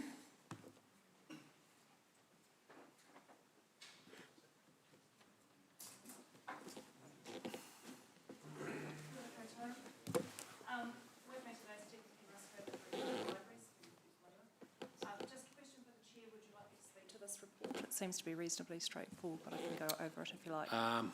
Group, have we all seen the report? Here we go. Got any questions? Mayor Southgate. Thorpe is the right group to go through. But having said that, and it has been acknowledged that mana whenua, where possible, should also be in the loop. And received some feedback from, of course, Ngāti Wairere, who helped name Korikori Park and also something else out there, Lance, in the Rototuna area, and had a say in the eels and various other things. Can I just check that we have also, not standing over Thorpe in this respect, but at least reached out to them, because I'm not sure we have. So Thorpe include a representative? Yeah, no, I'm aware of the history of Correct. it. I haven't done anything beyond that. My understanding is that, I was working on the basis that Thorpe are the party with the mandate. Yeah, I think that just might cause a few ripples, that's all. Okay. Any more questions? Councillor Wilson. Yeah, thanks, Mr Chair. I'm really proud this council tries to be bilingual at every opportunity, and I'm very supportive of that, having spent a lot of time in Canada, so I embrace that. I'm just wanting to ensure when we have both Te Reo and English, I'm a little concerned. The name is obviously in Te Reo. Why don't we have the equivalent of library in Te Reo? Do you see what I'm saying? Mm-hmm. Right now we seem to have had a Maori name and then an English explanation, but not a Te Reo explanation, what it is. Because that's not, Ollie's helped me out, the name, and I don't dare try to pronounce it because I'll mispronounce it. But that's not, doesn't mean library, it means basket of knowledge. Correct, yeah. It's one of the 3 baskets of knowledge, yes. Cool. So, yeah. Why aren't we having library in Te Reo? Part of that is to actually start the dialogue. We have staff who are out there who, when the question is asked, what does Te Kete Aranui mean, it enables them to start telling the story of where that has come from and opens that conversation out. It is also just simply consistent with what we've done in other libraries. So they all have 2 names that do not necessarily reflect the same thing. And a basket of knowledge is a metaphorical way of referring to the library, if that makes sense. Okay. And is that exactly out of our current policy? The policy is not specific on that. It's just consistent with what has happened with the other libraries, but there's no specifics in the policy in terms of how libraries are named. The names are generally gifted to council. So what is library? Can I ask what is library in Te Reo? Te Whare Puka Puka. So why wouldn't we have that? Te Whare Puka Puka o Rototuna. Let's defer to Maungai Te Pora. Thanks, Chair Mark. So we wouldn't call it, we could call it Te Whare Puka Puka because it's literally what it is. What I believe Te Hao, Te Whenua o Kirikiriroa have done here is actually gone further than just saying is Whare Puka Puka, but actually started contributing to the narrative around what things are used for. So there's just as what Natasha has said, there's the opportunity to tell a story around collecting knowledge and sharing.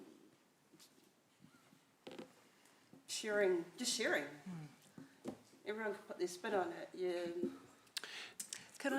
I was going to say to Paul, I think the question that Ewan was asking though is why isn't that translated into English so that people can understand? Is it not in? The English it's version not is on the sign.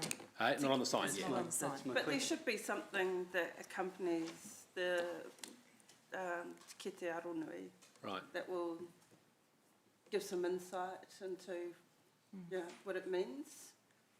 I would expect that it to be weaved throughout the facilities. Sorry, I'm jumping in on your question. No, it's very useful. But I just thought I'd provide some clarity there. Thanks, Joey. Laura. Natasha, did you have anything to add to that? I just refer councillors to He Paumanawa Ora, which refers to celebrating histories. And it is taking an opportunity, but I suspect I'm off topic because just looking at your face there. The interpretation, You can't refer to a policy that doesn't currently exist. correct, but staff are being asked to reference that in their reports.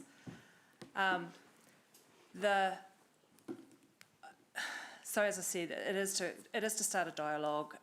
Certainly part of what we're thinking about in terms of the opening, there is the story told through the design of the building and those sorts of things. It isn't literally put there beyond what we're expecting to do with the opening and the exhibition space, which you'll see reference to those locations there. But by all means, we could be.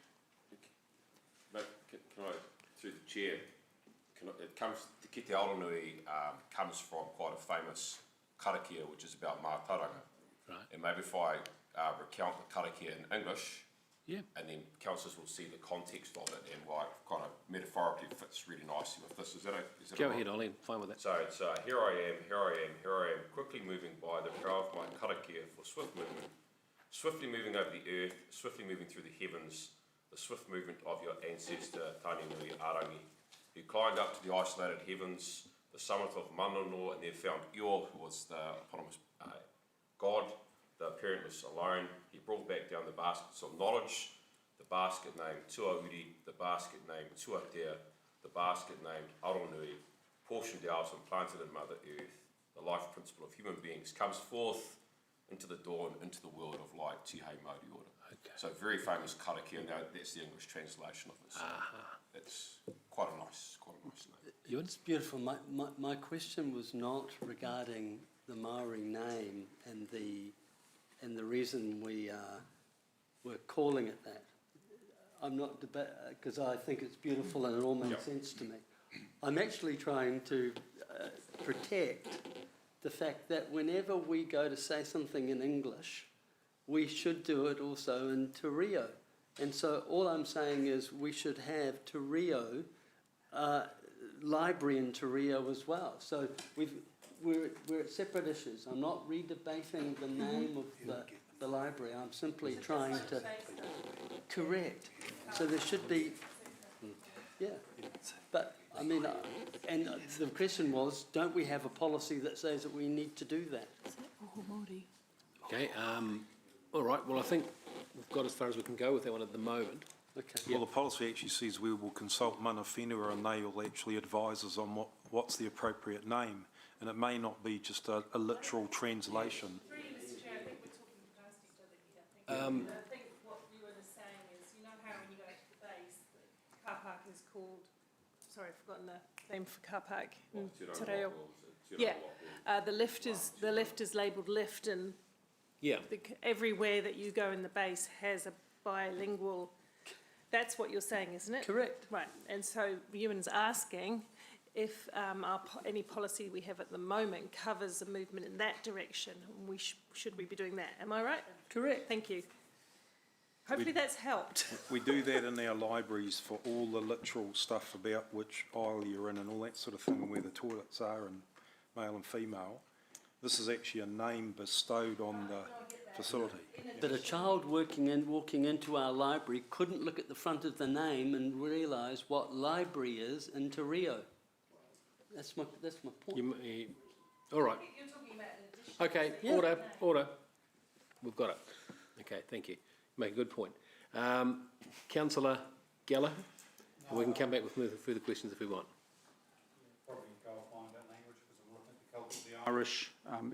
What is, totally get the bilingual descriptor, in both official languages, etc. But in terms of other cultures, other languages will have other terminology for libraries or for a specific place. Am I on the right path there? But look, I don't think we're at odds on this one.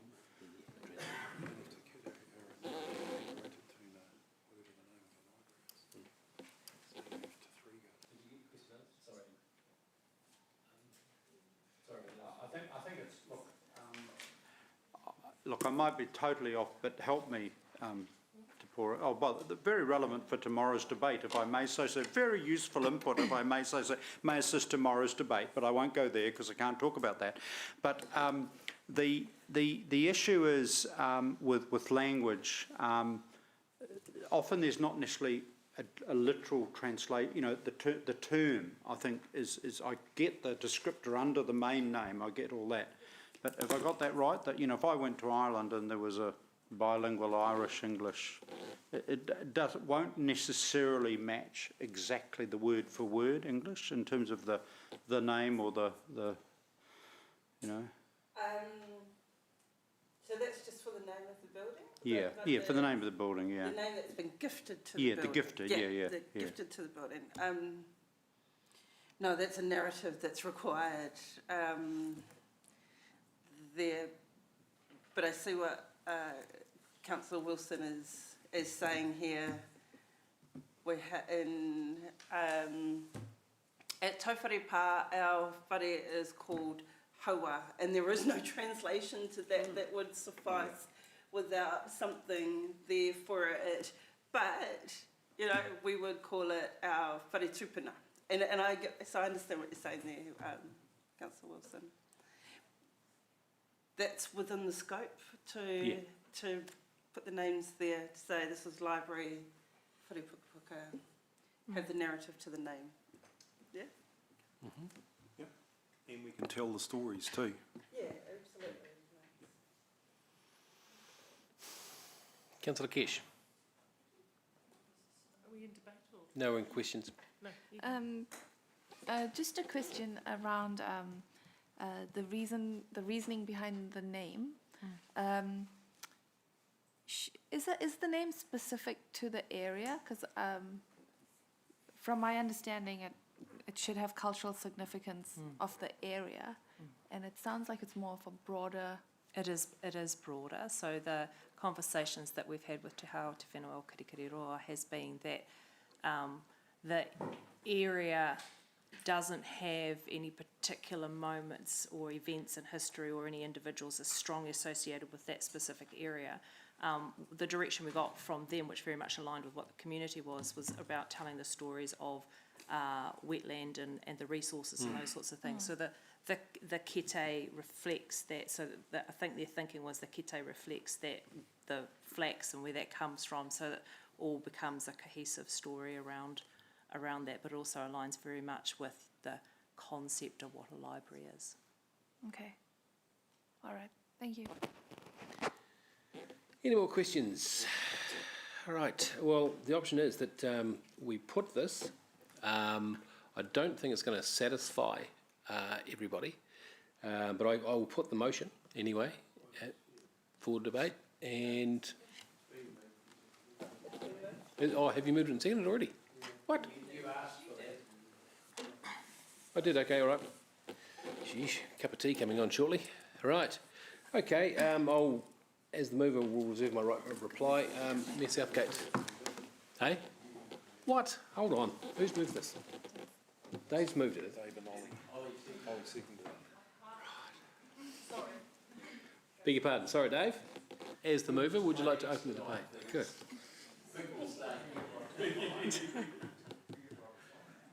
Now, Dave, it's up to you. Would you like to debate? Am I right to reply to the chair for trying to usurp my role as mover of the motion?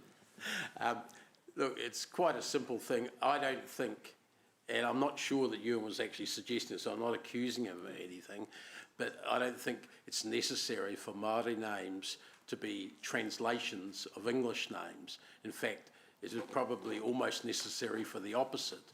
A Māori name should be original in its own right and tell a story. And that's the sort of thing we've been hearing now.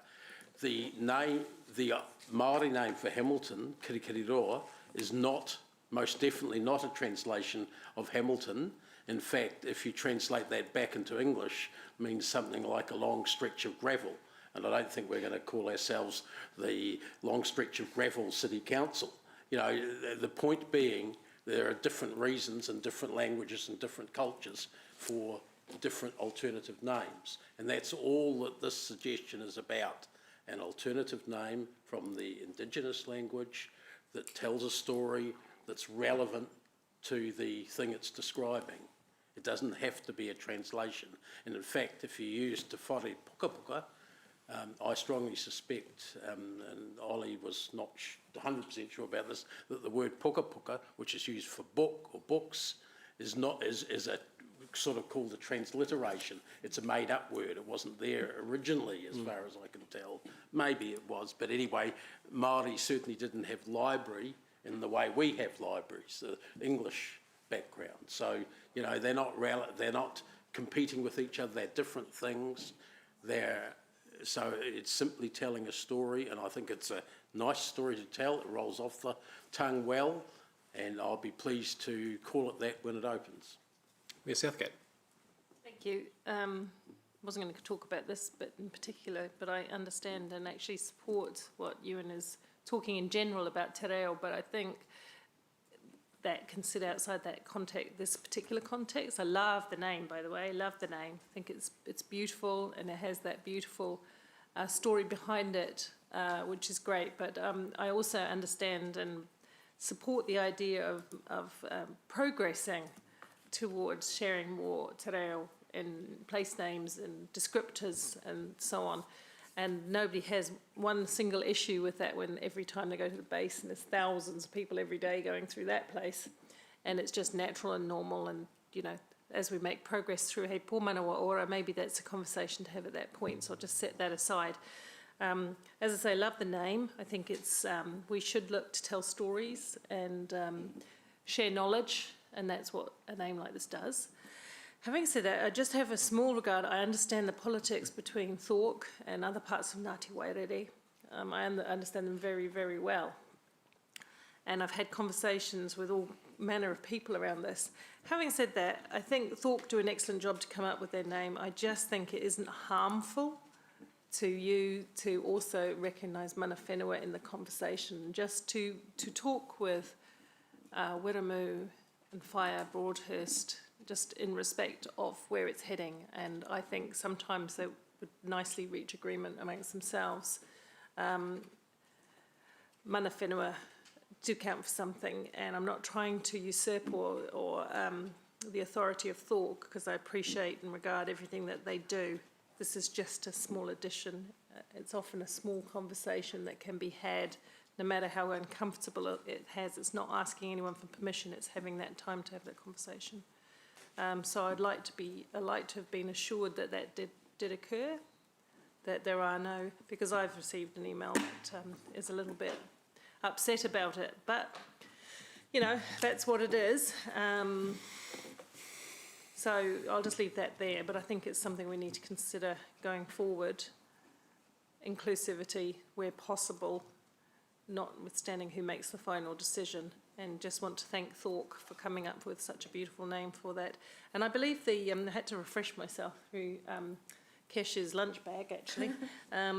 What the peak is also called Te Pūmanawa o Rototuna, which is another beautiful story. So that's, again, about those beautiful local stories, which I think, you know, outside the library we should tell in some way. The piece that Ollie read to us was beautiful, and it could be on an interpretation board outside the library to share that story, so that when people go, they know that it's not only a beautiful name, that it's a name with purpose and story.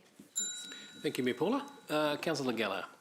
I totally respect the points that Councillor Wilson says, and as by my questioning, I don't claim linguistic expertise. But what I do suspect in other cultures, and I'm just perhaps using the Irish, Scottish, where not necessarily is the Irish a literal translation of the English version, and I think Councillor McPherson, when he described the two names we have for the city, depending on which official language you use, but often you read now in the stuff, Waikato Times, there's frequent references to Kerikeri Row. You know what they're alluding, because it's two names. And if you look at your passport, you open it up, it's a passport that tells you Aotearoa, it tells you New Zealand. The only thing is, and I do take the example of Ireland and Canada, you don't actually need a magnifying glass to look at the other language. So we have this practice in New Zealand, which I hope we evolve from, where you have this huge big English and then there's a tiny, as a sort of a afterthought with respect. And I think there's an evolution. So certainly in terms of signage of the library, one would want the Irish-Canadian approach where it's an absolute equality. And then I think, without preempting what Councillor Wilson's going to say, one thing that's impressed me, not necessarily with the Indigenous in Canada, but certainly with the French English, the evolving of their, how at least there's an equality of descriptors, and which we're doing anyway. So, and then finally, I hope to either be on a council or read about a council that's going to be vigorously naming the name of the new Crawshaw Norton Rutkari Library. And in addition to the Tamahiri Hillcrest Library, it's going to be naming and debating with passion the naming of the Endley Fairfield Library. So I look forward to reading about that at some stage, hopefully in the not too distant future, and without preempting a discussion we're about to have in a few minutes. Thank you. Thank you, Councillor Gallagher, and thank you for being on time. Councillor Wilson. Yeah, thanks, Chair. Look, this debate for me was not about the name Te Kia Te Aranui at all. I love the name. I love the narrative. And it's really unfortunate that when somebody tries just to highlight a desire to be bilingual, I feel I end up getting a lecture that I should, how dare you suggest that there should be that your idea is trying to embrace Māoridom, you know nothing about it. And I guess I walk away with Councillor Dave with that feeling, because I was legitimately trying to say, I'm not trying to reshape the name that we've chosen. I was simply trying to say, if I was a child walking into the library who spoke English, I'd be interested to know what library is in Te Reo. Now, I accept there may not be an immediate translation, but there is clearly something that would indicate that that's a library as distinct to the name. Does that make sense? So in French, it would be library and bibliothèque, right? So you both know that it's a library. Now, it may be called Lawrence Avenue, right? And then it would say bibliothèque or library. And I would know that there are two languages. And so I just feel a little frustrated as an attempt as an elected member who's trying to embrace bilingualism, that I seem to fall into a bog where I was being accused of trying to rename it or fight the name. That wasn't the purpose. And I just wondered if we didn't have a policy, because I thought we did, and that's why we worked so hard on the train stations to make sure they were bilingual. So the learning out of this is, I want to know more about Te Reo.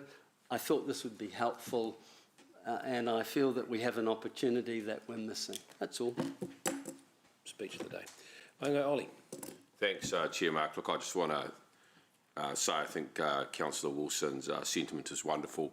And as he's debated there, I wonder if we haven't missed an opportunity to have Te Whare Pukapuka o Rototuna beside Rototuna Library to actually give it some balance, and it's called Te Kete Aronui. And I think that's the, as the debate's progressed, I wonder if that opportunity was actually there and it's missed. As I think of that, I think of the other libraries around Hamilton. I understand where Natasha's coming from in terms of Dinsdale Library has a Māori name that's been bestowed upon it, but just want to acknowledge Councillor Wilson for his efforts and intent here to be bilingual under Te Kete Aranui, Rototuna Library, Te Whare Pukapuka o Rototuna, which I think is actually quite a nice balance to it. Good, thank you, Ollie. Look, I would echo your sentiments about echoing Councillor Wilson's sentiments. I feel the same. And I feel that, what we're hearing today is a lot of feeling that's, that's being engendered by debates we're about to have. and positions we're about to be told that we're in. I want to understand more. I agree with, I've said to anyone who'll listen about dual language signs. I think there should be dual language signs to everything. Absolutely. There's a great big saying, and I still don't know what it is. It's down Wairere Drive, down Puketi, and it looks beautiful. It's in concrete now. It's getting grown over by tussock. You know what I'm talking about? I don't know what it means because it's not there. And I feel quite insulted that I should know, and I feel ignorant for not knowing. You know, just as, yeah, tell me the story. And we've had the same similar debates around the statues. It's the ignorance of each other's position that's creating the fear and the animosity and driving us to do stupid things like attack statues with forklift trucks. It's ridiculous. If we put signs up and tell each other's stories and share that knowledge, we're not going to have this problem. I look at the Dame Hilda Ross statue the other day down there, and then we rushed that through, and there she is standing there like this, all by herself, surrounded by trucks and vans and all kinds of stuff, right, with no signs on it. As far as they know, there's an old lady standing there telling them where to park, you know? And it's because they haven't told the story. And that's what Councillor Wilson's saying. Tell us the story. Call it Te Kete Aranui, I presume that's right? Call it Rotatuna Library, Te Whare Te Puka Puka or Rotatuna underneath it, fine. It's great. Just explain it, just tell us. Tell us what it means. It's real simple. And these meetings will go a lot more quickly. Dave, do you want to reply? Yeah, you've encouraged me to have a writing reply. Go for it. Bring it on. Yeah. I think you're over-egging the situation a little bit there, and I dare say that the original inhabitants have here that lived in this area before Pākehā came along would have been wondering for about 150 years what some of the English words and languages and place names meant. And were never given explanations of, they were just told they had to use them. So if there's a slight bit of evening up, good stuff. But I was going to say to Councillor Wilson, if you'd listened to what I said, I did say I don't think this is what Councillor Wilson meant, that he wasn't trying to do that. I was talking generally. I certainly wasn't targeting him. Yes, he raised the issue, but I wasn't targeting him because I understood, I thought where he was coming from. So there was nothing personal in that. But it is a fact that our commentary is sort of anglicising the debate. What's the translation of this? What's the translation of that? Well, there doesn't necessarily have to be a translation. And that's, you know, we Pākehā seem to want that more often than not because it's something new. I understand why, but don't forget, we never gave translations back the other way for 150 years. So a bit of evening up, in my opinion, does not hurt. Right, let's go to the vote. We'll do this by a show of hands. Show of ringa-ringa. Yeah. Me, Paula? Okay. The motion is carried unanimously. Right, I'm going to move a cup of tea and cup of tea. Come back in just sent you an email. 10 minutes time, please. 10 minutes. Okay.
Multimedia, ladies and gentlemen. Ha! No, they're not multimedia, but Leanne, hi. With you, elected members.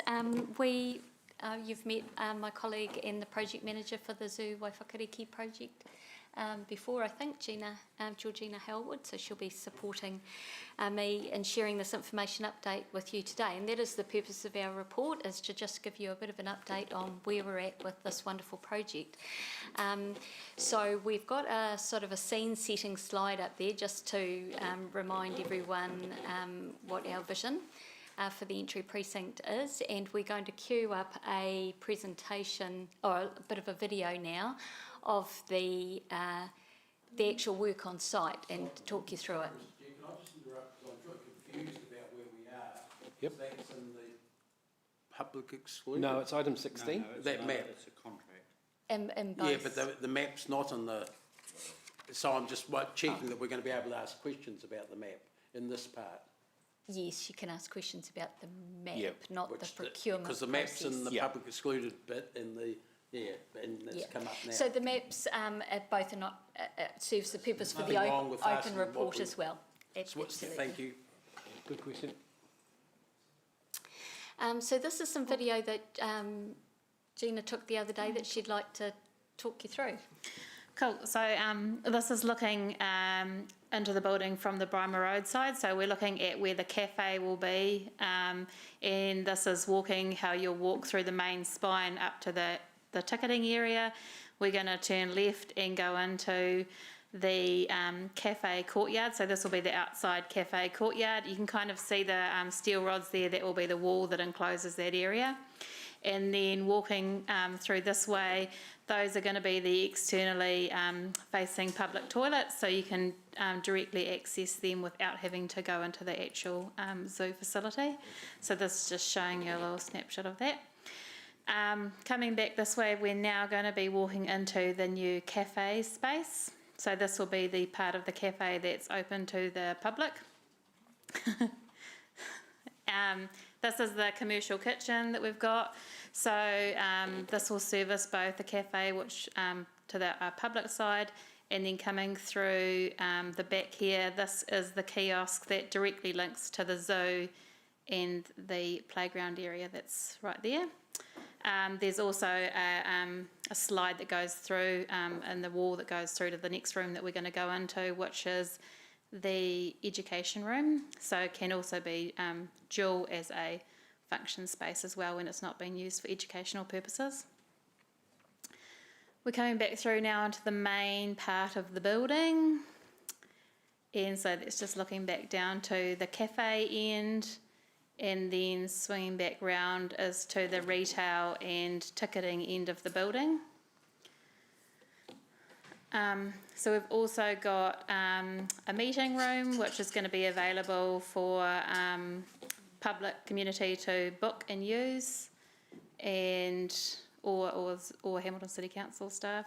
And then this is the retail area. Coming up to the ticketing area, so the two windows there on the corner are the main areas where you can stand outside and buy a ticket, and that's the main entrance door that we just saw. And then coming through, we've got entering into the staff administration area. So this is where we'll have our staff for the reception and administration's part of the zoo, and then that's coming around to our server room with all our electrical ducts. So. Oh, I know. Just wait. Coming soon is going to be walls and roofs. And so this is linking outside to the outside area. So the staff have got direct access out into the zoo side as well. We've got a bit of a canopy there. And then retaining our wonderful big tulip tree. And you can sort of see where we are now. That's the old part of the entrance building that we've partially demolished for the project. And this is how you'll exit the zoo, minus the timber that I could walk under without ducking. And so you've got covered canopy, and then you'll exit, you'll come through the doors back through to the retail space and back out. In this area, that I'm sort of walking towards now is where you will enter the zoo. So if you're waiting in line to get your ticket, you'll be underneath the canopy, so you'll have some protection from the sun and or rain. And yeah, that's it. And a road code. And a road code. So will the public go through the gift shop to get in and out of the zoo? Is that what you're saying? They will exit through the gift shop. So they need to go through the gift shop to get Yeah. out? Great. Yeah, to get out. So Yeah. we'll have a range of options for entry into the zoo, depending whether it's a quiet day or a busy day, and depending whether you're an annual pass holder or you're wanting to book a mobility scooter or those kinds of things. So the technology that we've been talking about potentially at Hamilton Gardens is also what we're considering at the zoo. So essentially that kiosk kind of idea that you want to book your tickets without engaging with a person, you can do that and go through a gate that'll let you in and things like that. So with the numbers that we're getting at the zoo, which is we've done really well through COVID, we're just looking for really good flow and queue management as part of our strategy around the building. Great. Okay. You ready for questions? Cool. Councillor Wilson. Yeah, thanks. Chair Mark, just a couple. Can you just confirm that the toilet we're building is fully accessible? Yes. Thank heavens. Okay, good. Second question, can you remind me the full budget to do all the stages, including accommodation? Oh, including accommodation. The accommodation will have to add on. So the total value for this project, both stages, is... Sorry, I didn't bring the right document for that. Can we have another question and we'll add it up and get back? Hang on, next page, here it is. Okay, 17,800. 17,000, that's a great... 17,827,000. And then Lance may recall better than I. Yes, That's including the road Yes. too, isn't it? Which is part of the project. yes, which is part of the project. Lance may recall better than I where we landed on the total amount for the accommodation. 4.6 million. Yeah. So all of that, correct me if I'm wrong, is in the 10-year plan, including the accommodation? Yes. This is stages 1 and 2, correct? The Correct. value, yes. The 17 million, So yeah. the first 2 stages, not the function centre, which you'll recall is stage 3, that's not sitting within the 10-year plan, but these stages here that we're talking about and the money for the accommodation is in the 10-year plan. And so final question, when will the accommodation be done within the 10 years? What year is that? Completed year, starts year 2, completed year 4. Wonderful. Final question, do you know how incredibly pleased I am that this is happening? I think I can answer that. No, but I'm getting a sense, Councillor Wilson, that you're very pleased. Great. Yeah, shared. Councillor Dave. Thanks, and you asked one of my questions about the accessible loos, that was good to hear. Mine's about a couple of issues. One is buses. It took me a while to work out because it wasn't sort of intuitive. There doesn't seem to be a bus stopping area on the main road unless it's 4. That's which said coach drop off, but I wasn't sure because you've got different places for coaches and the general bus service.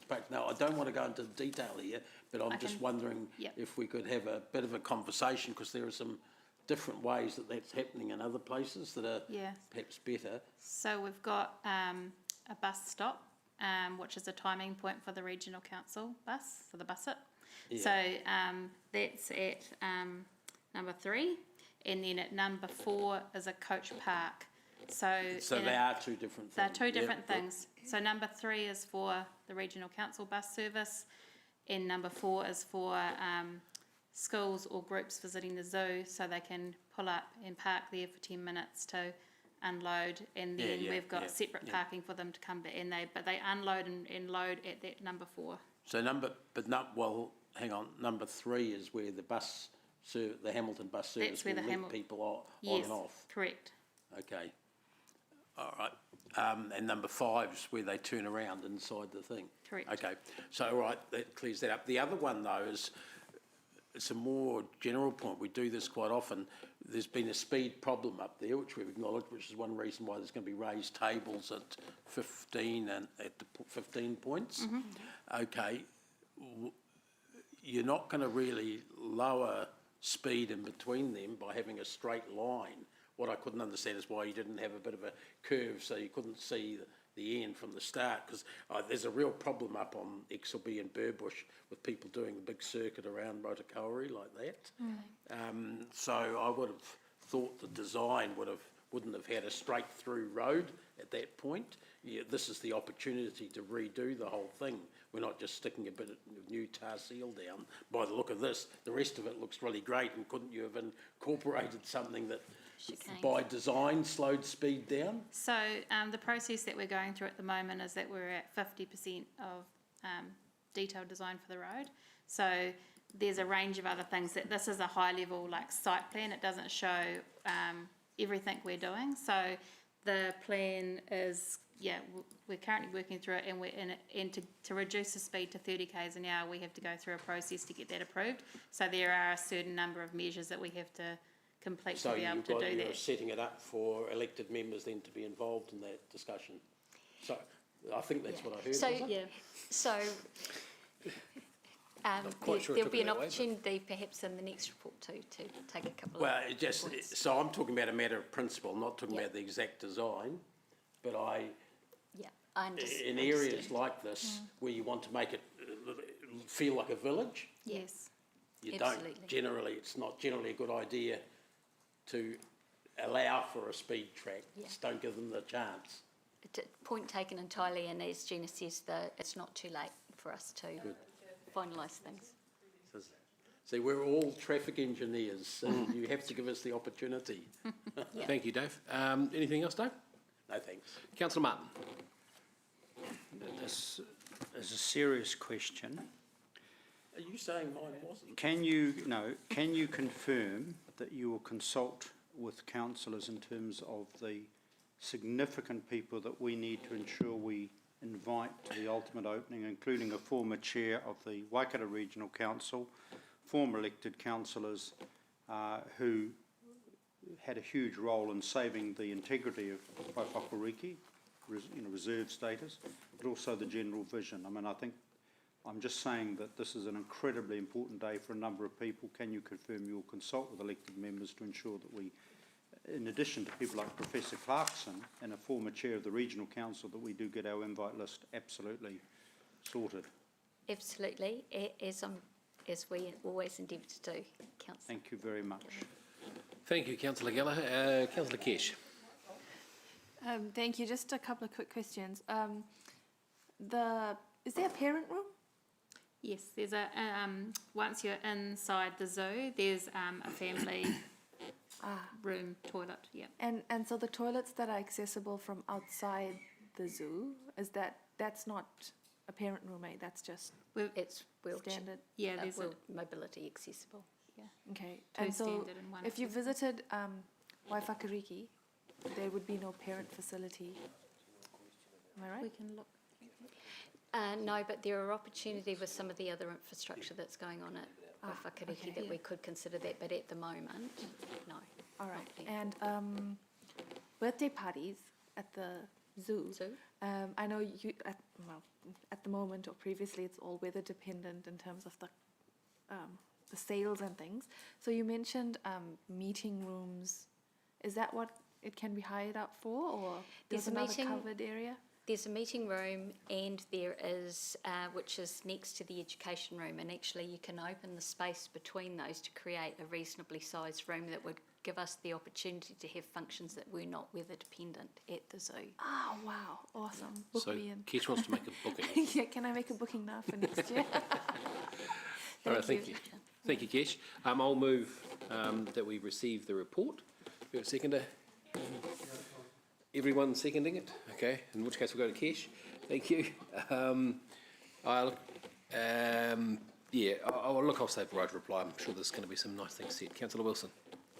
Yeah, look, I'm really excited about this. I've just sent you all some photos of my wife and I who used an accommodation in Quebec over Christmas where the view was into the wolf encounter, and they are magnificent wooden cabins, and there are 5 of them, and the guy running the zoo says they are occupied at 98%, and they're charging over $900 a night. Now, I'm not suggesting we're going to charge that sort of money, but what I'm saying is it's a real game changer, I think, for our zoo, and I'm only mentioning one part of a much broader picture.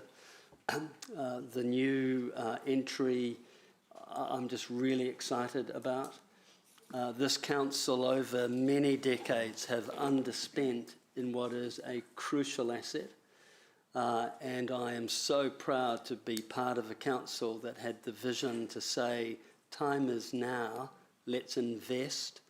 We will derive, and the ratepayers of Hamilton will derive an economic benefit from this activity for years to come. Not only will our kids love it, it will be just another reason why you should spend a night or 2 nights in this great city. Full endorsement. Really proud, and really proud of each and every one of the elected members who supported it. And it goes without saying, I'm really proud of the capable staff who are implementing it. I think we've got the right people, we're building the right thing, and I think we'll be the benefactors. So thank you. Good stuff. Councillor Geller. I think Councillor Wilson very adequately summed up of the journey for the zoo component, but that is totally interrelated with the Whaiwhakariki conservation component. It was my pleasure years ago in a different life to be with the Honourable Chris Carter when the vision was shared. Just as a young boy, it was my pleasure to remember with great respect and affection people such as Mike Minogue and that council who did the land banking at the time. You know, if it wasn't for a previous council, that land would just be full of houses, all right? So that's a very important point. And I raised a question which, of course, I just wanted confirmation that someone would give me a ring just to say, you know, do you want to add names? Because that's a time to do the huge shout out to Professor Bruce Clarkson and his particular team. And I don't mean any ill will to council, but there was a time when the integrity of the Whaiwhakariki component was under serious threat, when the reserve status was, I think, one of the sad moments of the council was ripped up. And thanks to the intervention of the then regional council chair, the late Lois Livingston and others, and Bruce Clarkson and Karina, there was a significant debate. So this doesn't happen by some automatic thing. This is a series of decisions which councils of the day in a particular room at a particular time make. So I think that this particular entranceway has huge significance. One, of course, with the original legacy of the Zoological Park, you know, with the legacy of the dream of the Whaiwhaka and all of those amazing volunteers. So very much, you know, what a wonderful team of volunteers and professional staff, and honour them. And I think this is going to be, hopefully, an incredibly significant moment. I can't wait to be at the opening. Thank you, Martin. Mayor Southgate. Thank you, Chair Bunting.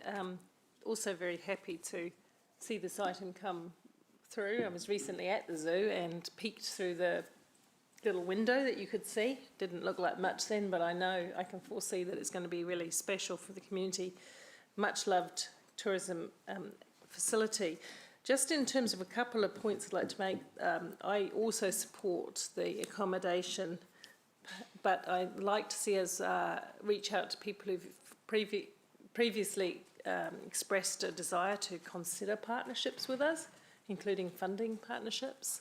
I know there are a couple of people out there who are interested in talking with us about a concept around overnight accommodation. And wow, those photos, Ewan, the wolves are right there outside of the door, the glass. Really intrigued about that and excited about that next aspect. Just to mention that I think the connectivity between Waiwhakariki and the zoo is well taken care of, and if we can extend that even further. I know you're doing some work with the astronomy, the observatory. I knew that was wrong when it was in my head. The observatory is stunning. They've just paid a lot of money to refigure the dome telescope, and they already do a lot of work with us. And they're very tired. They're very tired, but they've got such a lot of potential. Supporting, and they do such a great job. Supporting Dave's comments about traffic safety. My full expectation is that we will do whatever is necessary to slow the traffic on the approach to and from the zoo. Doesn't even make sense to consider that wouldn't happen, and that should go through Angela's committee as a matter of infrastructure to make sure that we give it as much political support as it needs. The other thing is that I think Kesh raised the issue about a nappy changing facility. So if that's a double-sided toilet, if that's a toilet that you can access from the outside, without doubt, not even a question of if, it should have nappy changing facilities, and that's standard.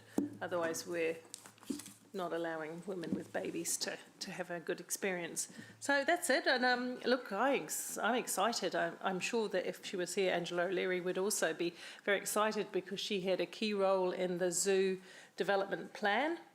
And I know that in that development of that plan, the overnight accommodation was part of the early thinking. Whether it turns out to be glamping or tree huts or a hotel accommodation is neither here nor there to me at this point in time, but I know that that was seeded through the previous council. I acknowledge them, and just really excited to be able to follow through and give life to some of those aspirations as this council. Thank you. Councillor Van Esten. Thanks very much. Thanks for the video. Wonderful to be able to see the progress that's happening up there. As a new councillor, I was taken on a tour of the zoo, so thank you very much for that.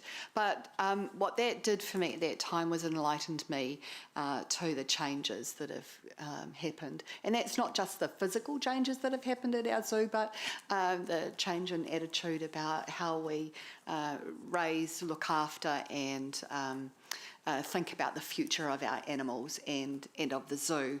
And this, taking it from the Hilldale Game Park, I think back in the day when I was a girl running around in there, to today, it's a completely different offering. Adding the Savannah accommodation is pretty exciting, and a way to be able to bring others on that journey of enlightenment and about the future of zoo philosophy. Adding the Waiwhakariki option and that shared entry creates a completely different offering, and certainly something that is marketable, and that my grandchildren, when they're running around, can really identify the certain growth that they've seen in attitudes around that. So I commend you on that thinking, on that looking out to what is best practice and how best to do that. By linking those two magnificent entities together, it creates another much bigger offering. So well done, and I too look forward to the opening and the use of it, that not just Hamiltonians but others outside of our city will want to come and view too. Kia ora. Thank you, Maxine. Very brief right of reply. Congratulations, guys. I think you're feeling the love, and rightfully so. You've worked very hard for it. Thank you for the multimedia presentation, Gina. It was a scintillating look of twangs and studs and pieces of wood, but we get a fairly good idea. Mayor Paula raised a good point about the observatory. I think we need to be working very closely with those guys, even closer than we are. And we've got a great relationship with them now, and I appreciate that. For example, our staff painted their building for them and did some really good stuff for them. But we cannot underestimate, if you've got a night stay up there, how crucial they will be in that offering. So I'm looking forward to potentially working closer with, and they're a really, really neat bunch of people. I'm also looking forward to what could be a rebrand, and no matter how many hints I keep throwing at you, Leanne, you still haven't told me what the name you've got in mind is, so I'm looking forward to that. And look, I tell you what, I know Angela gets a lot of credit for this, and rightfully so, but I think someone who deserves a lot of credit is Ryan, because in that last council, if you remember, our previous mayor did not like the zoo, and there was not a lot of love going that way, and this is no disrespect to Mayor Andrew at the time, but it was Ryan that put up a couple of $1 million in the 10-year plan last time, you know, as a bit of a lone voice, and turned the tide on the whole thing, I think, and that was a major point for us. So big ups to him in his absence. Please don't tell him I praised him, though, because he'll never get his head out of the door. Yeah, perhaps, yeah. So, look, very great work, guys. Happy to receive the report. So let's do that by show of hands. Those in favour? Anyone against receiving the report? Motion is carried unanimously. Noting that Rob has a picture of the Clawlands Bridge behind him. Favourite bridge. Nice. Great. Moving into the GM's report. Thanks, Mayor Paula. We can't lose too many more people, by the way. Okay. GM's report. Item 18. I'll move that we... Oh, hang on. I have an amendment. I need Stephen. All right. You got an amendment? Okay. Have you given the wording to the team? No, I want advice from the GM because I want to be helpful to him as I always am. All right, we'll take that first. What is the amendment? Well, this covers two critical questions before we obviously go into questions. This is around the library's digitisation and also the library engaging with the Enderley, Fairfield, Norton, Corshall communities. And I'm just, the first one and you've got scenario 1, which is status quo, scenario 2, 3, 4. Well, obviously the idea would be scenario 4 because you've all read the report.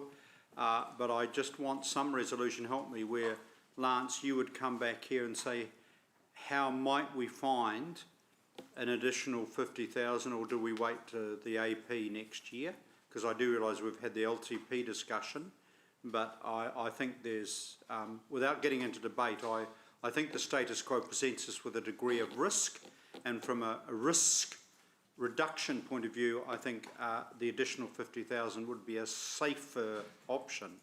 And then the question is, I just want to mark a point so that we know when we're going, when the library staff are going to come back to pursue the discussion of the library type provision for Norton, Crawshaw and Enderley, Fairfield. In terms of the options, I mean, I realise there's some consultation, Lance, that is still happening. And I'm wanting a sort of your help to put in a kind of a bookend motion. Yep. So the additional 50,000, I'm not going to give you an answer now because I'll be doing it on the hoof. So I'll come back to you on that. Can I just ask that you be requested to go away and come back and report further? So that would be the first bit. Do that. Yeah. And the other one, I'm in the hands of Helen and Stephen, the library's director, on when we'd be able to come. So you can see in the report, Councillor Martin, they've put in some ideas and that sort of thing. We've obviously got the work happening with the different groups at Endley around what we do with the facility there, and then what you're saying, how does this dovetail into that and the timeframes for that? Well, obviously, I mean, I think it's the two geographic areas, and I'm not being prescriptive of that. We are starting the journey to the LTP in 3 years' time, all right? And in terms of this council, doing some bookends and some sort of, we do have an AP next year as well, obviously. I just want a sort of perhaps a report back process. So we receive a report, but there's kind of a date where you give us an update of those discussions. Whether it's before the end of the year or not, I don't know. So there's some, and what Councillor Martin's referring to in the report is there was some talk about a business case and that sort of thing. Yeah. So he wants to know whether it's September, October, November or whatever. Yeah, but we can get that by October. Yeah. Yep, we can get So that's just purely a noting the next stage. That's all. Because I think that'll work in well with what we're doing with the trusts there around the centre itself. Yes. Yeah. So and then that fee starts to feed into, or not, the AP next year. So what you're saying, you want us to flesh out the ideas we've got in here in a bit of a time frame, and we'll report that back by October. Yeah. So if that could be the second part of the motion, and the first part is that the GM be requested to report back with regard to a possible extra 50,000 for digitisation. Okay, so while Lance is coming up with the wording of that one, I'm happy to incorporate it into the motion. Ewan, Councillor Ewan? Thanks. I just want a reminder, we have just finished our LTP. And we have, just remind us what we've put in 50,000 a year for this over the next 10 years? For the digitisation? Yes. That sits in the operational budget. Right. And from what I understand, we're not at risk of losing anything by doing the current funding and time frame. Yep. So we are not at a risk. No. Right. So they are the only questions I have. Okay, thank you, Ewan. Any other questions of staff or Lance? Not that Lance isn't staff. No? Can you confirm that a number of councillors who sit around this table will be well into their hundreds by the time this is completed, if they're alive at all? Well, yes, obviously the more you put into digitisation, the faster you can digitise. Can you confirm? We can lock you away for 50 Can you confirm in terms of risk that documents that are not digitised, there is always a risk of loss through damage or natural decay? Okay. And that there's a 55-year risk we are carrying. In your case, it's mostly natural decay. Well, it is natural decay in my shape. I get that. Come on. Totally get that. So we are constantly reviewing, and should risk appear, we will let you know. But I'm confident that our current practices are capturing anything before it became a genuine risk. Would the possibility of some extra funding, whether it's up to 50 or 20 or 30, would that assist you to minimise the risk? All additional funding would be greatly appreciated. You're going to get that thumb from us. Right, yeah, I think you might have made your point. Okay, so we have some new wording up there. There's nothing on Zoom. No. So, just picture of Sarah eating. Is it good, Sarah? Num num. She's eating a co-fi. What's she what? Eating a You've put the wording up on the screen. Yep. I heard the discussion, but I can't see. No, the wording's still coming up. It's Cobham Bridge. Rob took it.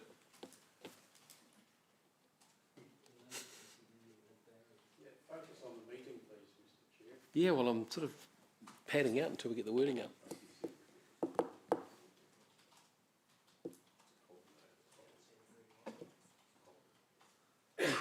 I've got an additional question to staff while the staff are working this out. Yep. If the budget increases, will we have to service that from debt?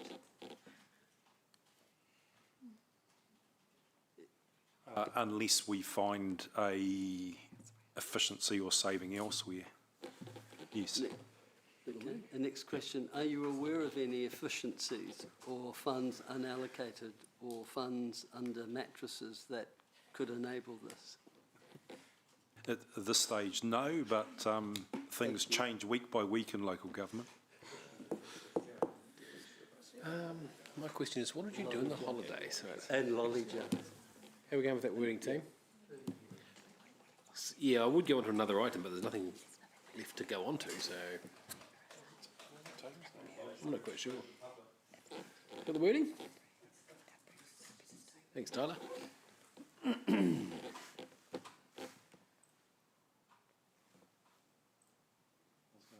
What model car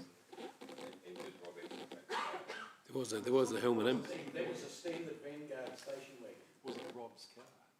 I think it might have been Martin's.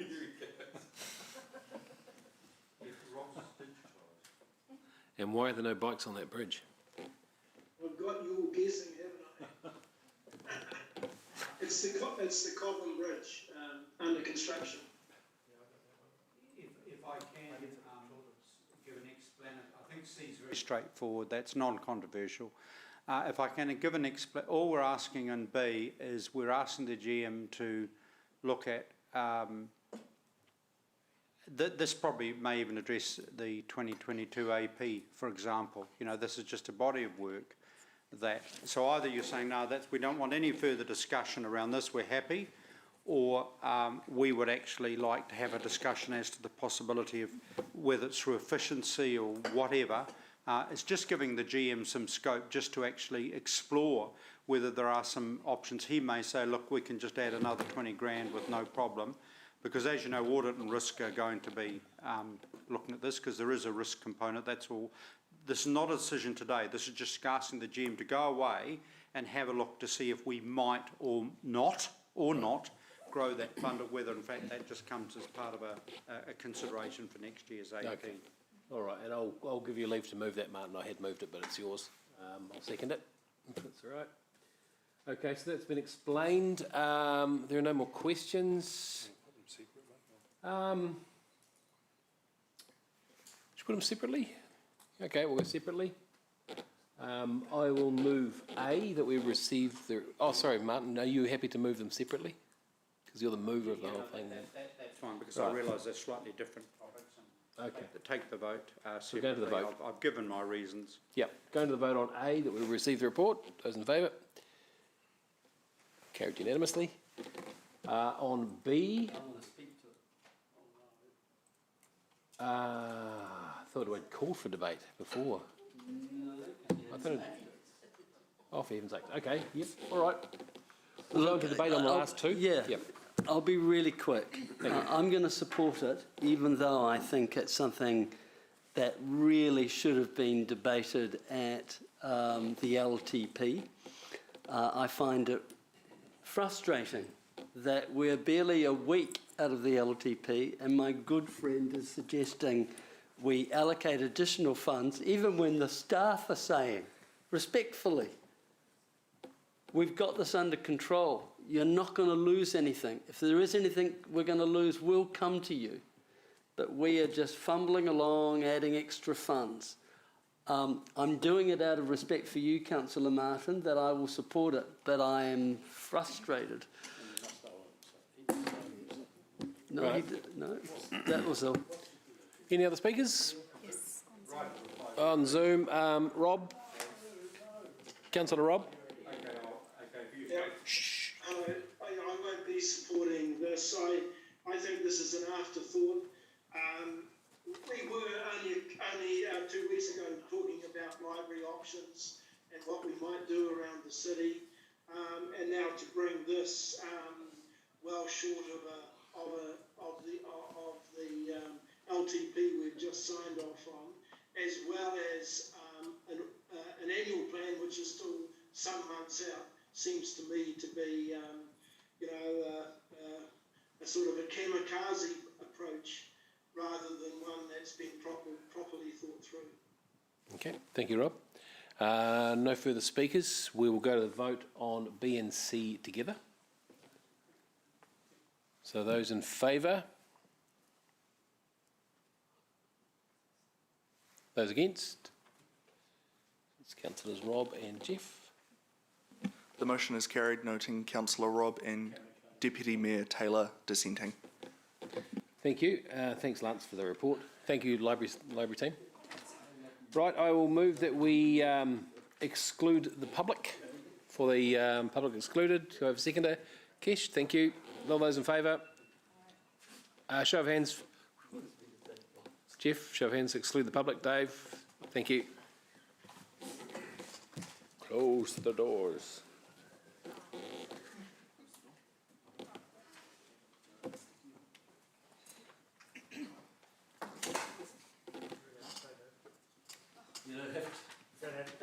Dave.